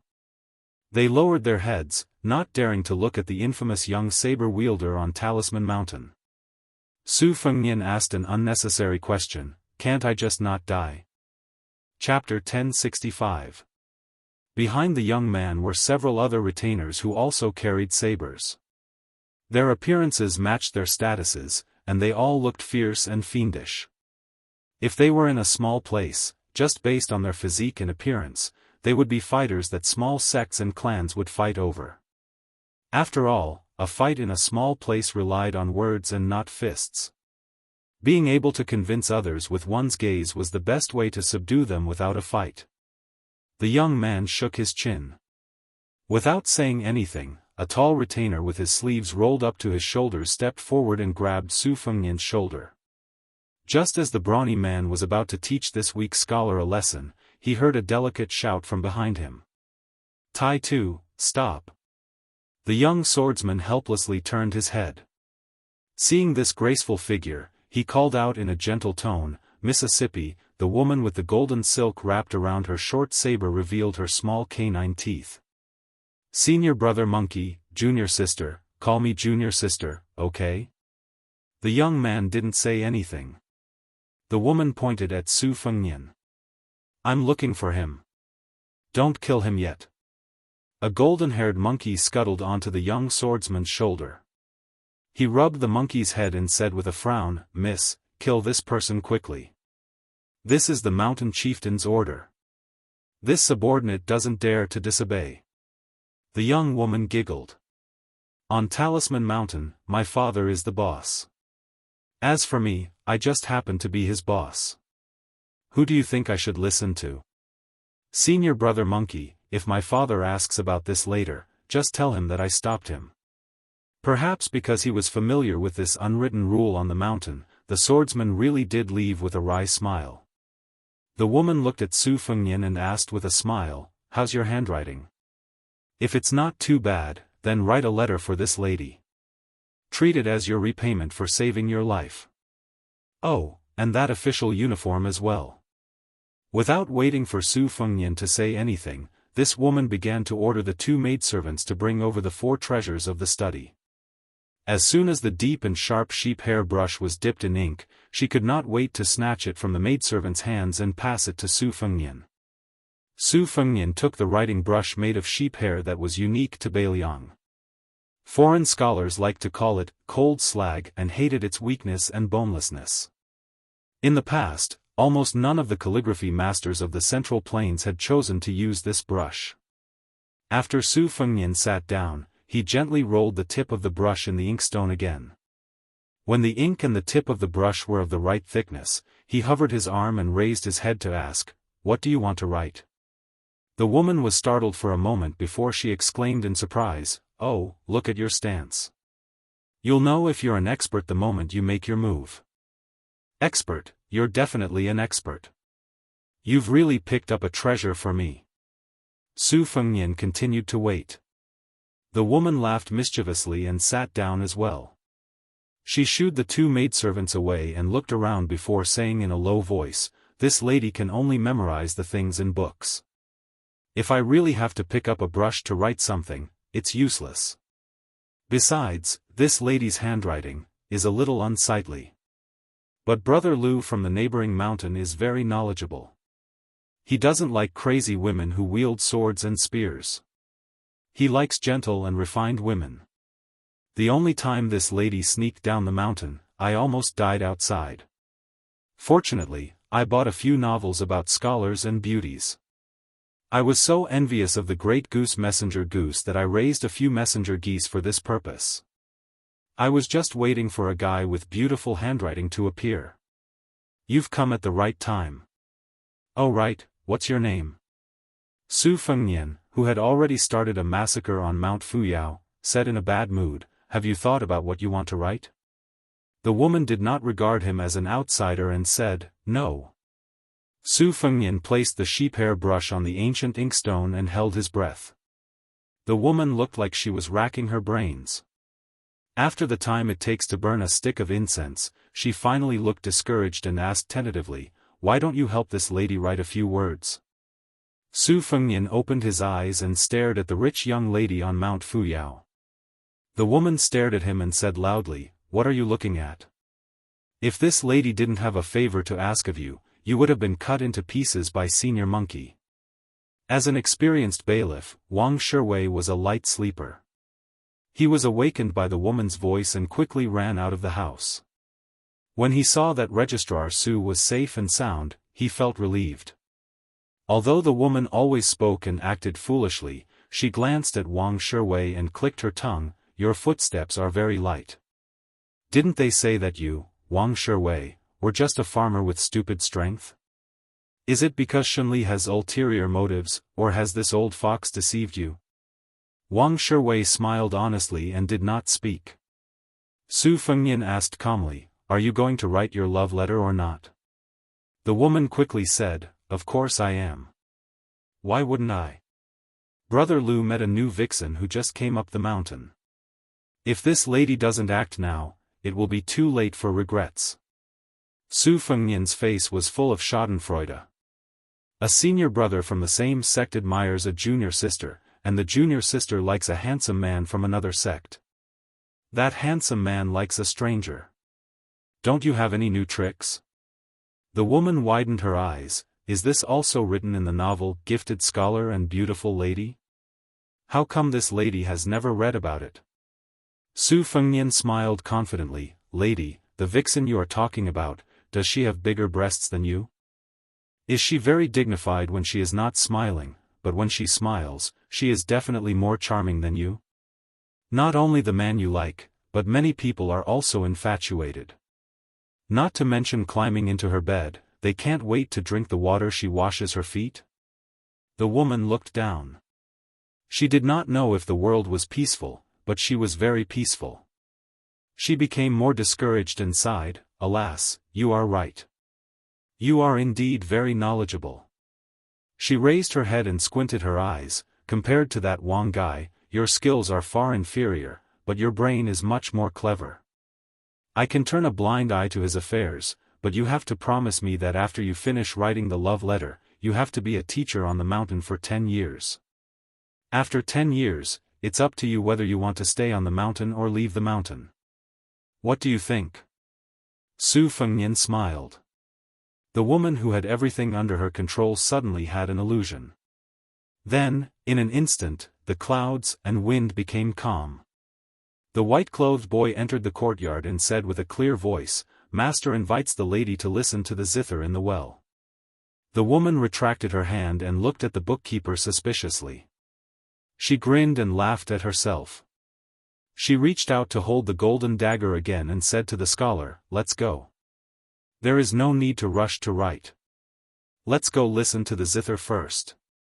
Su Fengnian stood up and nodded slightly to Wang Shiwei, indicating that he did not need to worry. The white-clothed boy led the way. Su Fengnian and the woman with the dagger, whose name he still did not know, walked together on the Bluestone Road. She was chatting with him about a story. She said that there was once a wanderer with good martial arts who came to Mount Fu Miao to seek revenge. After going through many hardships and dangers, he finally died. As soon as he finished telling this boring story, Su Fengnian saw the waterfall falling straight down. The place where it fell was a huge bluestone, so it didn't form a pool, but a deep well instead. The white-clothed old man sat beside the well. There were 2 incense burners with smoke rising in spirals. The white-clothed boy held a horsetail whisk and began to recite the opening of the Zhang family's sage book. The old man slowly raised his hands, one high and one low. At this moment, Su Fengnian was waiting and listening attentively. Then, the fairy-like old man suddenly pressed his hands on the zither strings. Then, he shook his head and slapped wildly. Su Fengnian was stunned. The corner of his mouth twitched and he did not know whether to laugh or cry. He could only sigh from the bottom of his heart, "A master." Chapter 1066. After the old master finished playing the zither to his heart's content, he suddenly stood up and slowly lowered his hands. He exhaled a mouthful of turtle-like air and showed the demeanor of a master again. The old man with white hair and a ruddy complexion slowly walked down the huge turtle-like bluestone. He smiled kindly and asked, "Disciple, has my zither skill improved a bit?" The girl with a sword nodded seriously and gave a thumbs up. "Master, you have improved a lot." Amazing. Even Su Fengnian, who believed that his shamelessness was unparalleled, couldn't stand the shamelessness of this master and disciple. However, if there were a few more of these kind of people on Mount Fu Shao, he wouldn't have torn the talisman in Yuzhou in one breath. Instead, he would have taken the opportunity to broaden his knowledge. Of course, whether it was the old man with extraordinary zither skills or the girl with a sword who looked silly, they were all very cunning and shrewd. After all, they were not the bandits he met in the front mountain of Qingcheng many years ago. Those guys didn't even have the heart to take all the money and would remember to leave some money for the journey home. They were all bandits in the same profession, but they were not as murderous as Mount Fu Shao. Old Man Meng, Little Hawthorn, Little Sparrow. After so many years, their faces were still vivid in his mind. 5 years had passed. He didn't know if Little Hawthorn had taken over as the head of Mount Fu Shao and if Little Sparrow had become slim and graceful. Su Fengnian's trance only lasted for a blink of an eye. Moreover, his trance didn't affect his ability to check the flow of qi around him. To put it simply, even if Su Fengnian fell into a deep sleep and allowed a level 2 master to attack him with all his strength, the latter would still die on the spot. The scenery on the 9th floor was not only for the masters who were already immortals in the eyes of the common people in Jianghu, but even the King Kong finger of the first 2 realms of level 1 couldn't imagine how magnificent the martial arts picture scroll was when it was completely unfolded. Now, Su Fengnian would occasionally think about what would happen if he were to face Han Wudi, who was known as an Earth Immortal, outside the divine martial city. "Kid, this old man sees that your root bone is not bad." The old man stared at Su Fengnian. He paused for a moment and then said earnestly, "Why don't you learn how to play the zither from this old man?" Su Fengnian chuckled. 2 people, a man and a woman, came from afar. The man was in his 30s and had an elegant temperament. The woman's appearance was particularly moving, making one want to take pity on her. Only, a pair of long and short sabers hung from her slender waist. Between her brows, there was an awe-inspiring heroic spirit. Her appearance was extremely strange, as if she was not naturally formed, but rather a piece of unpolished jade that had been carved by the nation's top craftsmen. No matter what, this woman belonged to the type that would leave a lasting impression on one's mind. Su Fengnian turned his head and guessed that one person was the handsome man surnamed Lu from the Immortal Coffin Cave. At the same time, he recognized the other person. Even he couldn't help but feel some heartfelt astonishment. It was actually the delicate woman who had accompanied the Tanhua of Kajia Alley. At the time, her name was Fan Shaochai. Afterwards, she used the identity of Lin Yulin's detective Lin to enter the prince's mansion on Mount Qingliang. She investigated the terrain and waited for an opportunity to assassinate him, the Prince of Wutong'an, His Royal Highness. Afterwards, her actions were naturally exposed, and she was handed over to the head spy, Lu Qiu. Su Fengnian did not pay any more attention to her after that. He only heard that this woman's real name was Fan Shaochai, and that she was the granddaughter of Northern Han's great general, Fan Baoshan. She was worthy of being a woman who would stupidly run to Liangzhou to kill him, Su Fengnian. She didn't even put much thought into choosing an alias. However, later on, during the fishing net at the Qingrong Monastery in Huangnam County, she was precisely the masked warrior who had nailed the monastery master, Daoist Jianghu, to the wall with a single blade. When old friends met, Su Fengnian didn't bat an eyelid. Fan Xiaochai was the same. Only her eyes flickered with complex and gloomy emotions. Unexpectedly, there wasn't much reasonable hatred. This caused Su Fengnian to feel even more amazed. The two people's gazes quietly crossed. The elegant scholar had already opened his mouth and respectfully said to the old man, disciple of the immortal coffin cave, Lu Haya, pays respects to immortal Master Wei. The old man nodded his head, his attention remaining on Fan Xiaochai. He got straight to the point and asked, Lu Haya, this young lady is the wondrous woman that the master of your sinking sword cave favored. She is already so old, yet in the end, she doesn't even care about her face anymore. She begged her to abandon the blade and practice the sword, insisting on taking her as a closed-door disciple. Lu Haya smiled gently and replied, Lu Haya does not dare to comment on how my revered teacher haggles. However, perhaps immortal Master Wei does not know this, but Miss Fan was originally the granddaughter of Northern Han's #1 general, Great General Fan. She was stranded among the commoners. By chance, a hermit senior of the Wulin took a liking to her innate talent and taught her blade techniques. The old man impatiently waved his hand and said, this old man is meaningless to talk about. Back then, this old man was Gu Jintang's lackey, not a former subordinate of Bailiang. Northern Han was massacred by the Su people. If you want revenge, you can't look for this old man. Lu Haya smiled but did not speak. The young woman who had entered the Immortal's coffin cave not long ago narrowed her eyes, filled with killing intent. Despite her young age, she seemed to possess the magnificent aura of a junior grandmaster. The old man laughed self-deprecatingly, replying with embarrassment, if we were to ask this old man for a weapon, it would be barely acceptable. After all, this old man's blade and sword are somewhat related to the Fan family of Northern Han. Fortunately, they are both on the new martial arts review's weapon list. The sparrowtail blade is the 16th most famous blade, renowned for its unparalleled sharpness. The rusted copper sword is the 12th most famous blade, unconventional and exceptionally blunt. The daughter of the mountain lord of Mount Fuxiao lightly tapped the hilt of the golden threaded saber with her index finger. Smiling brilliantly, she said, oh, you've come to other people's territory to act wildly. How would this young lady know that the master of the sinking sword cave does not have such ability? Back then, when Yuqi and the 36 swords of the sinking sword cave fought at Mount Fuxiao, weren't they equally matched? The master does not stand out, but the disciple is jumping around quite fiercely. Fan Xiaochai calmly replied, is Mi Fengjie worthy of being my master? Encountering a love rival in her own territory, the woman with the golden threaded saber suddenly gripped the hilt of her saber, as if she was about to draw it out and fight. It was as if whoever won would be able to take young Master Lu home. The disciple of Mi Fengjie of the sinking sword cave, Lu Haya, was clearly somewhat embarrassed, coughing a few times.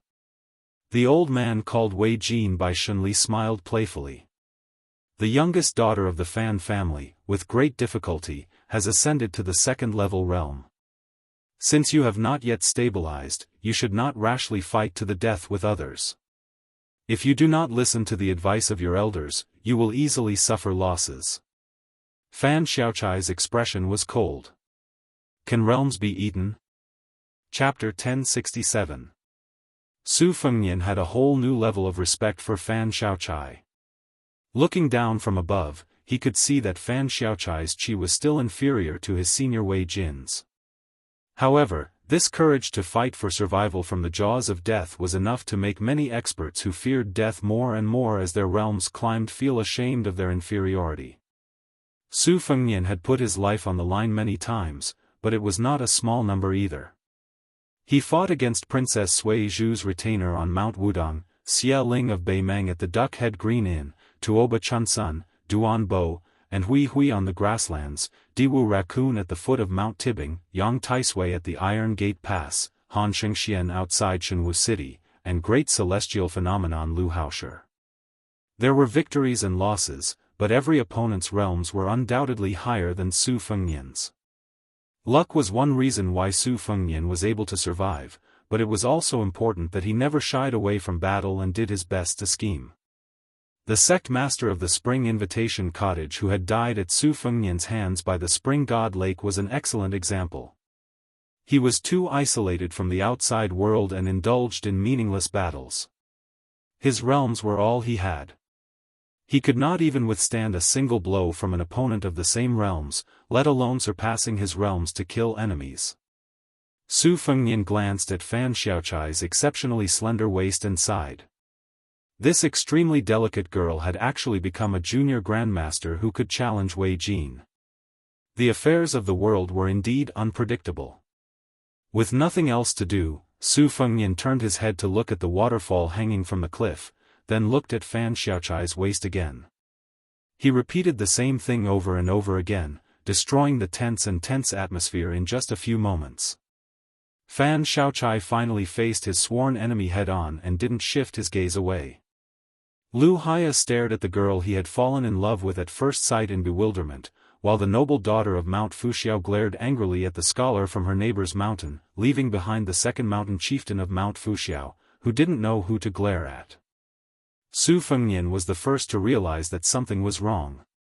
As expected of an outsider, he asked thoughtlessly, "What are you all doing?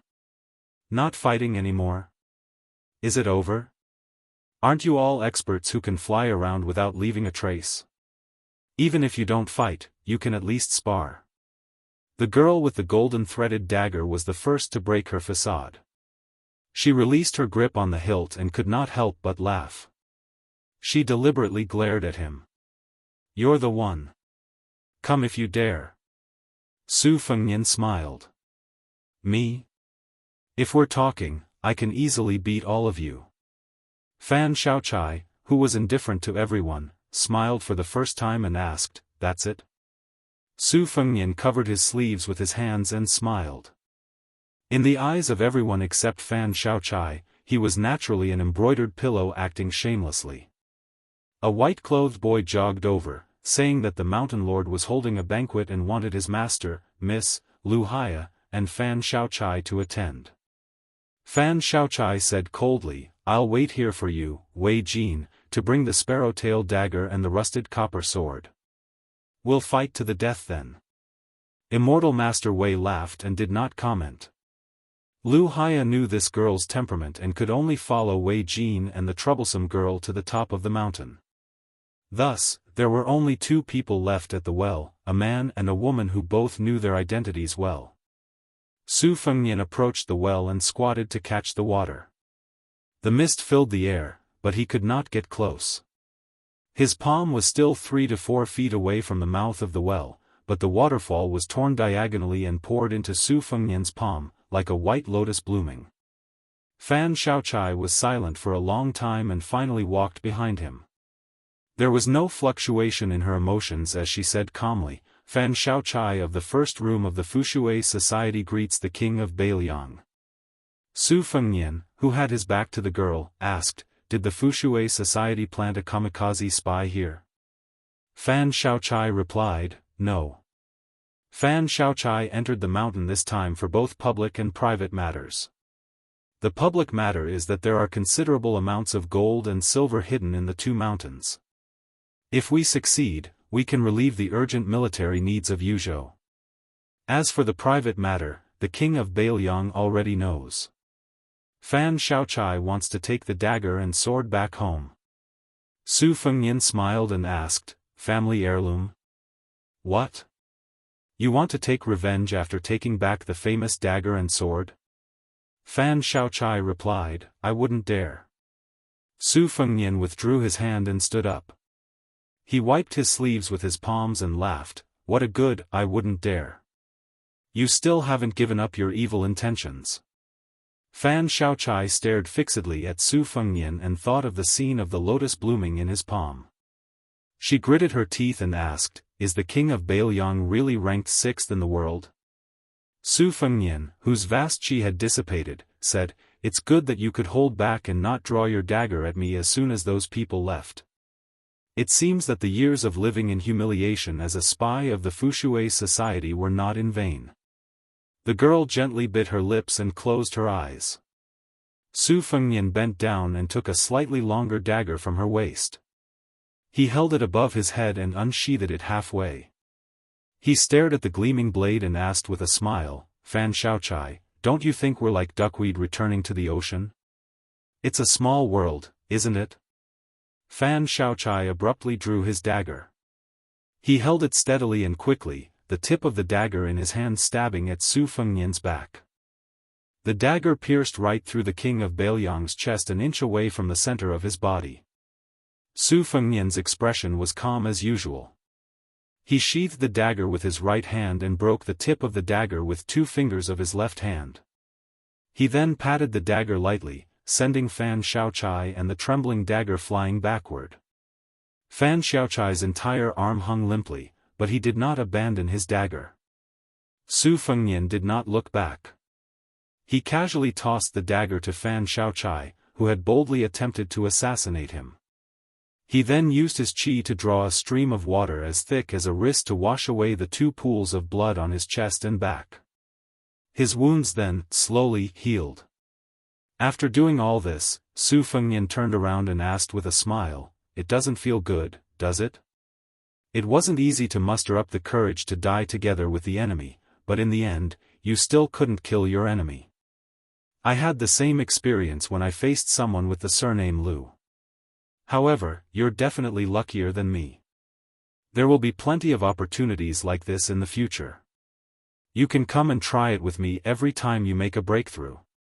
However, before you make a move, be a loyalist of the Fushui society and treat it as a business deal between us." Fan Xiaochai asked a question that seemed to be out of place. "Are you suffering from qi deviation?" Su Fengnian ignored him and said with a smile, "The last time I saw you, I felt that your waist was so thin that it couldn't be any thinner. At that time, I was worried that you would break your waist every time you walked." Fan Xiaochai smiled sweetly. "It seems that you haven't gone mad. It's just that you've changed from His Royal Highness to King of Bailiang." Su Fengnian suddenly stretched out a palm and pressed down. Fan Xiaochai felt as if a mountain was pressing down on her. She went from kneeling to prostrating herself on the ground in an instant. All the qi in her veins suddenly stagnated. Ordinary people would never have the opportunity to experience such bone-piercing pain in their entire lives. The woman raised her head with all her might. Her eyes were obscure. Not only did they reveal a bone-piercing hatred, but there was also something more. The corners of her mouth were actually curled up in a complicated smile that seemed to contain both extreme pain and extreme pleasure. Su Fengnian said softly, "You've gone mad." Fan Xiaochai crawled forward 1 foot at a time. It was so similar that they were cut from the same cloth. Su Fengnian was in a daze. He sat on the edge of the stone and quietly waited for the woman to crawl to his feet. "Inform the spy responsible for communicating with you outside the mountain. Have Huangfu Shi mobilize 100 crossbowmen and 1,000 armored soldiers to follow behind Song Yubai's army. If there's no movement from Bishan district in half an hour, enter the mountain on your own." Fan Xiaochai seemed to be crying and laughing at the same time. Her internal organs were in turmoil. The woman stretched out a hand with great difficulty and grabbed one of his boots. Blood seeped out of the corner of her mouth as she said hoarsely, "Su Fengnian, just kill me. I beg you." Su Fengnian bent down and reached out to grab her hand. Her haggard and sickly complexion instantly became rosy and natural. Su Fengnian's eyes were intoxicating as he laughed gently. "Fan Xiaochai, what's so hard about wanting to die? Living well is the hard part. Don't look at how leisurely and carefree I am. I'm a king with a different surname and number 6 in the world. If I've used up all my good luck, then I'm just waiting for death with Bailiang. Of course, you won't understand even if I explain.